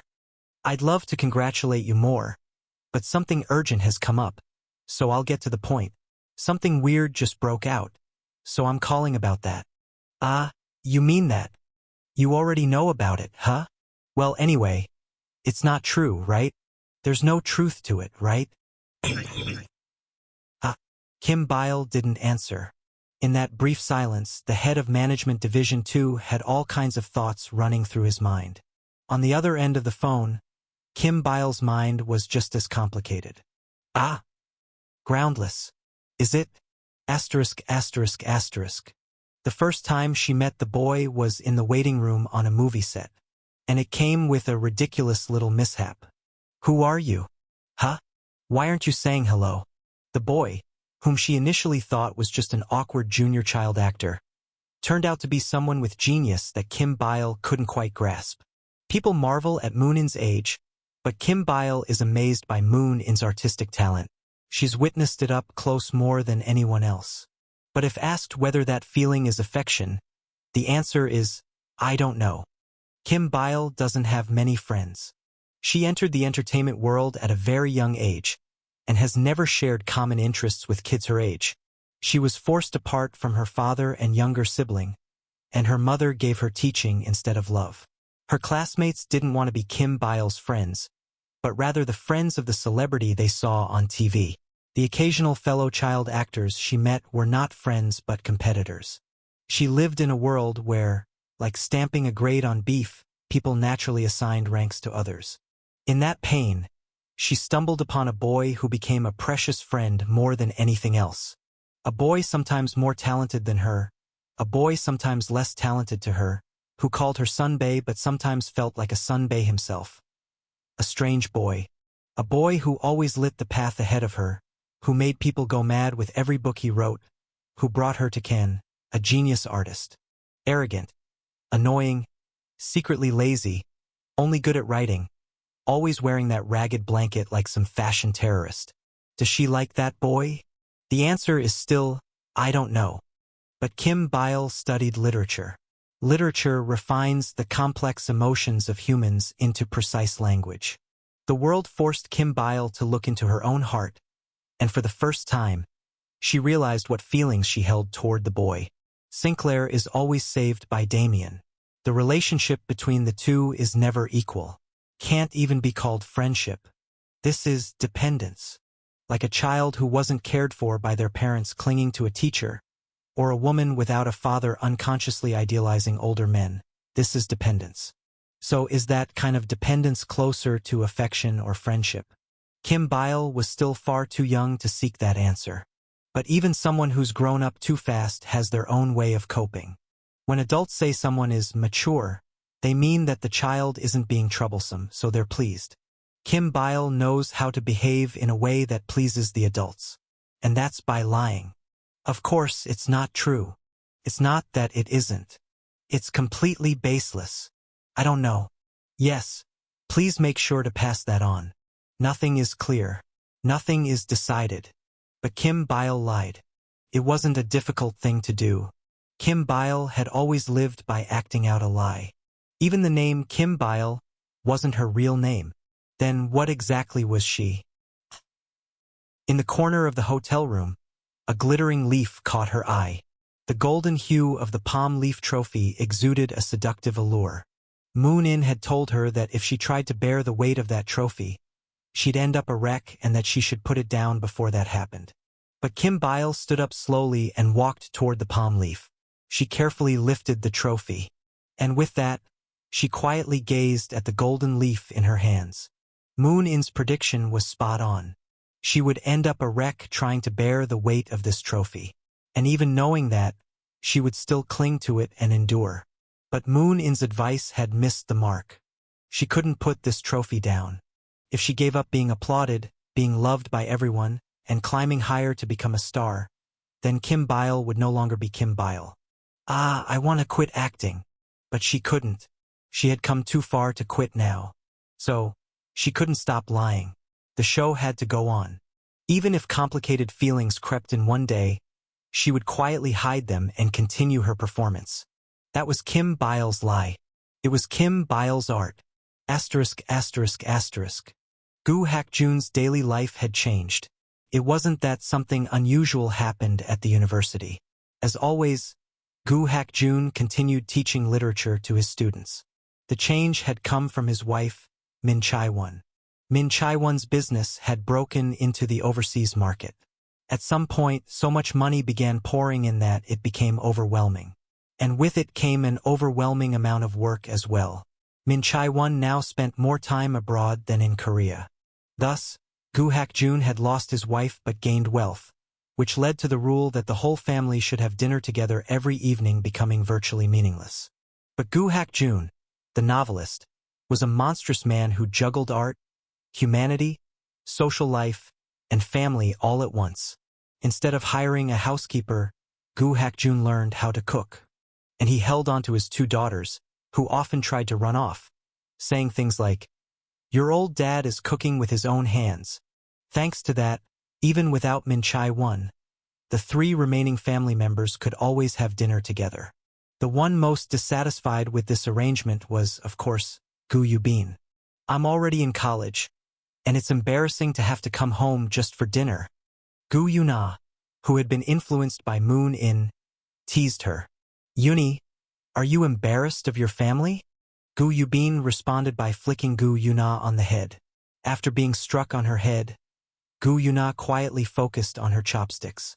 The negotiations between Goo Yoo-bin and Goo Hak-jun continued. "Can't you ease up on the curfew? When have I ever given you a curfew? I just said we should always have dinner together as a family. That's basically a 6 p.m. curfew. You can go out after dinner. But then you glare at me like I've got a boyfriend. I haven't glared at you." There's no arguing when he's stubborn. Goo Yoo-bin racked her brain in frustration. There's a rumor going around campus, you know? That the famous novelist Goo Hak-jun is keeping his daughter under tight control like a mouse. Well, you were born in the year of the rat, weren't you? Dad, seriously, are you going to keep this up? Our little Yoo-bin is throwing a tantrum.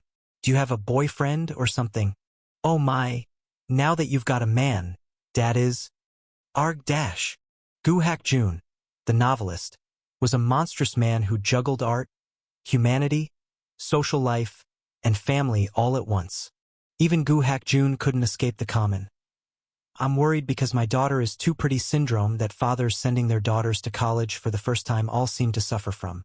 While Goo Yoo-bin, who was being controlled as if she had a boyfriend even though she didn't, metaphorically coughed up blood in frustration. Goo Yoo-na finished her meal, having picked out and eaten all the tastiest meat dishes for herself. Then, she gave a firm evaluation of her dad's cooking. Today's a 4. Thank you. For reference, it's out of 10 points. Goo Hak-jun was just grateful to have improved from a 1 to a 4, and he was genuinely pleased. With that, Goo Yoo-na trotted over to the sofa and sat down. Then, she picked up the remote control. She was feeling a bit good these days because our Bile Uni, a title she would absolutely never say out loud, won a big award in France. Though she wasn't someone who watched TV often, given that the broadcasts were full of Kim Bile praise all day long, TV had become somewhat enjoyable for her these days. So, the TV turned on. Kim Bile and Moon In appeared on the screen together. It was a dating scandal. That May. It wasn't only Kim Bile who was dealing with complicated feelings. It was spring. Chapter 153. The Shimmering Golden Palm Tree Award is not just a glittering golden palm tree figurine. It is an honor bestowed upon the world's greatest actors, carefully chosen by the Cannes Film Festival jury. The same applies here. At least in Korea, a Cannes Film Festival award is not just a Cannes Film Festival award. When people look at the glimmering golden palm figurine, they have more complex thoughts. Before the terrible pandemic swept across the globe, during the time when the world praised Bong Joon-ho and Parasite, that radiant era of national pride, it's a longing for that Belle Epoque, those good old days. Please look this way, just once. Congratulations on your award. If I could just ask one question. Yoonhee, I love you. Therefore, the way people looked at Kim Bile wasn't much different from back then. This is why Kim Bile transformed into K. Kim Bile. Teelu Sikallinen. Korean Kim Beul. K10 Starry Sky. The poster in the phone store? Kim Bile. The model in the cosmetics ad plastered on the building? Kim Beul. The person on TV slurping down ramen so neatly? Kim Bile. The moment you go online in the middle of the search engine page, smiling brightly in the mobile game ad? Kim Beul. Passing the civil service exam? Kim Beul. Passing the real estate agent license? Kim Beul. Kim Beul. Kim Beul. Kim Beul. The whole world is Kim Bile. Wherever you go, you see Kim Bile. Kim Bile has taken over South Korea. Actress Kim Bile won the Best Actress Award at the Cannes Film Festival on the 27th for her role in director So Tae-woong's film Sound. This marks the second time a Korean actress has won the Best Actress Award at Cannes, and as an East Asian actress, it's the dazzling return of the nation's little sister. What shocked people even more was that she was still young enough to bear the title nation's little sister. The public goes wild for young prodigies. On that scale, talent is valued more than effort. In front of Kim Bile's name, the Light Prodigy label was attached. However, South Korea has a warm tradition of putting up banners at the village entrance whenever a prodigy is born. So Kim Bile's face printed on the side of a building could also be considered a kind of banner. Alfan. Sigh. This disrespectful person sighing heavily in the midst of this village festival is none other than Lim Yong-wook. When asked what he was unhappy about, he opened his mouth as if he'd been waiting. When a literary genius appears, people just clap a little. But when a movie genius comes out, they're doing cartwheels. This is industry discrimination. Industry discrimination. You were sighing over such a pointless reason. Why is it pointless? If you describe it in terms of cheers, it's like the difference between oh and woo dash. Woo dash. Please walk a bit further away. You're embarrassing me. Not wanting to look like I was with someone shouting woo in the middle of Gwangwamun Square, I stepped a few paces away, but Lim Yong-wook stubbornly chased after me, putting his arm around my shoulder. Aren't you even a bit resentful? The reactions are so different. People glance at the literary genius as they pass by, but for the movie genius, they're like, woo, wah. It's just how things are. The salary of a top soccer player and a top Heroes of the Storm player can't be the same. Fame and money are directly proportional to public popularity.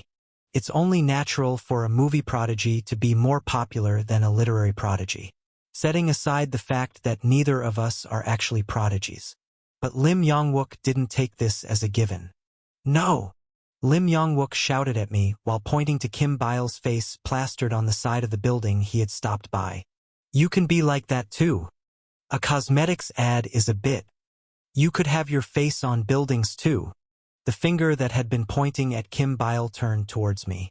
Lim Yong-wook's finger, pointing right under my nose. Perhaps because of the vigor in his voice, or maybe due to the timely breeze, his necktie fluttered vigorously. We're going to America. Asterisk, asterisk, asterisk. Contrary to Lim Yong-wook's grand declaration, the works of novelist Moon In were already on American bookstore shelves. It has been quite some time since a partnership with an American publishing house was negotiated. It all started, of course, with the Booker International Prize. A Korean prodigy who made it onto the Booker International long list. Huh? Not bad. Let's sign the contract. The Booker Prize is a British literary award, but its influence extends across the entire Anglophone world, specifically the English-speaking world. especially since publishing houses play an active role in the judging committee. The moment Moon In was shortlisted for the Booker, American publishers detected the anomaly. And around the time the film Red Hunter gained popularity on OTT platforms, the first wave of interest arrived with a love story, a novel set in Brooklyn, leading the charge. The commercial success back then wasn't overwhelming, but it wasn't meaningless either. Strategically speaking, a foothold was secured that would make it easier to land. Oh, this looks promising. It seems quite viable. We'll actively promote it on our end as well. At this point, the attitude of the American publishing house became considerably more positive. Although this business initially began with Lim Yong-wook and Baek Seol traveling back and forth to the U.S., pleading and negotiating, now they were able to approach it from a relatively equal position. The American side even secured a highly influential literary magazine space, through lobbying, for an interview with Moon In. However, Moon In's interview has yet to be featured in any literary newspapers in the Anglophone world. Why on earth? Why aren't you coming? Wait a second. We're still adjusting the schedule. Are you displeased with me? Korean editor? If you have complaints, come to California. Your complaints will be replaced by my Californian spicy fist.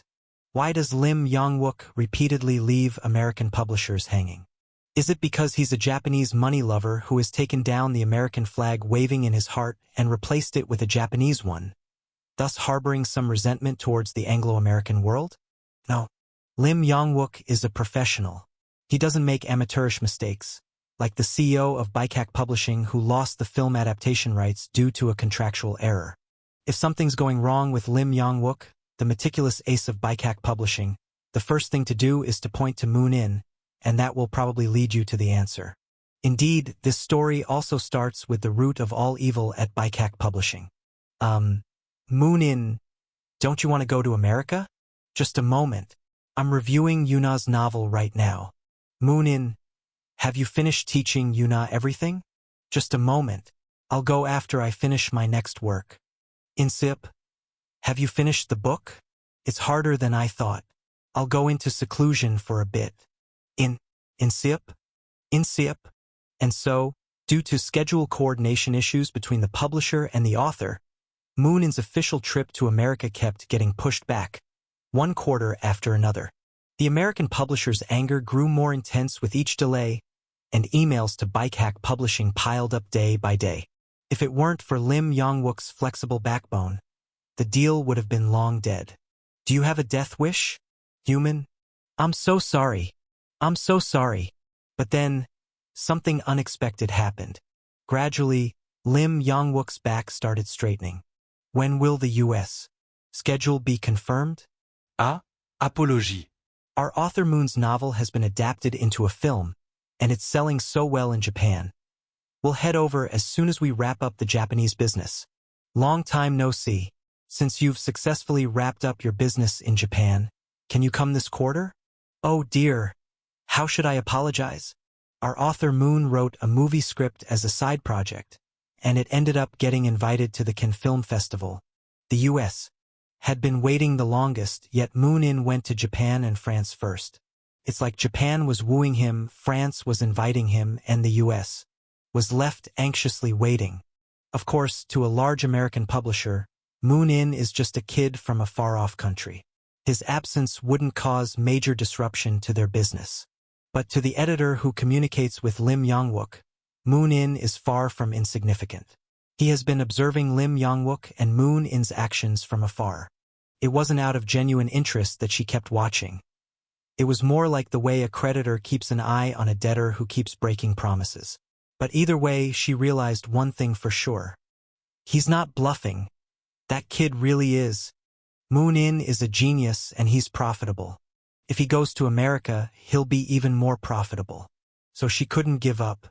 In the end, Collins Press editor Rachel Surface made a decision. We'll adjust the profit ratio. We'll come right away. So manager Lim sold me out. In summary, yes. And so, while hastily preparing for the sudden trip to America, Moon In listened to team leader Kim Jae-ryung explain the whole story. As for why it was Kim Jae-ryung accompanying Moon in instead of Lim Yong-wook, it was because Lim Yong-wook simply couldn't make the trip to America due to scheduling conflicts. Since Baek Seol ascended to the position of CEO, the status of the publishing management department had become somewhat ambiguous. The entire department moved to the Baekak Entertainment Building, officially becoming an in-house venture jointly funded by Baekak Publishing and Baekak Entertainment. Of course, in reality, they were just Baekak Publishing employees dispatched to Baekak Entertainment. You could call it a kind of TF task force team. Even the CEO title that Lim Yong-wook carried around was just a nominal position. But looking at it from another angle, Lim Yong-wook was doing the work of a CEO at a small to medium-sized company while still getting paid a manager's salary. On top of that, it was a brand new venture company. If the CEO made a mistake, the entire company could fail. Lim was in a situation where having even 10 bodies wouldn't be enough. That's why he entrusted the task of accompanying Moon into his most reliable, subordinate, none other than team leader Kim Jae-ryung, Lim Yong-wook's right-hand man. I'm Manager Lim's right hand, and Manager Lim is CEO Baek Seol's right hand. So, you could say I'm the index finger of CEO Baek Seol's right hand, couldn't you? Haha. Given that Kim Jae-ryung's sense of humor was similar to Lim Yong-wook's, it was undeniable that he truly was Lim's right-hand man. His career path was also similar to Lim Yong-wook's. Originally from the publishing planning department at Baekak Publishing, he had transferred to the Baekak Entertainment Publishing Management TF team, then returned to Baekak Publishing, and now was back at Baekak Entertainment. In short, he was a loyal companion who had endured all manner of trials and tribulations with Lim Yong-wook. His competence was also beyond question. The tasks you and I need to accomplish in America can be divided into 3 main parts. First, the interview for the literary magazine. Second, the TV interview for a variety show. And third, the offline events at various bookstores across the country. That's it. Not too many, right? I see. You don't need to prepare anything separately. Our staff will be with you the whole time to help. So just stay calm and follow the script when you speak.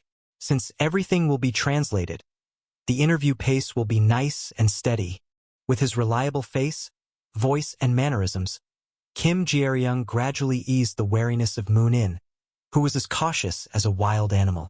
Every editor Moon In had met in the publishing industry had some crazy side to them, so he naturally developed a bit of a prejudice. But little by little, he began to open up to Kim. He seems like a reliable person. That's rare. Had he known what kind of mindset lay behind Kim Jae-ryung's gentle, squinting eyes, he would never have thought that. In any case, preparations for the trip to America, together with the icon of trust, Kim Jae-ryung, progressed steadily from passport arrangements to learning the schedule. There really shouldn't have been any issues. This was the work of a large corporation, after all, with more than just 1 or 2 people dedicated to it.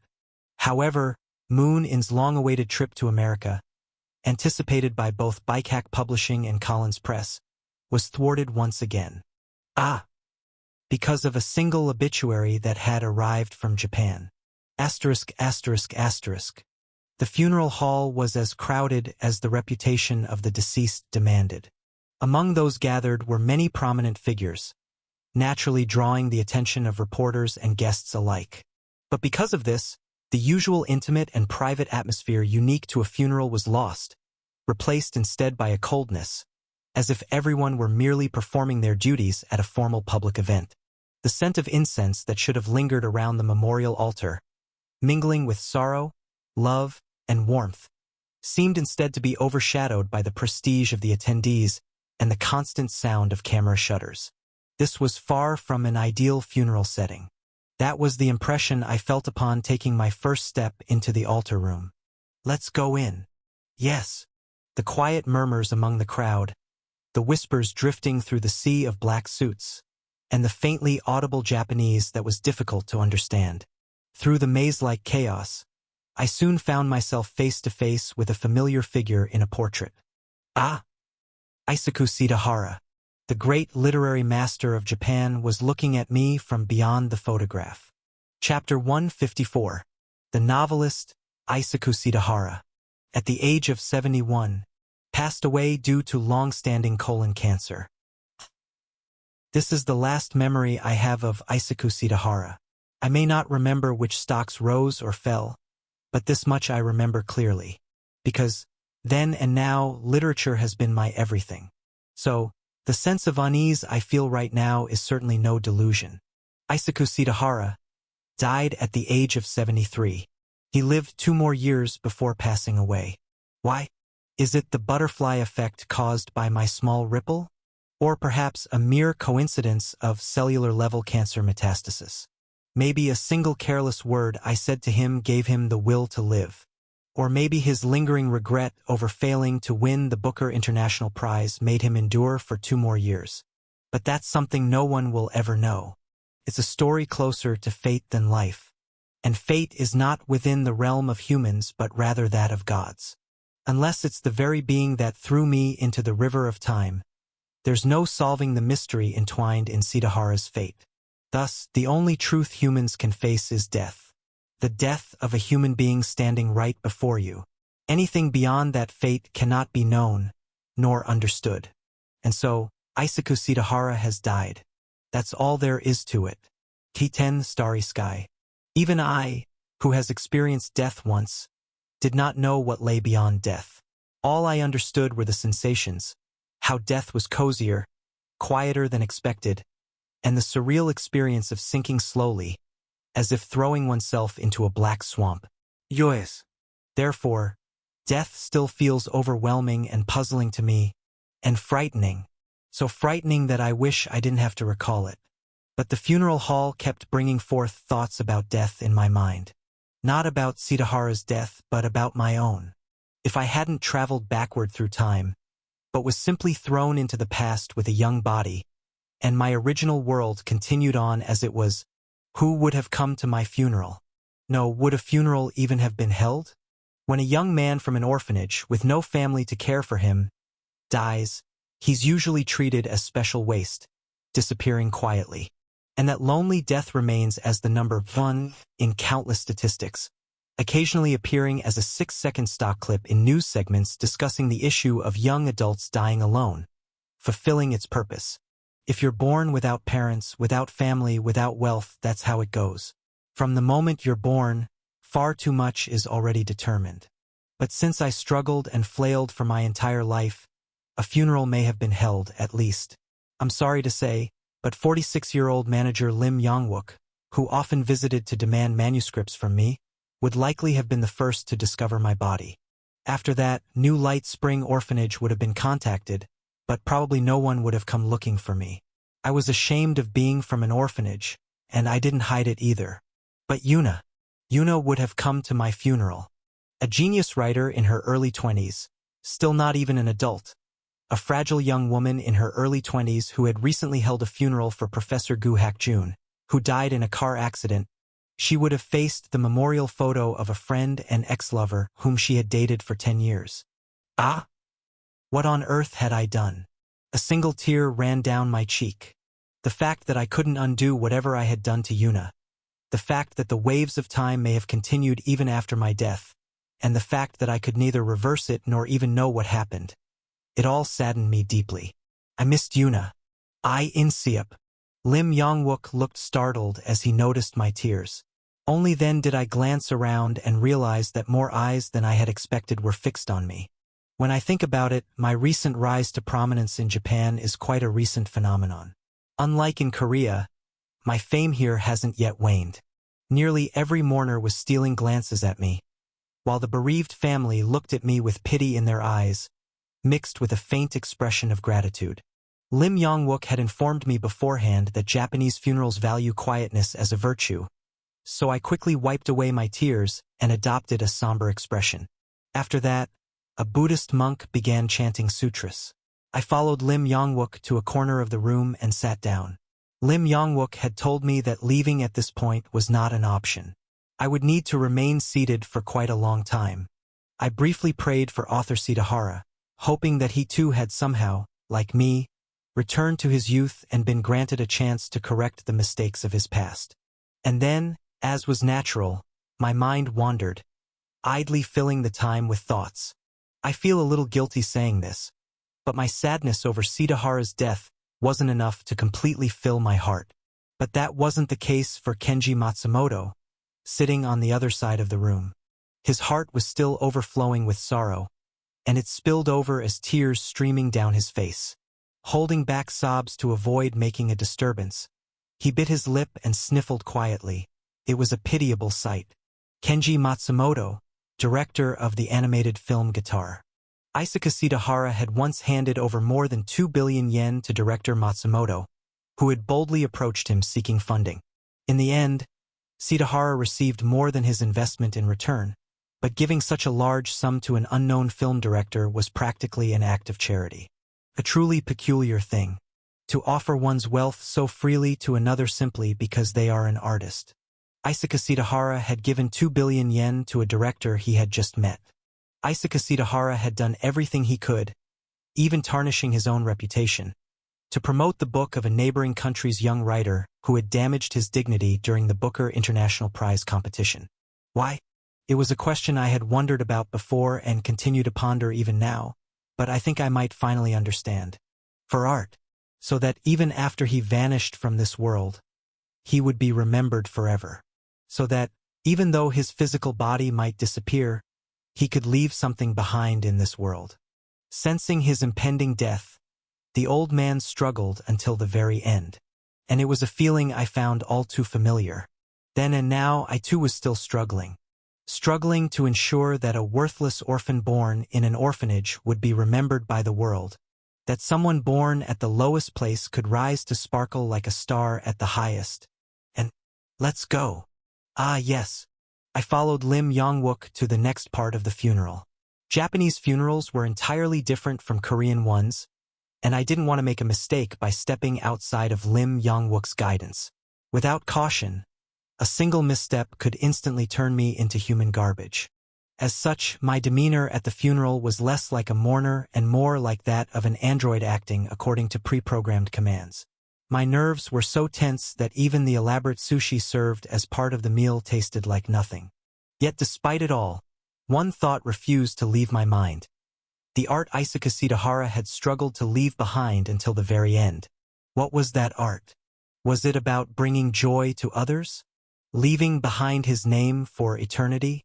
Achieving a monumental artistic accomplishment akin to a golden tower?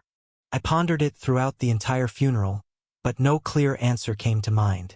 How could the living understand the anguish of the dead? But there is one field in this world that makes such understanding possible.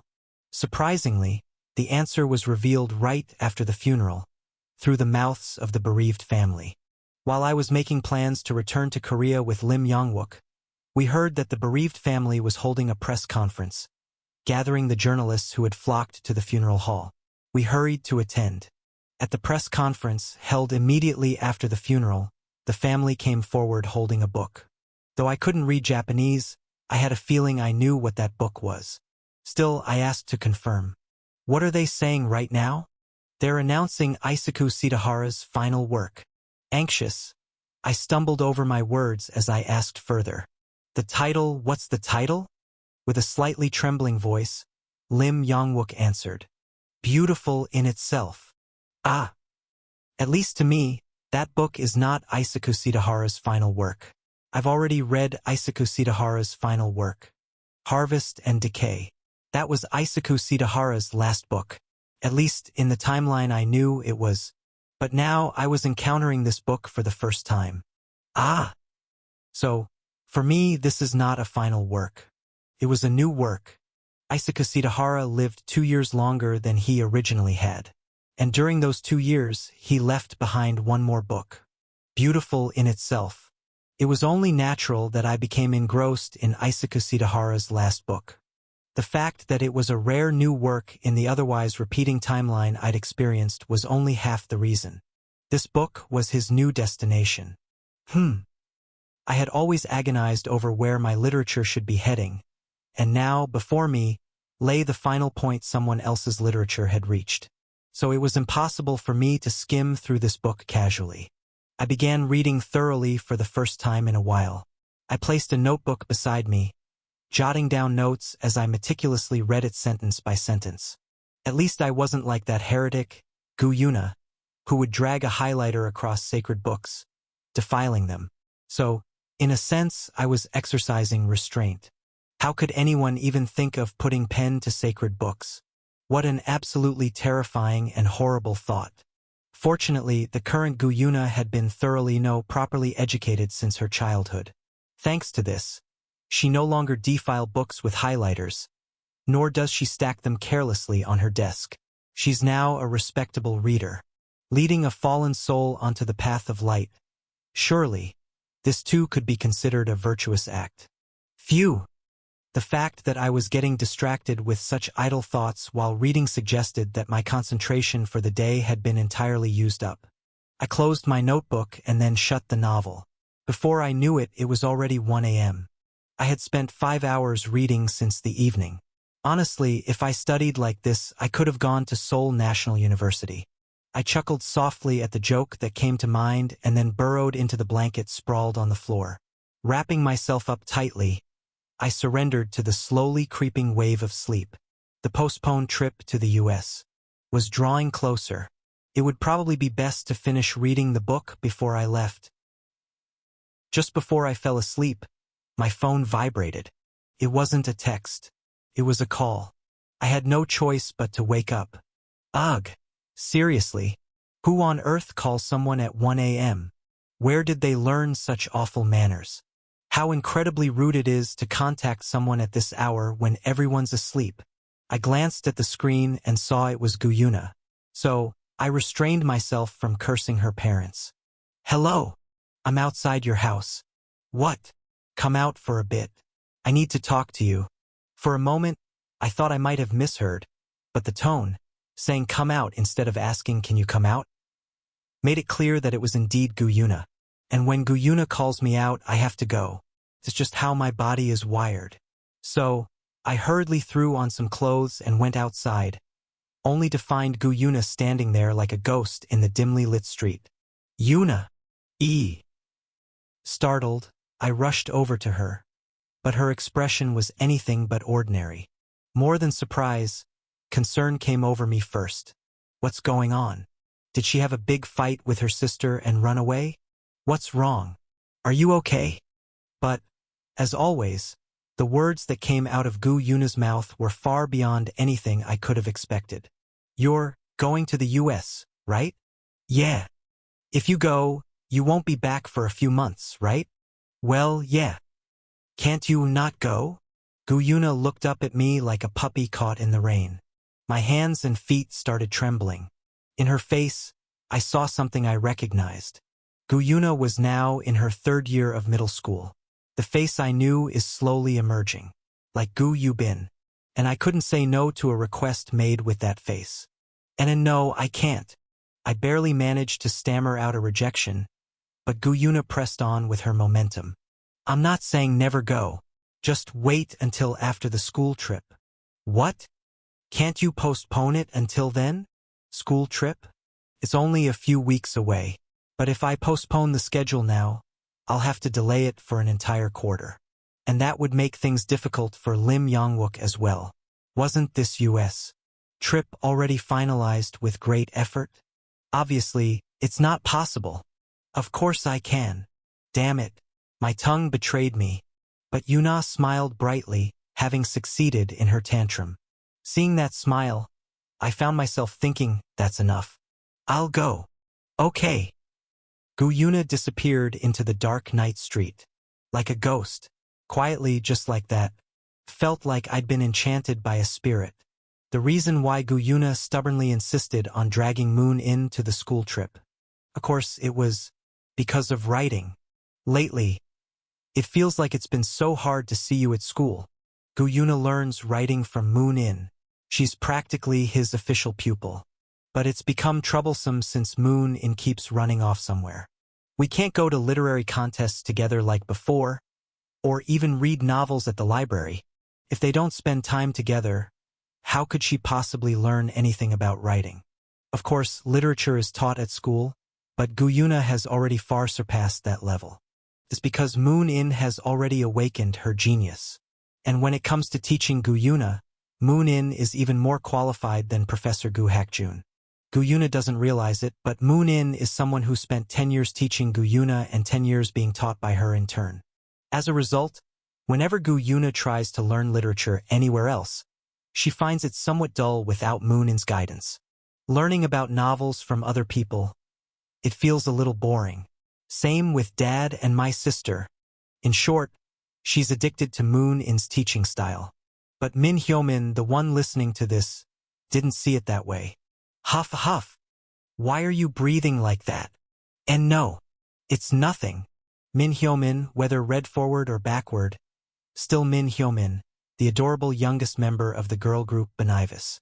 As a veteran of the entertainment industry, she prided herself on being an expert in romance, despite having no dating experience. Thus, if dark clouds loomed over her friend's love life, it was only natural that she would roll up her sleeves and take action. Unable to hold back her righteous indignation, Min Hyomin sprang to her feet in determination. Bang! Slamming her hands on the desk in the clubroom, Min Hyomin made a declaration to the world. This is love. What? And so began the chaotic romance simulation of a clueless Gu Yuna, who doesn't understand human hearts, and a love-starved idol suffering under a dating ban. Chapter 155. After class ends, the brief respite that comes like a blessing in disguise. 10 minutes. It feels extraordinarily short, yet at the same time, there's no other span of time that feels quite as long. In those mere 10 minutes, students manage to play ball games at the back of the classroom, sit in groups of 5 or 6 playing games, argue over the latest idol's new song, finish all their overdue homework, and yet, after making such efficient use of their time, the moment the bell rings again, they lament as if the world is ending, saying, "Is break time already over?" Such is the daily life of ordinary students. But Baikak Arts Middle School is different. Here, there are students who must add Sunbinim to the stage names of idols that others casually mention, and some find themselves paired with child actors they've seen on TV as their deskmates. Various youth competitions are a battleground with no mercy given just because they're kids, and some students are already at the crossroads of stepping into the professional world or falling behind. In the cold, competitive world of the arts, talent is valued above effort, because that's just how the world is. Thus, like ordinary kids, playing ball games during break is not an option. One must make an even greater, bone-crushing effort to overcome the innate gap of talent. And so, the topic of discussion during break time for the creative writing department students at Baikak Arts Middle School was not about Kim Bile, who won Best Actress at Cannes, nor Isaku Sidahara, who left behind a final masterpiece that shook Japan. So, where are we going then? It was about the destination of their school trip. Kiten Starry Sky. When you try to sit students down and teach them patiently, their first responses tend to be either, "I don't want to play," or "Classics are boring. Read my novel instead." This is just the nature of this hipster field of study. Thus, the creative writing department at Baikak Arts Middle School prioritizes student autonomy. As a result, the homeroom teacher for the third-year creative writing class left the decision of the school trip destination to the students. Decide on it through a class meeting by the end of this week. That basically meant go ahead and kill each other. Having already grown accustomed to the bloodbath of critique classes over the past 2 years, the students did not hesitate to pull out their metaphorical shurikens and hurl them at their peers.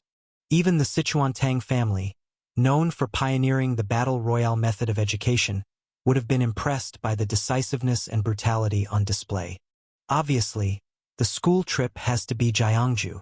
Gyeongju is too much. Does that Kiamseongdi Observatory do anything to benefit us? My mom is from Gyeongju. So what? Guys, how about Japan? Osaka sounds great. I was talking about Tokyo? Osaka is too loud dash. What? Tokyo? Tokyo's so pretentious dash. How about we just go with London? London sounds safe. Yeah. You're rich enough to casually suggest London. We all know that, so keep it down. Fine then. What about Taiwan? What's even in Taiwan? Bubble tea, Castella cakes, and Chiang Kai-shek. Who's Chiang Kai-shek? Stop this bullshit and let's go to Jeju Island. That's only because you're from Jeju Dash. What are you talking about? Jeju is a great place to live. What's in Jeju, anyway? Tangerines, more tangerines, and braised boneless cutlass fish. Suddenly, Jeju sounds tempting. Hey guys, listen. I wrote down the candidates on the board: Gyeongju, Tokyo, Osaka, England, Taiwan, Jeju Island. Is there anything else? Wait, class rep. Why are Tokyo and Osaka split under Japan? This is election fraud. Because you guys were arguing. Fine. To win the election, we'll form a united front. Okay. So Tokyo and Osaka will be combined as Japan. Any other suggestions? Me. Türkiye. Turkey what? Turkey? What's even there? Ice cream, Erdogan, Constantinople. Okay. Since it was a wealthy school, the range of possible destinations was vast. With the pandemic coming to an end, international travel restrictions were also lifting. Once the students started going wild, there was no stopping them. In the past, students who wanted to attend a better arts high school than Baikak Arts High School would have studied relentlessly, fostering a serious academic atmosphere. But those days are long gone. An arts high school with a better creative writing department than Baikak? They used to be everywhere. Until recently. But those schools don't have Moon in, do they? So they're trash. We're talking about professional level here. The third-year students in the creative writing department don't even bother looking at other schools besides Baikak Arts High School. They're afraid of jinxing themselves. As a result, studying and school have disappeared entirely from the forefront of these students' minds. What's left, as expected, is pure chaos. Hey, you! We agreed on Japan. If it's Osaka, I'd rather go to Jeju Island. Traitor! Betrayer! Hey! This is election fraud. Don't vote for London, you bastards. I don't have money. I will never give up on the city of longing, Constantinople. Our soccer club refuses to recognize the election results. We're going to detain the class rep and declare martial law. Amidst this madness, where the school trip destination was finally decided as Jeju Island through proper, democratic procedures, somehow, there were two students having a completely different conversation, separate from the ruckus. As expected, it was Moon In and Gu Yuna. Didn't I tell you not to underline in books with a highlighter? But this is more convenient. The two were now more suited to be called young man and young woman rather than children. But whether then or now, they still throw themselves at books with the same life or death intensity. As if they had made a secret pact, they both had the same book in front of them, laid out on their desks. Moon In's copy was neat, with a notebook placed beside it. Gu Yuna's, on the other hand, was worn out from countless highlights and notes. Still, it was clear neither of them had read this book casually. It was Isaku Shidahara's final work, beautiful in itself, and sitting across from each other with the book between them, the two writers reached the same conclusion. This is less of a novel and more of an autobiography. Exactly, an autobiography. The protagonist of Beautiful in Itself is named Isaku. His family name is Shidahara.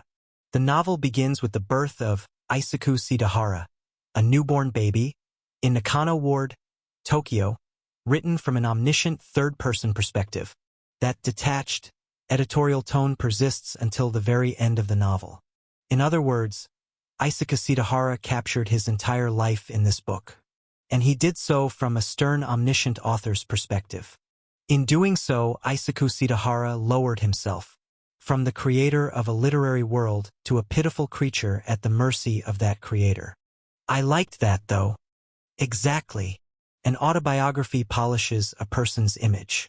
It shapes them into someone impressive, dignified, relatable, respectable, and lovable. A novel, however, uses a person. It turns a character's suffering and misery into a tool for the reader's enjoyment. And Isaku Shidahara used himself in exactly that way. From witnessing his parents' most humiliating moments to his own awkward and comical first experience with self-gratification, to far greater pains, moments that shattered his life, moments so humiliating they broke his humanity. He laid it all bare. He mocked those personal shames to entertain the reader and turned his life's deepest agonies into trials to smooth out the narrative flow. He did so to present his life, every last bit of it, within the pages of a novel. And such truthfulness shines through, because he captured life's darkness as it was. The brilliance shines just as brightly. The smile of a child walking hand in hand with their parents down a stone wall path on a rainy day. The day a buzzcut boy in a school uniform first held the hand of the girl he loved. The magical moment when, after 4 years of dreaming, his wish to debut as an author finally came true. The countless days of struggle, fighting the crashing waves of life alongside a friend, and the tiny, wriggling fingers of the child in his arms. Isako Shitahara succeeded in capturing the brilliance of life in his novel. It was truly a feat befitting the final accomplishment of a great literary master and a compilation worthy of marking the end of the man named Isako Shitahara. And he gave this title to his life. Beautiful in itself. Life is beautiful. It's a powerful message. The authenticity of life becomes the strongest literary weapon of all. If we take one step further from here, you're going to talk about I-novels, right? Exactly. A father who left behind an I-novel as his final work before committing suicide. A son, Isako Shitahara, who criticized that father and made a name for himself as a writer. And now, the final novel this man left behind is an I-novel. How ironic, isn't it? I don't think it's an I-novel, though. Moon-in glared at Gu Yuna. Gu Yuna stared back at Moon-in silence. But compared to Moon-in's glare, which carried aggression, Gu Yuna's gaze brimmed with unfiltered intensity, a kind of pure madness. Moon-in was the first to avert his eyes. Gu Yuna tilted her head slightly. Why do you think it's an I-novel? Because it's a personal story, so it's an I-novel. Well, that's something we can't be sure about. What if Isako Shitahara lied? What? Without hesitation, Gu Yuna turned the deceased into a liar and proceeded to present her next argument. Human memory isn't perfect. How can anyone think that a memory from decades ago, recalled by an elderly man right before his death, could be close to the truth? And even if it is the truth, what reason do we have to trust it? What proof do we have that the real-life Isako Shitahara and the character named Isako Shitahara in the novel are the same person? Aside from the name, there's nothing. In that case, this is pure fiction. But in Moon-in's view, it was an I-novel. Other prominent literary critics would likely share his opinion. In situations like this, Gu Yuna's stance would usually be dismissed with comments like, "Stop playing word games and just focus on studying." But Moon-in was different. "You might have a point." "Really?" Moon-in nodded with a faint smile. Gu Yuna only revealed her brilliance to those who recognized her for it. Above all, Isako Shitahara never once claimed in this book that it was his own story.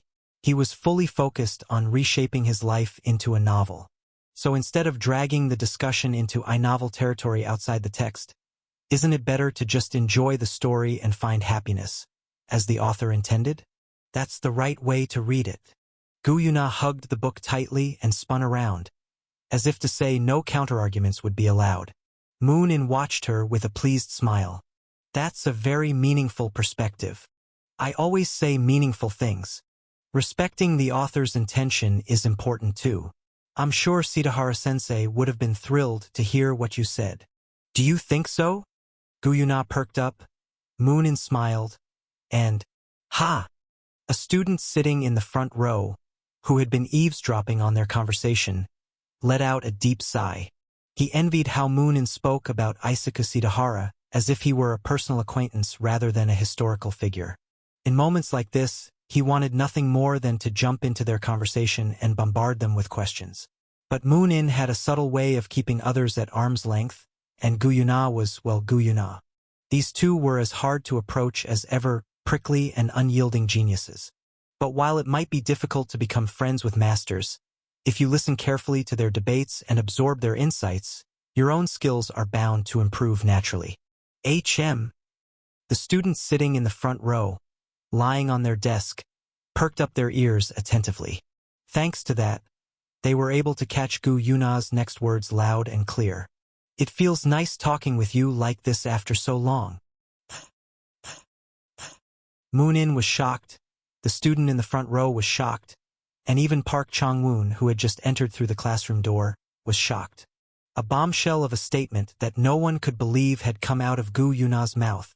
And the source of this outrageous turn of events was, of course, none other than Min Hyo-min, an idol who had been driven to madness after being banned from dating during her hormonal teenage years. Her first piece of advice: tell him you enjoy spending time with him. For the record, this advice was ripped straight from the lyrics of a love song Min Hyo-min had practiced for 12 hours a day. This is what happens when you bind a love-starved teenage girl to a contract and force her to rehearse love songs for 12 hours a day. She becomes a monster like this. So, if I say that, Moon-in will listen to me better, right? Of course. Trust the words of a professional like me. Following Min Hyo-min's advice, Gu Yuna delivered a carefully crafted opening line designed to make the other person more receptive to requests. And then she got straight to the point. Gu Yuna pulled out a thick stack of manuscript paper from her bag and said, "So, I've been working on a novel lately, and I was wondering if you could help dash. Well, I need to step out for a moment." But Moon-in, face turning pale, simply ran away. Left alone, Gu Yuna hugged the manuscript bundle and tilted her head with a puzzled expression. "Oh." While everyone around stared at her with shocked expressions, Gu Yuna naturally tossed the manuscript bundle onto the desk and went to chase after the fleeing Moon-in. On the bundle of papers left on the desk with a thud, there was a title written in crooked handwriting. The Starry Sky, Chapter 156. There are two types of industries: labor-intensive industries and capital-intensive industries. In simpler terms, it's about whether you grind people or capital to make money. And in the distant past, about 20 years ago to be precise, the entertainment industry leaned more towards being labor-intensive. Most entertainment agencies were half-thuggish operations, and their systems were run haphazardly. Success depended on how low a manager could bow in front of a TV station producer and how hard an entertainer could roll around to create better songs, choreography, and personas. It was an era when group members stitched together their stage outfits in a single-room studio with scissors in hand. But today, the entertainment industry has transformed into something closer to a capital-intensive business. Entertainment agencies have grown into large corporations, and the K-system has become a god. Stars are no longer born of talent but are created within a system. These days, idols sing songs planned by the AVA team, recite lyrics crafted through collaborations between lyricists, and dance choreography outsourced to professional choreographers. It's the era of industrial dolls. And naturally, such comprehensive management includes their private lives as well. Even an idol's dating life is meticulously managed by the agency. Discreet restaurants, routes carefully curated to avoid journalists, and even date schedules. The alignment of interests between preserving fans' feelings and protecting the company's profits has led to such a bizarre situation. When even dating is in the company's grasp like this, controlling school trips isn't particularly unusual. What? I can't go. That's right, Hyo-min. I'm sorry, but that's how it is. K-10 Starry Sky. The adorable youngest member of the girl group Benivis, Min Hyo-min, still Min Hyo-min even if read backward, was utterly shocked. The tyranny of the company had gone too far. The world was collapsing into chaos, and righteous warriors needed to rise up, eliminate the enemy, and restore order. In Min Hyo-min's heart, resentment boiled over against the company that had robbed her of her precious school trip. She wanted to rally her group members, form a labor union, and launch a full-scale strike. However, the team leader who had announced the school trip cancellation to Hyo-min remained perfectly calm. In fact, they thought it was a matter of course. Having spent billions to create them and now expecting them to bring in hundreds of billions more, how could they entrust these girls to someone else's care for 2 nights and 3 days? Ridiculous. One might think, Can't they be given just 2 nights and 3 days of free time? But it only takes 10 seconds, not 2 nights and 3 days, for a solid image and fandom to be destroyed. Saying something rash, acting rudely, showing an unflattering side, getting hurt, or even affectionately kissing some boy from another class. The moment a 10-second clip of that kind of behavior hits the internet, the damage to the company starts from tens of millions of won. Even if it's all lies or misunderstandings, it wouldn't matter. Even if the camera angle was weird or it was maliciously fabricated by a journalist, it wouldn't matter. The public is never a merciful judge, and even more so when it comes to fans that have turned into anti-fans. That is why every single move of an idol must be controlled by the company. And this is also a core reason why a significant number of underage idols choose to drop out of school.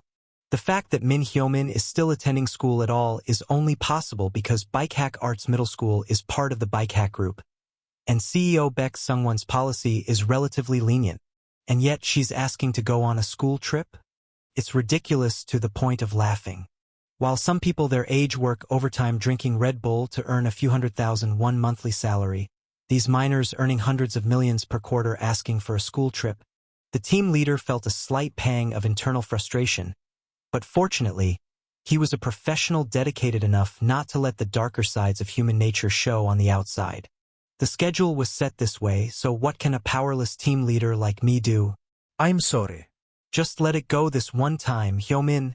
I see. Instead, how about this? Later, you and the other members can take a trip to Jeju Island.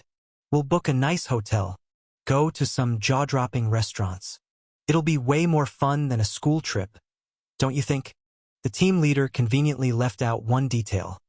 The variety show filming crew would be tagging along. Min Hyomin, lacking the experience to catch the omitted part, wholeheartedly believed the team leader's words and returned to the practice room in high spirits. However, just before she joined the unis to start dance practice, a sudden worry crept into her mind. Min Hyomin had coached Gu Yuna, not really, on countless strategies to confess to Moon-in during the school trip. And among those strategies there were, admittedly, some pretty embarrassing ideas, perhaps more than just a few. But once words are spoken, they can't be taken back. She had intended to stay by Yuna's side during the trip and offer detailed coaching on how to proceed. But now, would Yuna be able to handle it alone? Min Hyomin's heart-pounding school trip strategy. Plan number 11. First, you absolutely must sit next to him on the bus. Honestly, it wasn't a particularly challenging task. In the creative writing department, students often traveled in group buses to participate in writing competitions, and Gu Yuna was the type to always sit next to the teacher. If not Moon-in, there was hardly anyone else who would sit next to her. As a result, during most group bus rides, Moon-in and Gu Yuna would naturally end up sitting together. But today there was a problem. What's wrong? Why are you sitting here? Let's sit together, Moon-in said casually, settling next to Park Chong-woon. Gu Yuna stared for a long while at Moon-in, who was sitting with the teacher in the front seat of the bus. The kids passing through the narrow bus aisle didn't dare ask Gu Yuna to move aside, instead shuffling past her awkwardly in a crab-like sidestep. Meanwhile, Moon-in kept avoiding Yuna's gaze by looking out the window, making Yuna think, why is he suddenly acting like this? For reference, Moon-in was thinking the exact same thing about her. Perhaps this was proof of some karmic connection from the past life. But this standoff was temporary. Once all the students boarded the bus, Gu Yuna would eventually have to pick any open seat. That left her about 15 seconds to solve this riddle. Question: if Moon-in sits next to Park Chong-woon, what's the method for Gu Yuna to sit with Moon-in? Grab Moon-in by the hair and drag him away. Knock Moon-in out with a strike to the back of his neck and pull him out. Use chloroform to knock Moon-in unconscious and drag him out. Gu Yuna chose option 4 here. Drag Park Chong-woon out instead. Can you give up your seat, please? What? Where in the world do you see people dragging an elderly man out of his seat? Park Chong-woon looked at Gu Yuna as if she were an assassin sent by Gu Hak-jun. However, when Gu Yuna explained with a bright smile, Park Chong-woon immediately stood up with enthusiasm. Oh, so you're sitting with In-seop. Got it. Well, if that's the case, I'll move aside dash. Moon-in, with a betrayed expression, grabbed Park Chong-woon, trying to hold him back. But Park Chong-woon shook him off with a laugh and moved to another seat. Then, with an air of triumph, Gu Yuna sat down confidently in the seat next to Moon-in. Watching this unfold, Park Chong-woon pulled out his phone and immediately sent a text to Gu Hak-jun. TL, meaning ROFL or in general LOL. Cute. What is it? Are you drunk? Cute. Meanwhile, at Bike Hack Publishing, another ordinary day was unfolding as usual. On a warm afternoon, when employees were gathering in small groups, heading either to the cafeteria or to the famous stir-fried pork restaurant near the office.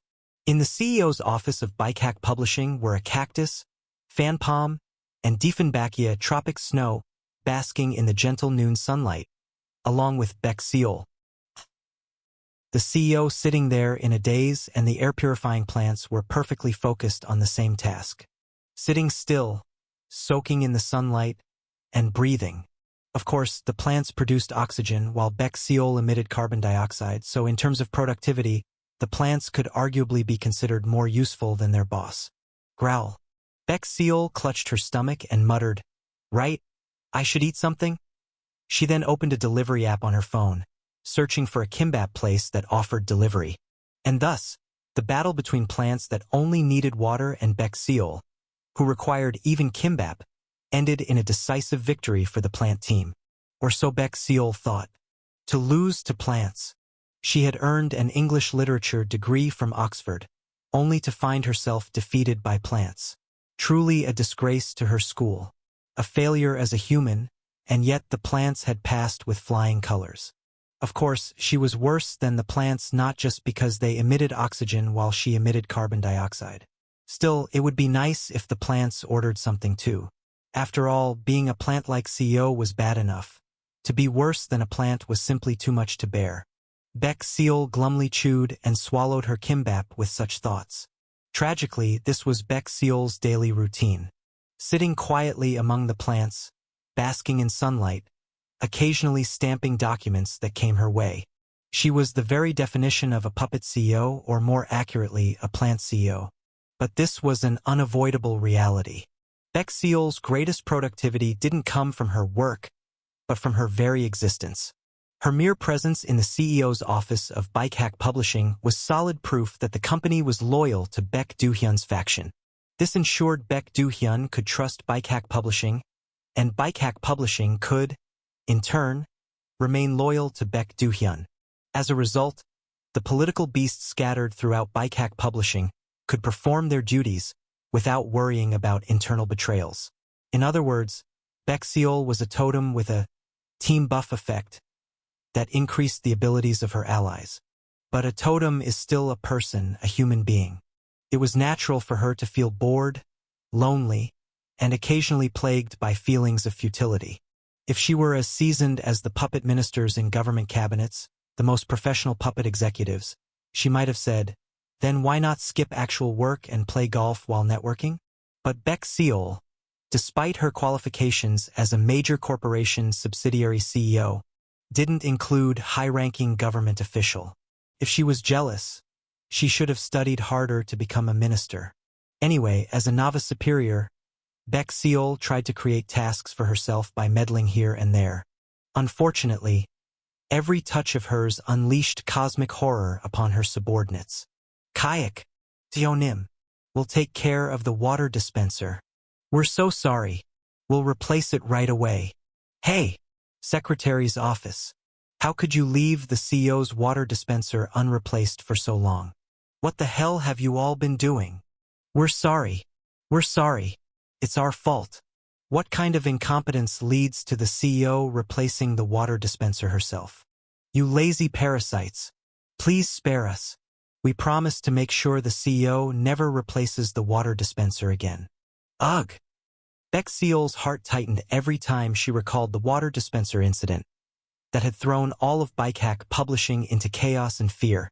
There were other disasters of a similar nature, such as the copier incident and the snack room cookie incident. All were officially classified as dark chapters in Bikehack Publishing's history. Through these experiences, Beck Seol learned a valuable lesson. Even the smallest gestures on her part could wield such godlike power that they could destroy the fragile mortal beings of the earthly realm. Thus, this time, Beck Seol's actions, driven by her inability to endure boredom, were far more meticulous and detailed than before. The first indication of this was the fact that she sought Lim Yongwook's advice. Ah, are things getting complicated in the U.S.? Yes, Seo Nim. There's a slight issue with author Moon in schedule and the publishing company. The brain of Beck Seol, holder of an Oxford English literature degree, began spinning rapidly. The U.S. uses English. Beck Seol is fluent in English. Every problem occurring in the U.S. can be solved by someone with an Oxford English literature degree.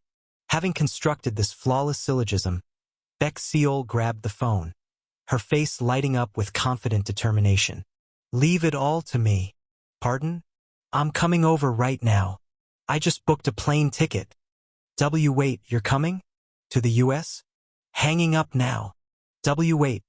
CEO, hey, Beck Seol.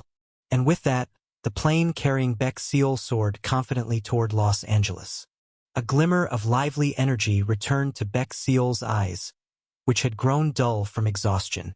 That joy wasn't born from excitement about the upcoming trip to the U.S., but rather from the pure happiness of escaping the oppressive company she had been stuck in. Indeed, the CEO had escaped from the company.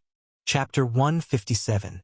The Bikehack Arts Middle School's creative writing department went through a lengthy deliberation to decide on their school trip destination.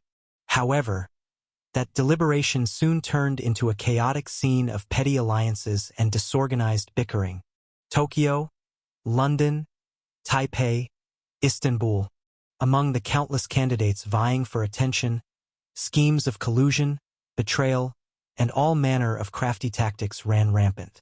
Yet the indecisive class rep, lacking any solid leadership, was simply swept along in this turmoil. Truly, who could truly say they were thinking about the future of the creative writing department? Thus, the soccer club, which had been biding its time, sprang into unified action, seizing control of the class rep, the teacher's podium, and the blackboard, officially finalizing the school trip destination as Jeju Island. The justification offered was to reduce the financial burden on classmates who couldn't afford an overseas trip, but the true reason likely lay in the fact that the soccer club president's hometown was Jeju Island. Of course, there were also rebels who opposed this tyranny. However, they couldn't withstand the sheer force of those soccer-crazed lunatics and their battle-hardened leg muscles, which they put to use every lunch break by chasing after a ball. These opposition fighters collapsed, unable to resist. And thus, the reins of power within the creative writing department fell into the hands of the soccer club's coup forces. Proved the old saying right, to defend democracy one must possess muscle. But the soccer club overlooked one crucial fact, that the school trip wasn't decided by departments but rather by grade levels. And when it came to school trips, it was all about Gyeongju. Thus, the soccer club, thoroughly defeated in the grade-wide vote, had to quietly board the train to Gyeongju. Indeed, the flow of history was this ironic. Kiten Starry Sky. What are you doing? Gu Yuna's words snapped me out of my reverie. Caught off guard and not wanting to admit to the trivial thoughts I had been lost in, I quickly made an excuse. Just watching the world go by. Gu Yuna let out a skeptical hum, scrutinizing me like a guard watching a suspicious prisoner. Then, turning her attention back to her phone, she started tapping away at a message she was sending to someone. Relieved to have dodged her interrogation for now, I leaned closer to the window under the pretense of watching the world go by, avoiding Gu Yuna in the seat next to me. What filled my vision was the roadside scenery flying by, street lamps and trees passing in a blur. In the fast-moving panorama, the only things that remained still were the blue sky and the white clouds. The clear weather made me sigh involuntarily. Ha! What's the point of a sky like that? If only it could rain, Maybe this trip would get cancelled. At this moment, all I wanted was to go home. If they let me return home now, I swear I'd put all my effort into truly relaxing for once. I'd wrap myself in my blanket, cocoon myself in a corner of my room, and do absolutely nothing. Please, just let me. Top. Contrary to my desperate prayer, the reason I want to go home tapped lightly on my arm. She may be small in stature, but this terrifying girl looked at me with unreadable eyes that concealed untold depths. Why, Yuna? What? Without answering, Yuna pulled out a small ginseng candy from her pocket. It was the candy she had extorted from Park Chang-woon earlier. Unwrapping the candy, Yuna brought it close to my face. I gave her a look that said, "What exactly do you expect me to do with that?" In response, she answered with a bizarre command. "Ah, do it." "Oh." "Open your mouth." I just stared at Gu Yuna without saying anything. In turn, Gu Yuna silently stared back at me. We stared at each other like that for quite a while. But the meaning behind each of our silences couldn't have been more different. My silence carried the plea, "Please spare me." Hers, however, was a pure manifestation of her unshakable will, an almost inhuman force, compelling the other party to submit to her intentions. This wasn't even a fight I could win in the first place. "Ah!" I obediently went a dash. Gu Yuna's finger entered my mouth, leaving behind the bittersweet taste of a red ginseng-flavored candy before retreating. Then, with a faintly satisfied expression, she pulled out her phone and started tapping away on the keyboard. The way she looked, it felt like she was either reporting to someone or documenting something, and it sent a chill down my spine. It was like being a lab rat caught by a scientist. Ah. I savored the bitter aroma of red ginseng filling my mouth and looked up at the clear sky where white clouds drifted by. They were white like wool, with no sign of turning into dark storm clouds. A sudden typhoon sweeping in and canceling the school trip seemed like a complete impossibility. The sky had abandoned me. Save me. As if to outright deny my desire to escape from the suddenly strange Gu Yuna, the terminal for the KTX to Gyeongju loomed closer in the distance. The Seoul Station KTX terminal was caught in an unexpected commotion. In the space famously associated with trips to Busan, it was now swarmed by middle school students who were scarier than zombies. While Bikehack Arts Middle School was small in student numbers as an arts-focused school, gathering an entire grade together was no small crowd. And these weren't just any middle schoolers, they were arts students. At this age, the mindset of a typical middle schooler is split half and half between "what makes me unique" and "I'm special." Now add a collective outbreak of artist syndrome to the mix. The danger of this far surpassed that of a zombie virus. A zombie infection might end your life once bitten, but the embarrassing memories created by artist syndrome would haunt you for the rest of your life. A vivid example of this was unfolding before my eyes. Dash. As they waited for the KTX, a group of music department students began an impromptu busking performance. The violinists from the classical music department, who usually bickered like mortal enemies, were now collaborating with the guitarists from the practical music department in a soul-stirring ensemble. Beside them, students from the practical dance department were breakdancing energetically. But the performance didn't seem aimed at entertaining the audience. Rather, it appeared to be a physical expression of, "Look, I'm an artist." It was evident in the overly elaborate flashy techniques they struggled to execute in front of passers-by in the station concourse. The head teacher of the practical music department, passing by with a smirk, casually commented, "It's weird. Do you only have kids who can't play?" The kids continued their performance undeterred, protesting loudly. "What's your problem? Go away, teacher." "Boo! Because music is the only drug permitted by the country." The teacher bantered back with a few pointed remarks. "Aren't you embarrassed to busk with that level of skill? Skills are honed through real-world experience." Oh ho! The middle schoolers afflicted with artist syndrome were clearly on track to become the art school teachers of tomorrow. And artist syndrome, it turns out, is contagious. "Hey, hand me that violin." "Wait, teacher. You know how to play the violin?" The practical music teacher didn't answer verbally. Instead, the moment the violin was handed over, a sound so delicate and refined emerged that it utterly outclassed the earlier performance. The students cheered far louder than the passing pedestrians, impressed beyond words. Watching this unfold from behind, Park Chang-woon clicked his tongue. Ego, what a pity. Our creative writing department kids are so pitiful. No flashy talents to show off on the streets like this. Usually, the one who responds to Park Chang-woon's such laments is Teacher Kim, who proclaims himself as Park Chang-woon's right-hand man and first defender. But today, it was Moon In, who had been sticking to Park Chang-woon's side to avoid Gu Yuna, who spoke up. Teacher Kim, watching this, silently wondered why Moon In was even mingling with the teachers. Literature isn't a performing art. And who says literature isn't a performing art? Poetry readings are fun, you know. Just because no one watches them doesn't mean they're not fun. Park Chang-woon then grabbed a hapless student from the creative writing department who happened to enter his line of sight. Hey, Chansu. Go stand next to them and recite some poetry. But I write novels. So what? The students of the creative writing department, after 3 years of enduring Park Chang-woon's madness, had learned the appropriate method to deal with him. Smile awkwardly, take small steps backward, and quietly flee. But whatever you do, never turn around and break into a sprint. He'll chase you. It's a basic rule of survival. Never show your back to a predator.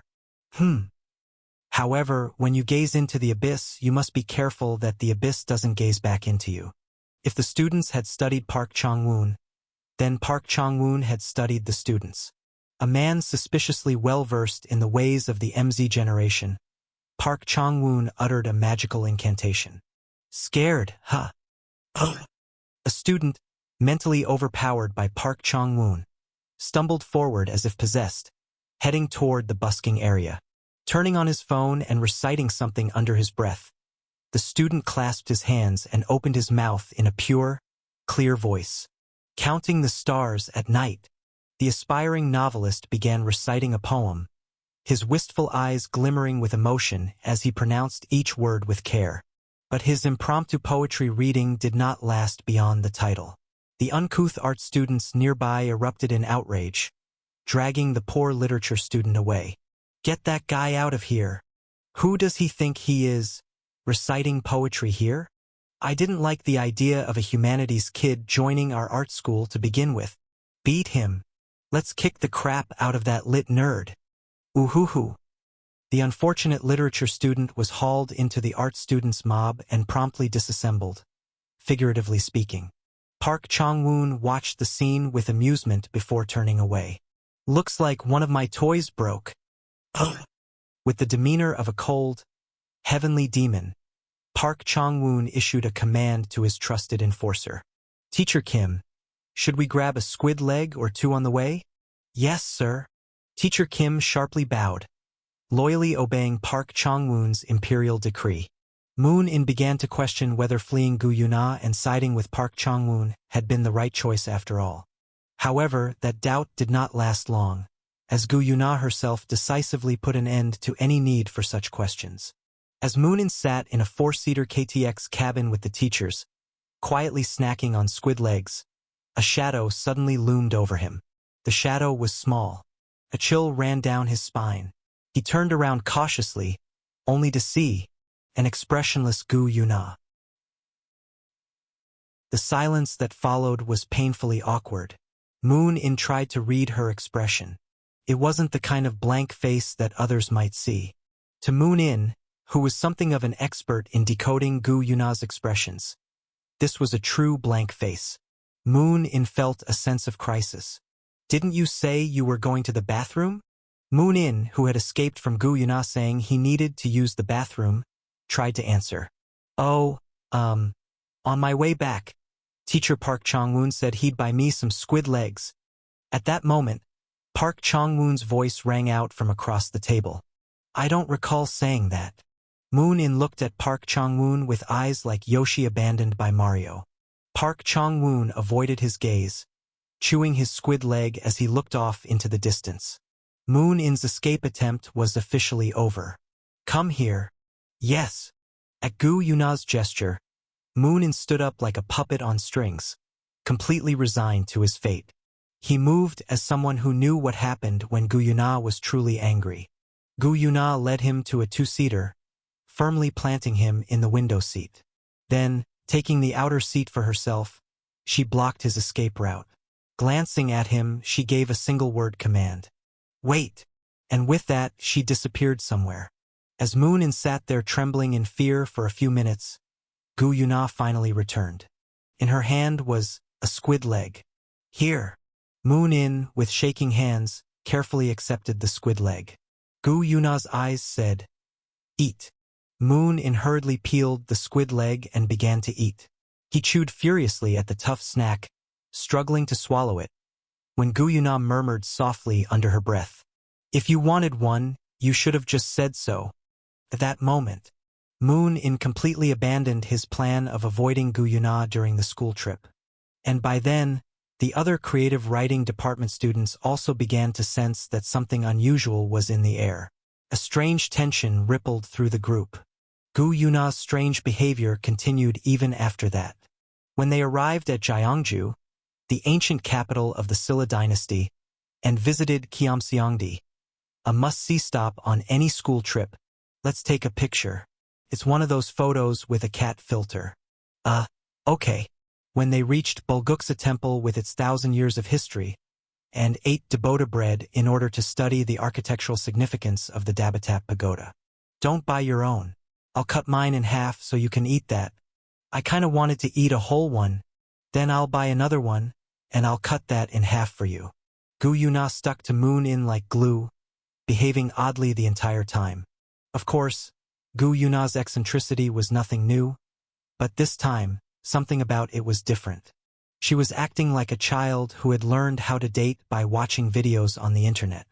Particularly baffling was how she seemed to follow some rigid principles like, all pictures must use the cat filter, or all food must be split and shared evenly, which, in fact, she did.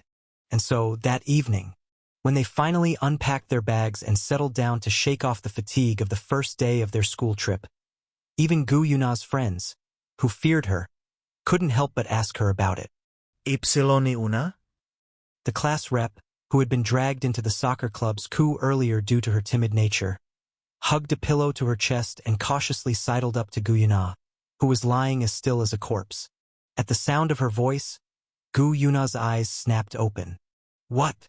The class rep flinched as if she had just watched a horror movie but mustered a bit more courage to ask her question. Did something happen between you and Insip?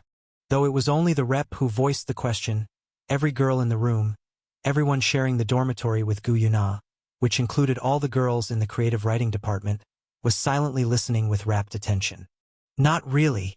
See, come on. Just be honest with me. You can tell me. Really, nothing happened. Gu Yuna's curt response left the rep looking helplessly around the room. Her gaze clearly said, I've done what I could, so I'm retreating now. But the collective will of the people did not permit her retreat. Pushed by their pleading looks, the rep pressed on with more determination. Did you guys have a fight? You know, sometimes couples have fights. If something's bothering you, you can tell me. And then, in the next moment, Gu Yuna dropped a bombshell that shattered the past 3 years of assumptions about the third-year students of Bikehack Arts Middle School's creative writing department. We're not a couple. Like an atomic bomb detonating, silence reigned in the immediate aftermath, with only the blinding flash of the revelation lingering in the air. Moments later, the deafening noise followed, spreading across the room. And so that was how it happened. That night, everyone in the girls' dormitory screamed like people whose souls had left their bodies. Chapter 158, 1. The first day of a school trip is usually carried out in a calm atmosphere. Not because it's actually calm, but simply because it's calmer compared to the second day. Even if all the kids seem wild and hyper, that madness is merely akin to the excitement of racehorses snorting at the starting line. The true frenzy of a school trip begins on the second day. To be exact, it starts the moment they take off their school uniforms. Ya Wahok Dash. The practical dance department was already in chaos, with a teacher's thundering shout ringing out from early morning. The second-year homeroom teacher, Choi Minju, delivered a fiery slap. Considering the times, the slap didn't land on a cheek but instead aimed for a stomach. Because of the short crop tops, the slap hit an exposed belly button with some force. Smack dash. Ah! Who told you brats to crawl out here in crop tops? The second-year student from the practical dance department, clutching her belly, glared with determined eyes, ready to fight for her freedom of clothing. Her revolutionary comrades quickly joined her, glaring daggers at the teacher. Teacher, this isn't school, is it? School trip hours are still academic hours. Did you think you were on vacation? Should I mark you absent? There are costumes way more revealing than this on stage. That's a stage costume, and this is casual wear. Wherever we stand is our stage. I can't live because of you brats, seriously. The second day of the school trip marked the start of the real sightseeing. Fully prepared to enjoy themselves to the fullest, the students entered battle mode. Smartphones were mounted on selfie sticks, and they dressed up in flashy casual outfits meticulously selected for the occasion. Even the students from the creative writing department, who had nothing to do with stage outfits, were blinged out in their finest, looking like outsiders awkwardly trying to imitate internet trends. But to Park Chang-woon's eyes, even they looked like delinquents. The moment he saw how the kids were dressed, he sighed heavily and covered his face. No matter how much I try to keep up with the younger generation, I just can't get used to this.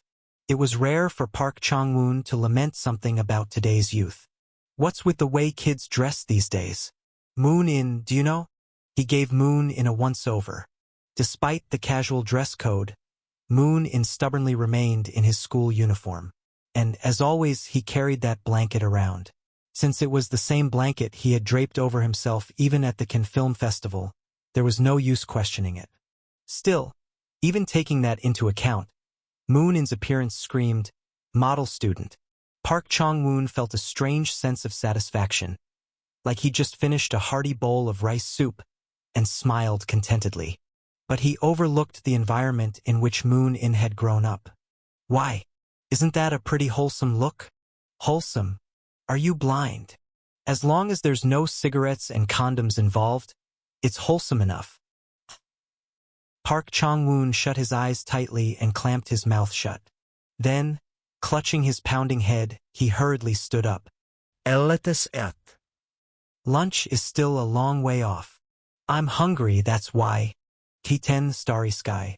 School trips, in their origins, were a part of militaristic public education implemented during the Japanese colonial period. The purpose was to make colonized Korean students tour mainland Japan and internalize the economic disparities, serving as a tool of indoctrination.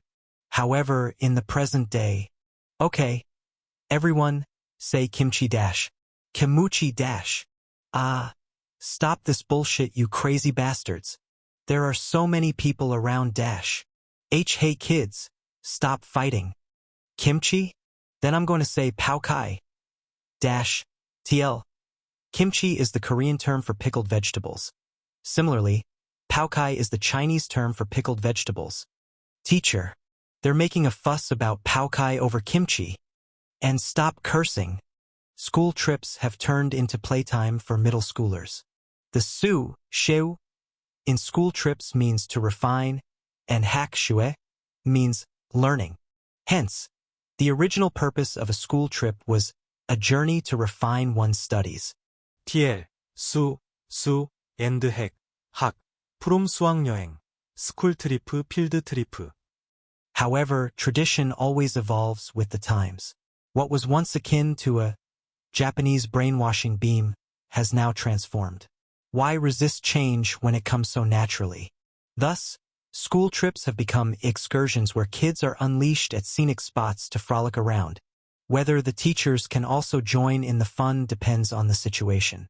This usually hinges on whether a youth instructor has been hired. If students adhered to rules well, the fallen angel Lucifer, capable of becoming either an angel or a demon, could be assigned to them and the school trip would evolve into a training camp. This would allow teachers to stop babysitting and instead relax in the accommodations, casually cracking open bottles of soju.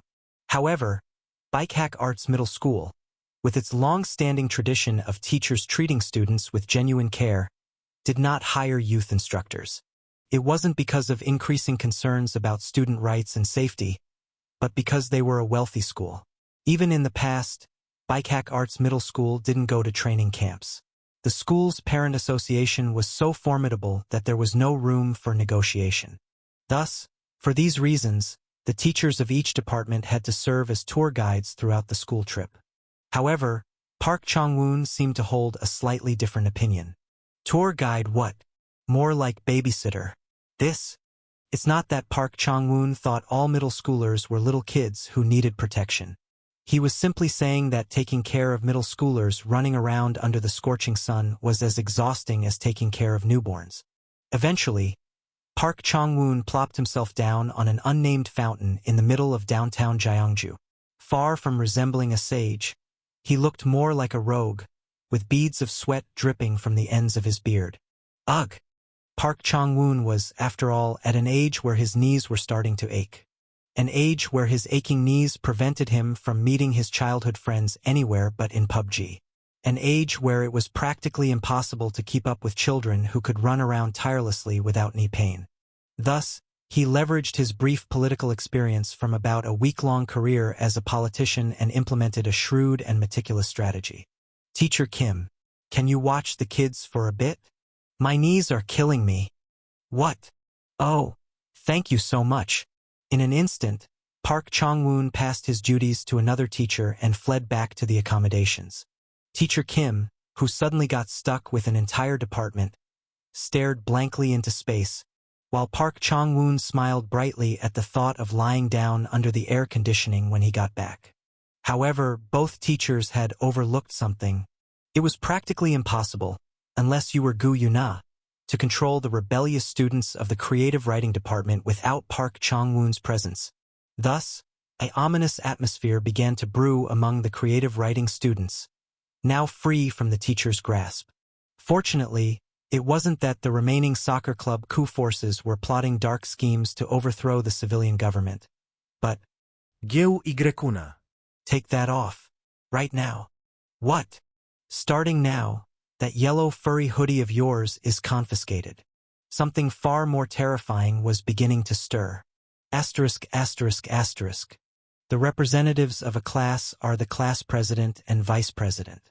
Democratically elected, they appoint other cabinet members like the cleaning manager or the library manager. This is the standard political system of student society. However, systems and reality often diverge. The real politics of student society operate on far more intricate principles. Gender, for instance, is far too simple a criterion. The hierarchy and cliques within student society are divided by a variety of other factors. Hobbies, academic performance, athletic ability, social skills, club activities, gaming, beauty, financial assets. There are kids who excel academically, kids who don't, kids who love soccer, kids obsessed with otaku culture or gaming. The interpersonal relationships in student society form a metaphysical world, sorted into multifaceted and intricate categories. It is absolutely incomprehensible to adults aged 19 or older. As a result, the political factions within a class are also sharply delineated. It is rare for these diversely categorized students to unite in one voice. At most, there are about 3 situations when this happens. When begging the teacher to skip today's class. When an unappetizing lunch is served. And when, after flirting for 3 years, someone suddenly declares they weren't actually a couple, leaving everyone exasperated. You mean they weren't dating? Shoo! They'll hear you. The class president grabbed the arm of the blonde-haired student, trying to lower their voice. The fact that a bookworm from the creative writing department dyed her hair blonde was enough to show that she was essentially the leader of the delinquent girl faction. Though she usually looked at the class president, leader of the female honor student faction, like a cow looking at a chicken, Gu Yuna's single declaration, made cooperation between the two factions possible. Really? Really, really? Really, really? The scandal that broke out on the first night of the school trip spread quickly throughout the creative writing department through communication between the faction leaders. The otaku gaming enthusiast faction, self-proclaimed as the progressive faction of the creative writing department, and the soccer club, which had been keeping a low profile since their failed coup, quickly learned of the news. Once the influential figures of each faction held summit meetings and reached a consensus, even the underground crime syndicate of the web novel faction, which had been watching from the shadows, decided to ride the tide. And so, the voices of the entire class united as one. Their cause? None other than, Yuna. Can you come here for a moment? Why should I? Please just come here. The Yigu Yuna's Love Squad. Chapter 158. 2. There are a few self-evident truths in this world. Flowers eventually wilt, objects with mass are drawn to one another by gravity, and Gu Yuna and Moon In are a couple. That is simply common sense. Even if the two of them tried to deny it, it didn't matter. Everyone already knew, so what could they do about it? If they didn't want this assumption, they shouldn't have spent 3 years sticking to each other like glue. Thus, the creative writing department students decided to shatter Gu Yuna's deeply mistaken notion that she and Moon In weren't a couple. This was a war to defend common sense. When it comes to upholding what's obvious, no justification is needed. Neither is there any need to get caught up in trivial matters, such as official schedules. Teacher, we're going to head downtown for a bit. What? Hey, you're supposed to visit the tomb of King Muyal today. We'll be back. The students of the creative writing department ran off, leaving behind the anguished cries of Kim, the teacher left in charge of their entire department by Park Chong-woon. When you think about it, the choice was simple. Pay respects at the tomb of Accelera Kim Chun-chu versus bringing together two friends who had been flirting for 3 years. For hormone-driven, romance-obsessed teenagers, the answer was obvious. Which is more fun? Still, out of consideration for poor teacher Kim, not all the students escaped. The boys stayed behind, keeping Moon In occupied with the official schedule, so he wouldn't suspect anything. The ones who made a free escape were an elite strike team of girls. After kidnapping Gu Yuna and fleeing to the downtown area, they entered a shopping mall with wicked grins. Before Gu Yuna knew it, she had been dragged into a clothing store, surrounded by her female classmates with a bewildered expression. Compared to her peers, Gu Yuna was smaller in stature and had to look up at them. Her friends showered her with verbal attacks. Geu Igrekuna. Take that off. Right now. What? Starting now, that yellow furry hoodie of yours is confiscated. Just as there are formulas in mathematics, there are formulas in literature. Two youths oblivious to their feelings for each other. An unexpected encounter during a school trip. The sudden sound of a pounding heart. When we label these three elements as A, B, and C, the formula A plus B equals C naturally emerges. If two youths with mutual interest meet under unusual circumstances, of course, their first love is bound to begin. It's a formula that appears in novels, dramas, and movies. Obviously, it can't be wrong, right? Thus, the creative writing students decided to start by fixing Gu Yuna's terrible fashion sense. Half of their motive was purely self-serving. This hideous yellow furry thing, I've hated it since the moment I saw it. Finally, Yuna's going to wear something that makes her look like a proper human being. Please, stop wearing that yellow hoodie all the time. Even though Moon In found Gu Yuna's yellow hoodie a bit off-putting, there had been a time during her childhood when he thought it looked cute. But that was just the distorted perspective of a victim who lived with gaslighting no rose-colored glasses for 10 years. Anyone with a normal sense of reasoning couldn't help but loathe the yellow hoodie Gu Yuna wore all the time. Even her father, Gu Hak-jun, found the hoodie unbearable. He never imagined his daughter would continue to wear the same yellow hoodie even after graduating from elementary school. Yet, Gu Hak-jun couldn't bring himself to tell his daughter the harsh truth. Meanwhile, Moon In, being a bit of an oddball himself, only ever complimented her on it. Thus, when Gu Yuna was confronted with this cold, harsh truth for the first time, She wore the expression of a child who had just discovered that Santa wasn't real. "And my clothes, why? The fact that you're even asking that shows your sense of fashion has completely gone off the rails." Thunk. A metaphorical dagger lodged itself into her heart. Gu Yuna slumped over, sulking. Thanks to that, the special ops team was able to carry out their mission smoothly, hauling along the dispirited Gu Yuna, who now moved as if she had been hit with a tranquilizer dart. They gathered the most fashion-savvy students in the creative writing department, along with their close friends from the dance department, to work on the task with full focus. The class president, who knew little about fashion but had wealthy parents, willingly opened her wallet, while Gu Yuna, having come to the harsh realization that her own fashion sense was terrible, meekly obeyed without even attempting to unleash any of her usual fierce rebuttals. The result? Everyone swallowed hard as they stared at the shocking transformation before their eyes. The blonde-haired girl who had led this special operation was momentarily lost in ecstasy at the sight, only to snap back to her senses and murmur in a dazed voice, "Something's missing." At that moment, the notorious delinquent of the creative writing department became the most passionate artist in the world. With a sharp glint in her eyes, she found the final missing piece of her masterpiece. The blonde-haired girl handed her own beige crossbag to Gu Yuna. Gu Yuna, opening the bag slightly, tilted her head in confusion. "Why would I carry an empty bag? Shut up." Even Gu Yuna was overwhelmed by the intensity of the blonde-haired girl's zeal.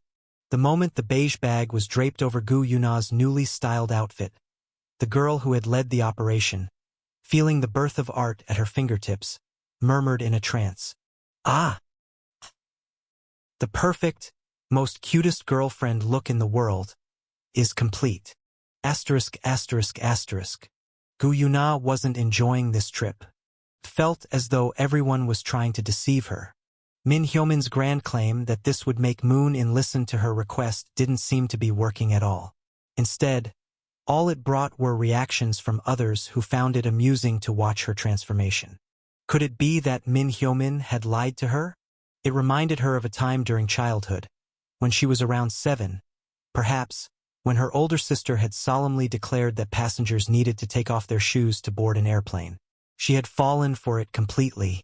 Back then, it truly felt as if the sky had come crashing down. If even family, the people you were supposed to trust the most in the world, could deceive you for the sake of amusement, then who could you trust in the future? That contradiction was only resolved when she came to understand the concept of a prank. Sometimes, people played mischievous tricks to build camaraderie and foster closeness. When she tried playing a prank on her sister the next day, it resulted in her sister going to the hospital, her mother crying, and her father getting angry. It was a terrifying and bizarre experience. Dealing with others had always been difficult for her. Gu Yuna let out a small sigh. If there was one exception, it was Moon In. But this time, Gu Yuna was planning to make a very difficult request of him. A request so challenging that Moon In might recoil in shock and get angry. He might even decide not to be her friend anymore and run away. That was a terrifying thought. So Gu Yuna sought wisdom from those around her. Normal people who, unlike herself, didn't have to think too hard to interact with others naturally. But somehow, following the advice of those normal friends didn't sit well with her. All the fuss they made about her, their flushed faces, the way they dressed her up, it was all so unfamiliar. The sensation of the airy fabric brushing against her skin felt strange. Tickled. The heeled shoes delivered a stiff sensation to her heels with every step, and the purple beret perched atop her head was sweaty and itchy. But to others it seemed completely different. Tach, this is Park Chong-woon, who had been loitering near the accommodations, froze the moment he spotted Gu Yuna. He immediately pulled out his phone, snapped a photo, and sent it to someone. It wasn't hard to figure out who that someone was, as a phone call promptly followed. Dad, what is it?" What followed was a barrage of loud shouting and dramatic exclamations that were practically deafening. As soon as she finished the call with her dad, Gu Yuna had to endure another 7-minute phone call with her mom, who had also received the photo. It felt like she had heard every compliment she could ever hear in her lifetime, all in one day. And yet, Gu Yuna hadn't actually done anything. Her friends, watching this unfold, smiled in satisfaction and eagerly urged her on. Come on, go ahead. And so, Gu Yuna finally came face to face with Moon In. The gazes of expectation from those around them poured onto the two. Soon, Moon In, who had been drinking from a can of coffee, dropped it.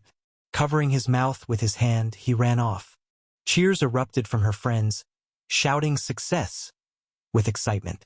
In the festival-like scene filled with screams and cheers, Gu Yuna, who hadn't understood any of it from beginning to end, tilted her head in confusion. Why did Moon In's face go pale? Y-una. Did you see? Did you see? Moon In running away. That was crazy. I didn't think he'd react like that. Did you see him cover his face with his hand? His face was totally red. Wasn't it? No. Moon In's face wasn't red. It was pale, nearly white, as if all the blood had drained from it. Yes. The Moon In that Gu Yuna saw was unmistakably terrified. Why? Once again, she realized. Understanding people's feelings was incredibly difficult. Chapter 159. I admit it. Gu Yuna's emotions are slightly, ever so slightly, not normal. But that doesn't mean Gu Yuna lacks intelligence. She is an intelligent novelist. Gu Yuna's literature is smart literature. The intricacy of her plots is something that's hard to imitate. Let's not forget, Gu Yuna made her name with detective novels. Anyway, the Gu Yuna I know is rational and wise. She just uses that brilliant intelligence in a slightly eccentric way. My Yuna doesn't bite people. Probably. That's why, as much as I trust Gu Yuna's intelligence, I was equally shocked by her odd behavior. Her repeated attempts to secure the seat next to me? Understandable. A child overshadowed by a brilliant sibling and neglected by her mother might cling to her friends. Constantly splitting her snacks in half to share with me? Insisting on taking selfies with cat filters? Also understandable in the same context. But taking off the yellow furry hoodie? Now that's something beyond Gu Yuna's range of capabilities. Dressing up in the sleek outfits trendy among today's young people is something only the perfected version of Gu Yuna, who's absorbed all the knowledge of the universe, could pull off. Yeah. Not the Gu Yuna sitting next to me now, but the Yuna I left behind in my memories. Only Yuna could perfectly pretend to be an ordinary person. Even though the two are technically the same person, this was something that couldn't happen in reality. Ha!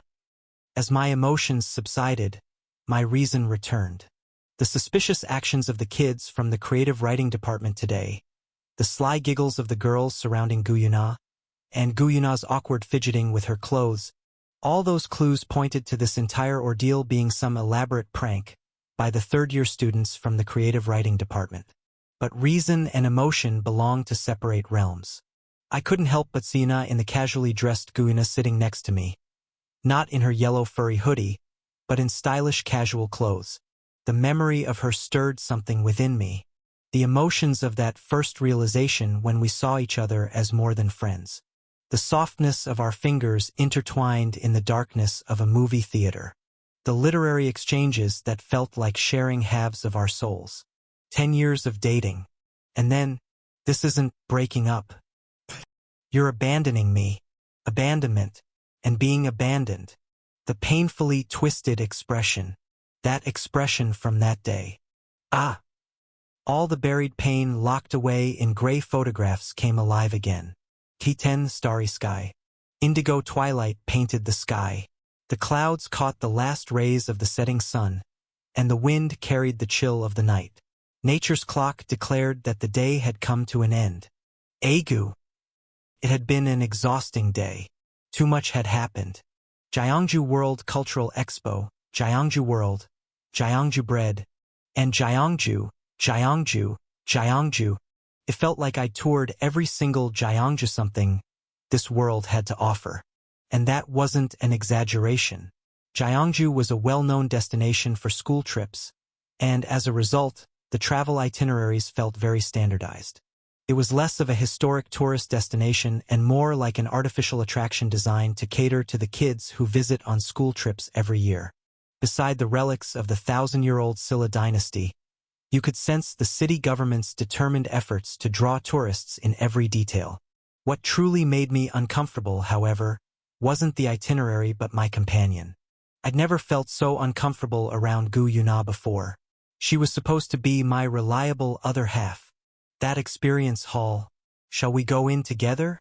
How about you try going alone? That wasn't a question. I'll feed you this. Saya. That's a bit. Open your mouth.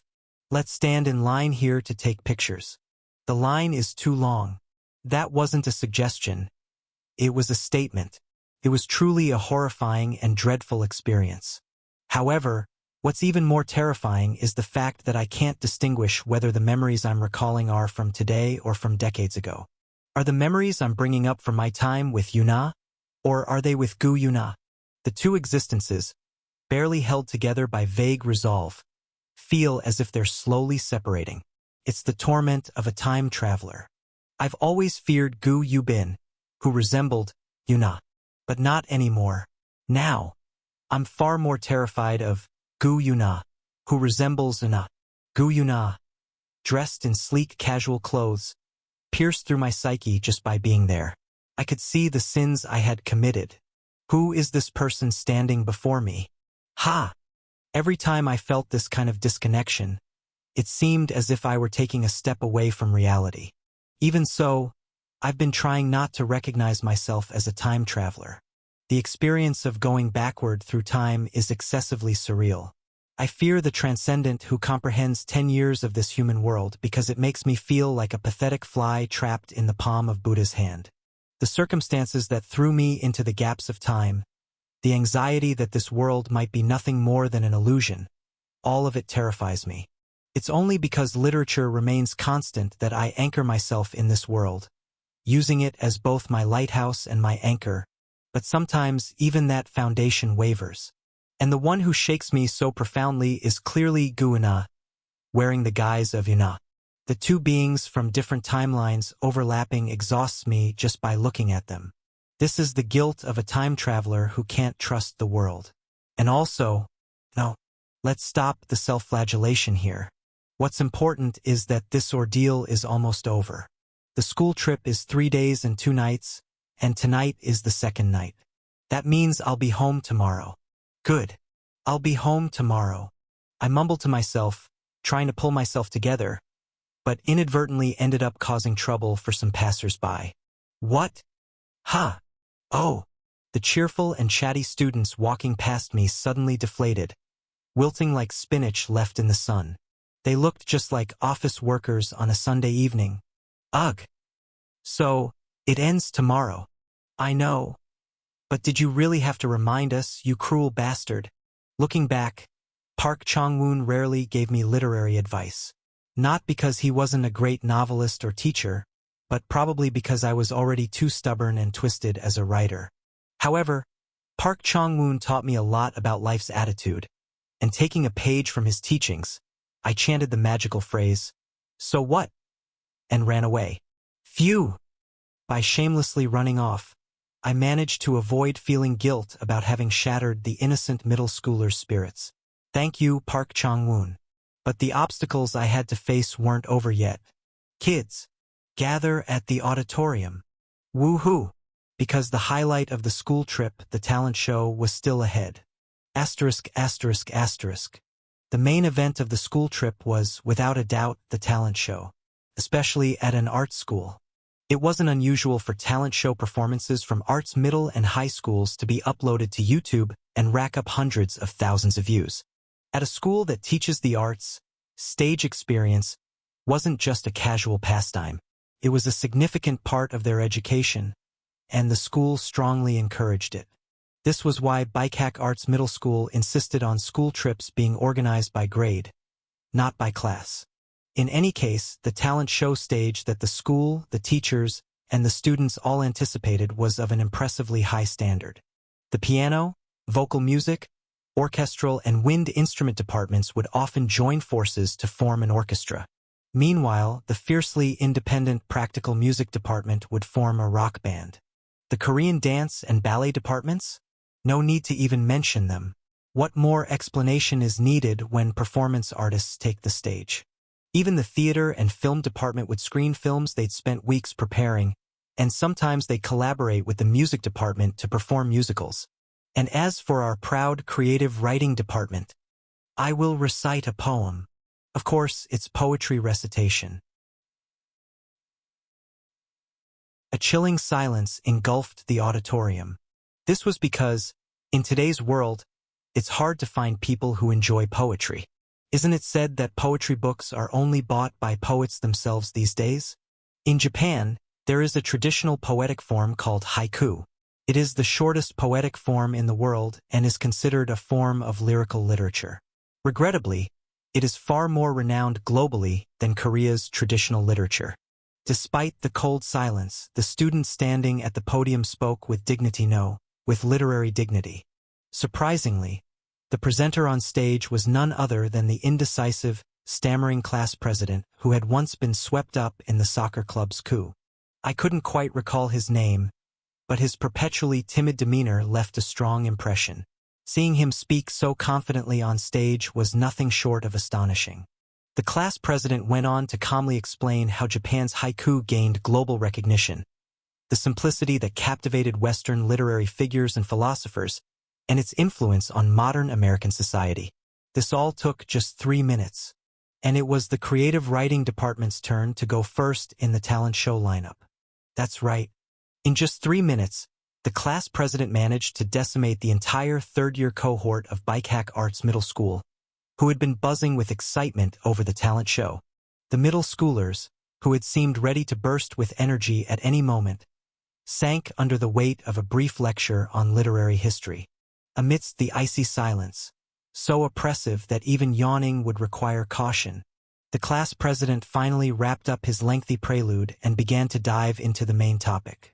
On that note, I will recite a few haikus that capture the essence of Korean sentiment.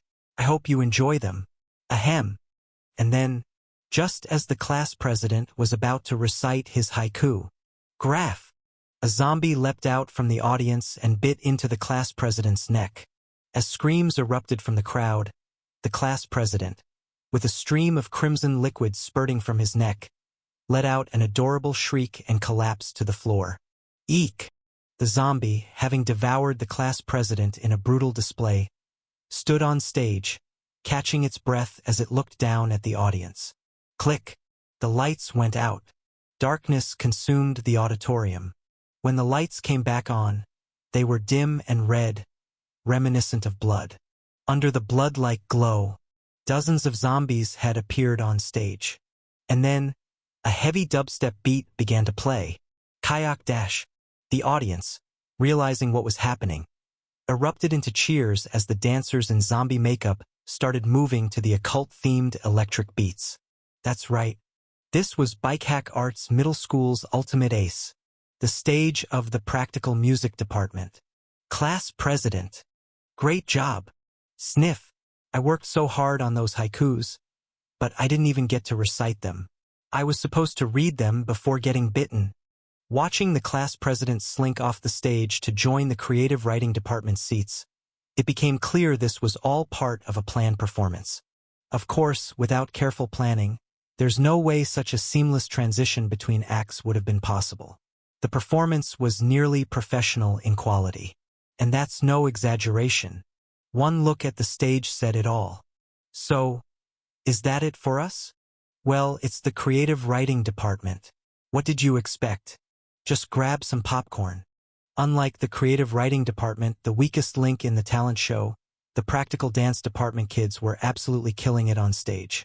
At some point, police officers rushed in to subdue the zombies, joining the fray with choreography that resembled an intense battle scene. The nickname of Bikak Arts Middle School and Bikak Arts High School naturally came to mind, the Idol Training Academy. The two schools under the Bikak Arts Foundation weren't exactly prestigious. They were relatively new institutions with little history, relying solely on their financial resources to get by. However, under the influence of Bikehack Entertainment and its trainees, the Bikehack Arts Foundation had transformed into a mecca for idol trainees. There are so many aspiring idols that the school's leadership is practically desperate to recruit students pursuing fine arts instead of popular arts. But to put it another way, this means Bikehack Arts Middle School is already at the top in the field of popular arts. Only the most talented kids are accepted into Bikehack Arts Middle School's practical dance department, where a faculty with more expertise than any other school trains these young geniuses and prodigies. As a result, the performances of Bikehack Arts Middle School's practical dance department had already reached a professional level. In other words, from an adult's perspective, their performances could seem excessively provocative and improper. That's how it looked to me as well. To borrow Gu Hakjun's words to describe their performance, it's the extreme union of capitalism and sexualism. That was his assessment of the idol industry. Of course, as a university professor, Gu Hakjun phrased it more diplomatically, but to put it bluntly, he was essentially calling it a business where people make money by dancing in skimpy outfits. I have to admit that I used to think the same way. The image of a middle school dance team performing in crop tops and hot pants in front of my eyes now certainly went against conventional societal norms. In the past, the spirit of the traditional scholar buried deep in my DNA would have awakened, and I would have unconsciously frowned. This is inappropriate behavior for kids their age. But now it's different. Having spent nearly 3 years with one foot in the entertainment industry and at Bikehack Arts Middle School, I've come to see things differently. Those kids aren't just dancing in crop tops and hot pants. They're dancing in crop tops and hot pants while grinding their knee joints to dust and performing routines that take over 10 hours to memorize. And the reason is obvious, they're doing it to achieve their dreams. And that, for their age, is a commendable thing. The provocation on stage isn't a result of the students' own deviant behavior. It's simply because their role models, the people they aspire to become, present themselves that way. And those role models, the idols, didn't adopt that provocative image on their own. It was because the audience, the public, wanted it. Therefore, it's incredibly unfair for the same audience who demanded these elements to criticize the performers for them. Isn't it hypocritical to complain about something they themselves asked for? Of course, the immaturity of kids who are eager to grow up quickly might contribute to it in some way. But the primary reason, as always, is their dreams. As a fellow artist, I can no longer bring myself to criticize these students for their passion as they chase after their aspirations. But now I see something else. Noticing my gaze, Gu Yuna, sitting next to me, asked, "Why are you watching so intently?" She was asking if I enjoyed watching the dance department kids perform. I could have feigned embarrassment to give Gu Yuna a moment of laughter. But I wasn't in the mood for jokes right now. How many of them do you think will actually achieve their dreams? Gu Yuna answered coldly, but with unflinching accuracy. If even one of them makes it, it'll be a miracle. Chapter 160. That night I couldn't fall asleep easily. Embarrassingly enough, it wasn't because I was worried about the kids running toward their grueling paths. It was just, the group dormitory I hadn't used in so long was uncomfortable. As a former resident of New Light Spring Orphanage, this was embarrassing. Throughout my adolescence, living in the orphanage and dormitories, I never had a personal space of my own. I always slept in a group dormitory, surrounded by the sound of others snoring and breathing, in a space filled with unfamiliar sweat smells. I had a childish sense of pride for having endured such an environment. A pride that said, I can sleep comfortably anywhere. I'm different from you pampered kids. But after earning some money and living in my own studio, I was now too bothered by the sound of others breathing in the same sleeping space. The blanket wasn't mine, and the snoring of some nameless kid buzzed in my ears. I had given up on sleep that night. T10 Starry Sky. Feeling like a monkey accustomed to wearing flowered shoes, I carefully stepped out of the dormitory. The pitch-black night sky, the cool evening air, and the bronze-colored streetlights greeted me. It was the perfect night for a cigarette. Phew! But I had no cigarette to light up. The only thing escaping my mouth was a sigh. The chirping of crickets was the only sound filling the air. I bought a can of coffee at the dorm entrance and plopped down on a bench under the streetlight. Only after sitting down did I notice something belatedly, the swarm of insects rushing toward the streetlight. 2. I spat out, thinking they might get into my mouth, but I didn't go out of my way to flee from the insects. It was the shock of realizing how much I had grown accustomed to comfort, to the point where I could no longer endure the conditions of a group dormitory. Out of sheer stubbornness, I opened the can of coffee right in the middle of the swarm of insects. And then, I watched as one of the bugs slipped into my drink. Ah, shit. Frustrated, I poured the coffee onto the dirt floor and tossed the can into the trash. I make tens of millions of won in royalties every month. I can afford to indulge in such wastefulness. But it still gnawed at me that I'd thrown away a few hundred one can of coffee without even drinking it. No matter how much money I earned, my mind was still stuck in those days at New Light Spring Orphanage when I used to scrape by on pocket money. My thoughts grew unnecessarily complicated. Ha! With a lifeless sigh, I looked up at the sky. Before my eyes could take in the night sky, what I noticed first were the countless insects flying toward the streetlight. Watching those insects, I recalled the kids from the practical dance class I had seen earlier that evening. For those insects, finding warm solace in the illusion of the streetlight's glow was an impossible task. The light they saw wasn't salvation. It was just the electric light within a hard glass bulb. It's the same for them. The dream of the aspiring idol trainees in the dance team, achieving dazzling success in the entertainment industry, is also an impossible task.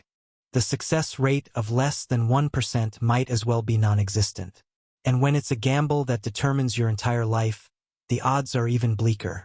Let's say somehow they do become celebrities. Let's say, against astronomical odds, they manage to debut as idols.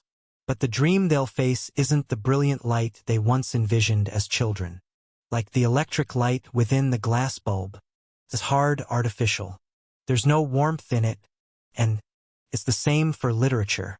Endless cycles of practice and more practice, rigorous and conservative judges, networks built on school ties and nepotism, a bleak future, competitors swarming like insects in the annual spring literary contest, a life marred and sickened by rejected manuscripts and contest failures. Let's say, against all those adversities, you manage to become a novelist. Is that the end? No. Let's use as an example the best positioned novelist I know, a bastard named Moon Inseop. That bastard, despite leaving this world in a pitiful state, somehow found himself blessed by heaven, traveling back in time. And with a talent unbefitting of his age, he managed to grasp immense wealth and fame. Is that the end? No. Even if I set aside all my concerns as a time traveler, the worries I have as a writer still remain. A novelist who used suffering as their raw material has now lost that suffering. In that case, where should their literature head toward? Should I become a copy machine that writes the same story over and over until I grow old and die, whining endlessly about being an orphan, being a victim of school violence, about how cold the world is, and so on? If that's the case, I'd rather die again. A butterfly cannot live as a chrysalis. It must shed everything and fly somewhere. But where? Ah, shit. Ki-Hon-hyun. Ma Ki-hoon was the reliable older brother at New Light Spring Orphanage, but he was also the kingpin of cigarette smuggling in the underworld. As long as he controlled my smoking, there was no way I could ever get my hands on a cigarette. Even if I somehow managed to sneak one, there was no way I could avoid getting caught by Ma Ki-hoon, the emperor of underage secret smoking. And once I got caught, all hell would break loose. Ha! Seriously, not being able to calm my mind with a puff of cigarette smoke on days like today, when my head was this cluttered, was a cruel curse. Yes, cruelly merciless. That's what this path of art is. It doesn't end until you either die or give up. There is no completion. How empty is a race without a finish line? No one ever finishes it. They either die or collapse from exhaustion. The kids who went on stage at Bikehack Arts Middle School's talent show, dressed as zombies, had all stepped into that race. Every single kid who performed on that stage, every single kid who watched from the audience, every art school student in this country, and even Moon Inseop, the kid from New Light Spring Orphanage who wrote on scraps of manuscript paper with the meager allowance he received. They were all naive amateurs who had jumped in without realizing how brutal this race is. What they all wanted was just one thing: to achieve their dreams, to become stars. That vague determination was all they had, the passion for art, the dream, the beauty.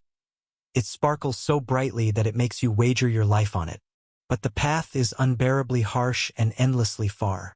The girl who won Best Actress at Cannes had to survive by seriously denying allegations of dating her friend, painstakingly dispelling those rumors to keep her career afloat.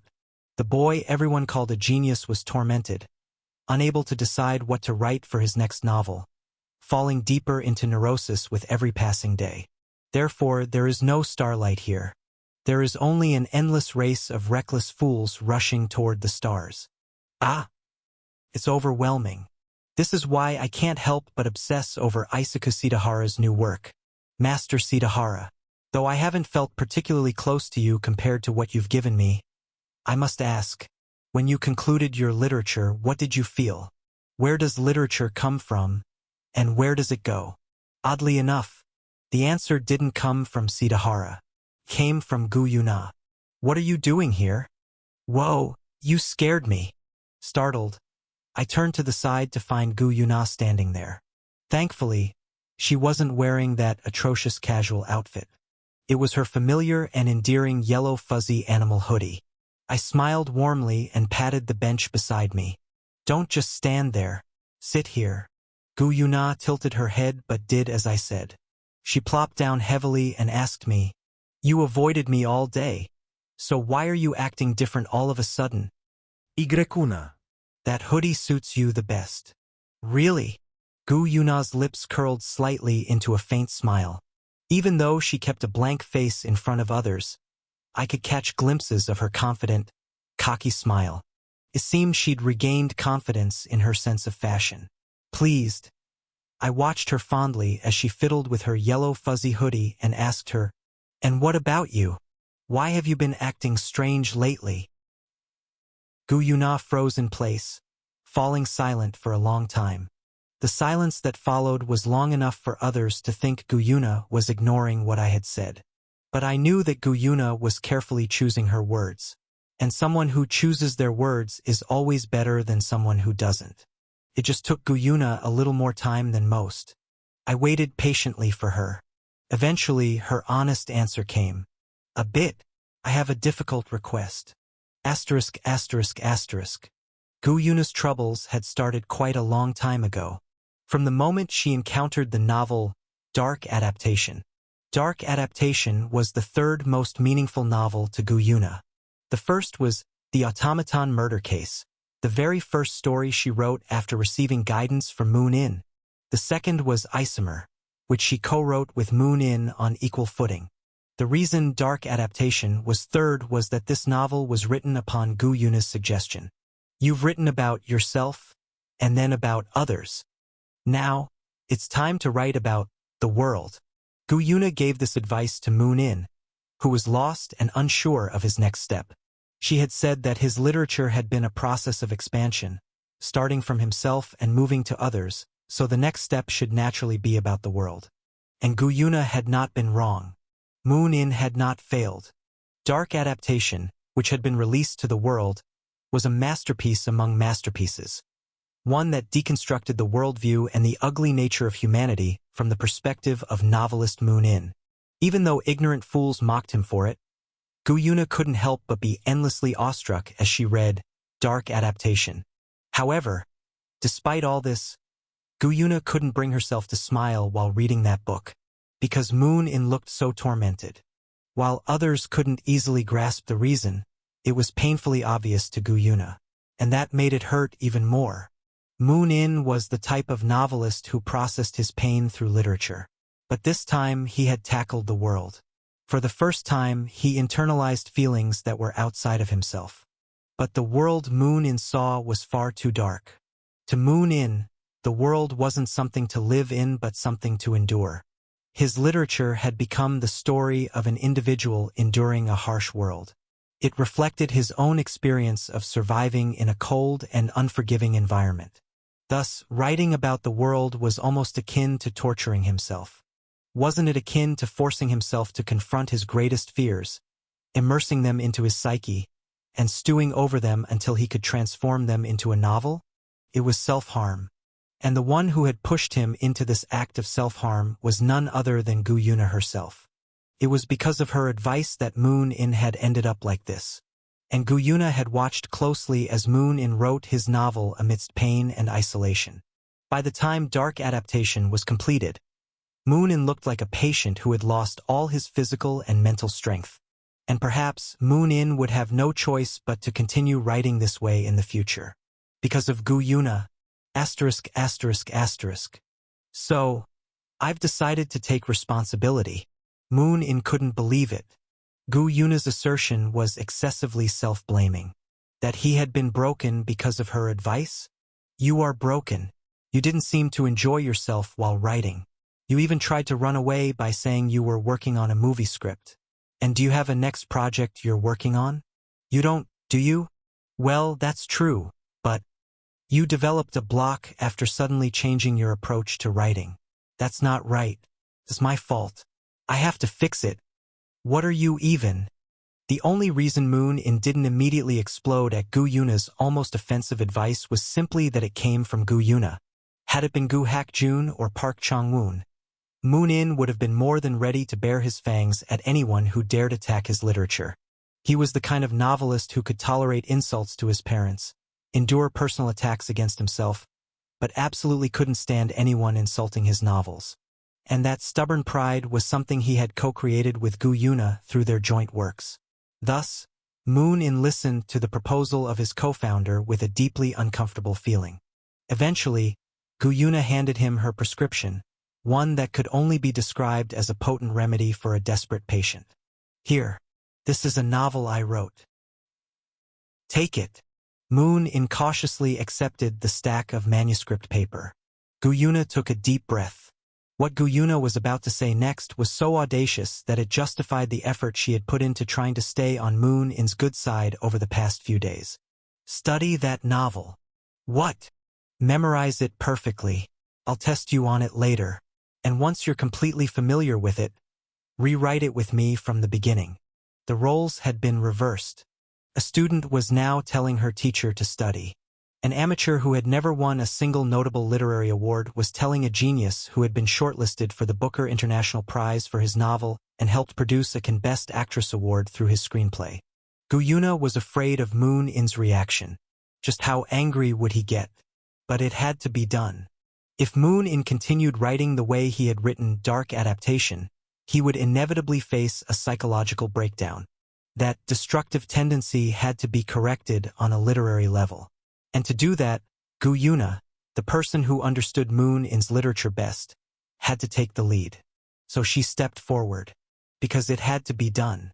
But people don't always see the world in such rational terms. In situations like this, the expected first response is, "How dare you?" Despite all her efforts to smooth over Moon-in's mood by following her dumb friend's advice, it didn't seem to have had much of an effect. So Moon-in's anger probably wouldn't have lessened at all. That's the equation Gu Yuna had learned from this world. Gu Yuna clenched her eyes shut and braced herself for the outburst. She had already prepared the next step in her persuasion. But something was strange. Why wasn't Moon-in's anger coming? Curious, Gu Yuna slowly opened her tightly shut eyes. To her shock, Moon-in was crying. Aka, aha. For the first time in a very long while, Gu Yuna's face clearly showed shock. It was a look of genuine astonishment, one so vivid that even other people could have noticed it. Had Moon-in been paying attention to Gu Yuna's expression, he would have been startled by this rare phenomenon. But Moon-in's mind wasn't focused on what he could see. His thoughts were elsewhere, drifting to a distant past. I can't stand this. Fix it right now. What? I write better than you, so why should I fix it? Shut up, Moon-in-seop. Gu Yuna, worry about your own story. Why are you messing with mine? Stop babbling. Fix it if I tell you to. Even in the days when competition outweighed friendship between them, What Moon In and Gu Yuna each thought first upon reading the other's work wasn't about defeating the other but about fixing their writing. Because it was good.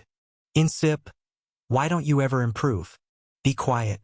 I'll do you a favor and revise it for you, so you better be grateful. Even after they became friends rather than competitors, the two never went to places like movie theaters or cafes like others did. Instead, they played in the world of literature. Their mutual respect for and complaints about each other's writing, as well as their unsolicited advice, didn't change even after they became a couple. Some things never changed. And Moon In had just seen one of them. You've always been trying to teach me. What? What's so unsatisfying? What stands out to you so much? What do you like so much about my writing that you? Gu Yuna couldn't understand what Moon In was saying, and, as always, she considered it a lack of understanding on her part regarding human beings.